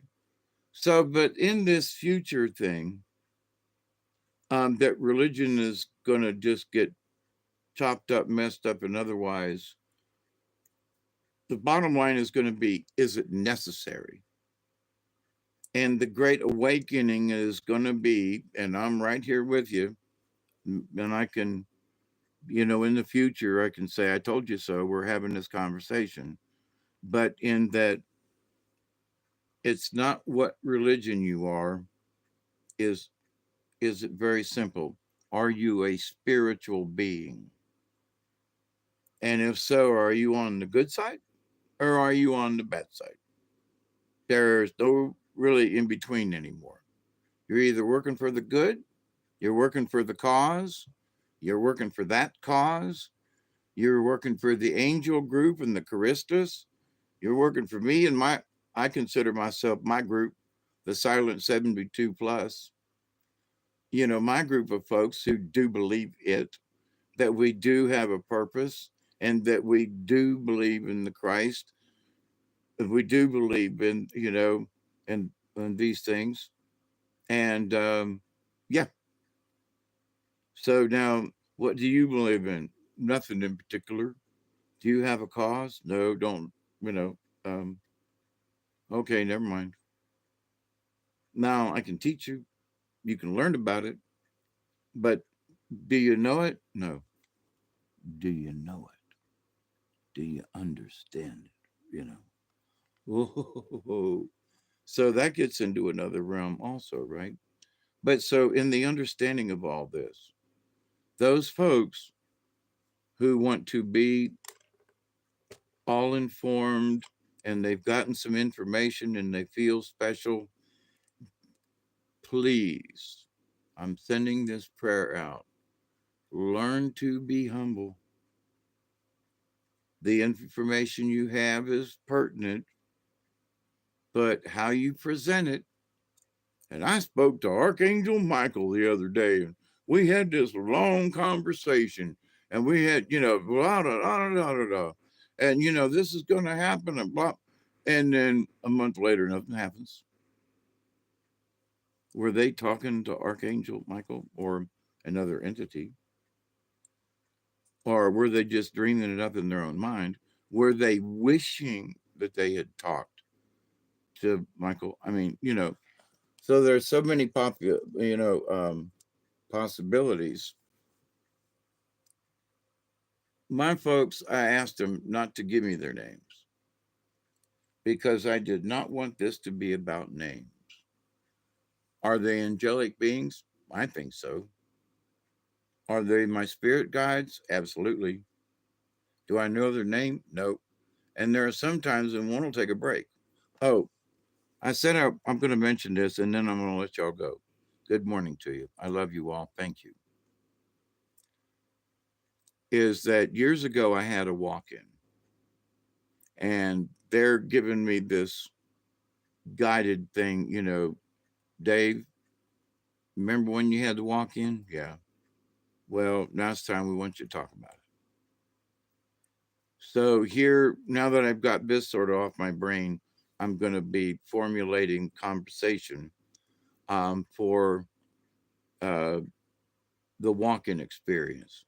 I need to send my brain back there and bring out some nanobots and remember more clearly. Um, but I remember certain things that were like on the inside of me, it was earth shattering. And I had to have the walk in that literally took me over. I'm telling you. And because they were not in a bad way, in a good way. I asked God, the angels, and anybody that was listening, you got to help me out of this. I do not know how to wrangle this. I don't have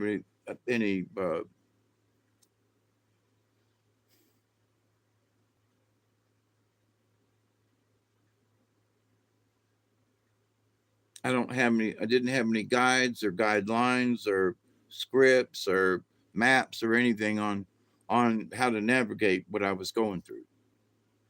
I could not figure it out. I could not see it.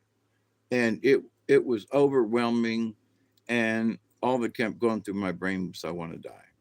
I'm supposed to be dead. I'm not supposed to live until blah blah blah. Well, I'm 72 now. And at that particular time I did die. In that I had to turn my life over to a spirit that entered me to keep me from failing any further. And I look back and go, it could have been any kind of demon. It could have been any kind of entity. But in my prayers and what I was doing, I it was my faith, absolutely, that pulled me through. Because my answer that I was like, I need help. Do you have faith? Well, yeah, I think so. No, no, no, no. Do you have faith? And I've talked about this back in the day. You have to have 100.1% faith in yourself and what you believe.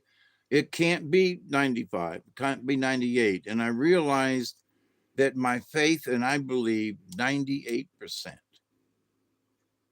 but I was hedging. I did not believe that 100.2. And when I realized that and accepted that next 2 points, percentages, everything changed. I mean, I started understanding things better because I truly did have faith. Well, do you have faith you can get through this? Well, I don't know. I should be able to figure this out. No. Do you have faith to get your ass out of this situation? Well, I don't know. Well, since then, I've spent the 4 days on the river with no food and water. I've, done this, I've done that. I've almost drowned twice. So do you think you can get yourself out of this? Well, so the walk in taught me how to get out of being drowned, how to get out of being, froze to death, how to, and how to survive it and how to be here now. But that walk in gave me the courage and showed me, and look, I was like, come with me. And I'd be like, okay, where we're going? Well, come on, let's go. And off I'd go with, and there would be an experience there, right? And so with the experience, my walk-in would say, see there? That's the point I'm trying to make. Oh, oh, yeah, okay. So now here's my point. Look at me in the eye, from the standpoint of the walk-in. And you too can do this on your own. But you didn't believe you could do it on your own. Now there's asking for guidance in the universe is, that you're not wimping out, it's okay to ask the universe for help and thinking about things. And later on, when I became an engineer full time, there were times I'd just look up and go, come on guys, I know there's a solution in here somewhere. um, Help me out, I know there's a solution somewhere in the universe. And I would just leave it there and walk around the plant and get busy doing something else. And maybe on the ride home, the universe would speak to me and go, that problem you had on Ardo Street, yeah. Well, when you get back, you should. Holy crap, that might work. And and hundreds of times it has worked for me. Not a couple, but hundreds of times. So does it work? Yeah. Do you have to believe? Yes. And so the entity walk in for me had to make sure, by proving through taking me places and getting me involved, to believe in myself, to believe that I had faith, and to have the faith to believe. The circle is really strange, right? But in learning how it was all connected, in learning how, where along the way I had failed and I had like missed opportunities. Like I was on the right track back then when I was doing camping and I was doing the thing and we were doing the meditation in the mountains. That was all really cool and you were doing fine. And then all of a sudden you quit doing it and I quit doing it. And when I quit doing it, I just kind of hung up on the creator and the messages from. So, and it took me a while to remake the connection, but I absolutely did it. So, the walk-in showed me, because you have to go inside, you have to pay attention, you have to look at everything, and you go, well, that doesn't really matter. Maybe it does matter. Well, I don't want to think about that. Maybe you should. I had to go back into some things I did not want to go back into, but to make sure that those things were settled. But I'm better for it all afterwards. But it wasn't, and I can't tell you the exact time. I did a video back then. It was like, man, I think I've just had a transition. I think I've just had a, and it was, I don't know if I said it, but because back then to say that you had a walk-in was to admit that you had a demon or something come in. And I was like, no, this was sort of an angelic, not necessarily an angel, but the spirit of an angel, maybe an essence or something. But there were at times, I mean, I could literally feel my arms and stuff, and it was them, not me, but it was me, like a puppet. But never anything bad. There was never anything said bad. If there was anything that I was being troubled by, there was a calmness that came over me. So, I have had to admit, and I need to do a separate video on this, that I had a walk in for, I guess it was at least 9 months, maybe a year. And that if I hadn't asked the creator for that help, I might very well be dead, because that's where I was headed. I was headed with, you know, um, suicide. I was going to mental health a lot, a lot. And so, yeah, I went down that road. But then after the spirit guide came in, straightened me out of that, but then gave me the courage, gave me the knowledge, showed me how to get to the rest of it, and to believe that I can do it and to have faith in the universe. I mean, I am the quintessential picture of those things. Because had you known me back then, you'd go, man, that guy's a piece of shit. you know, he don't know squat. What's he talking about? And blah, blah. Watch my earlier videos. They're pathetic. I won't take them down just because. But but to the lessons learned, cheers.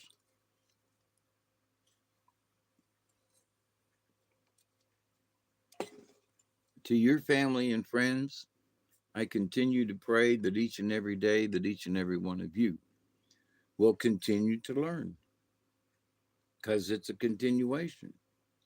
That you will continue to learn how to accept and receive the knowledge, the healing. There's healing in there, and the wisdom, especially from the universe. And with the wisdom and the knowledge, man, there's a lot you can do with that right there. So, my dear friends, thank you so much. It's been almost 5 hours. I was not going to do this. My phone's going to run out very shortly here from battery power. So, I love you. Please be safe. Thank you for being a subscriber. Thank you for hanging out. And please be safe and navigate these waters at 2025 and also future. But, we're just starting to get used to some of this stuff. And nobody's been here before. So we got to get our feet wet. It's okay. We're going to make it. Are you sure you want to stop streaming? Yep, I do. I got to go to the bathroom. I love you. Goodbye.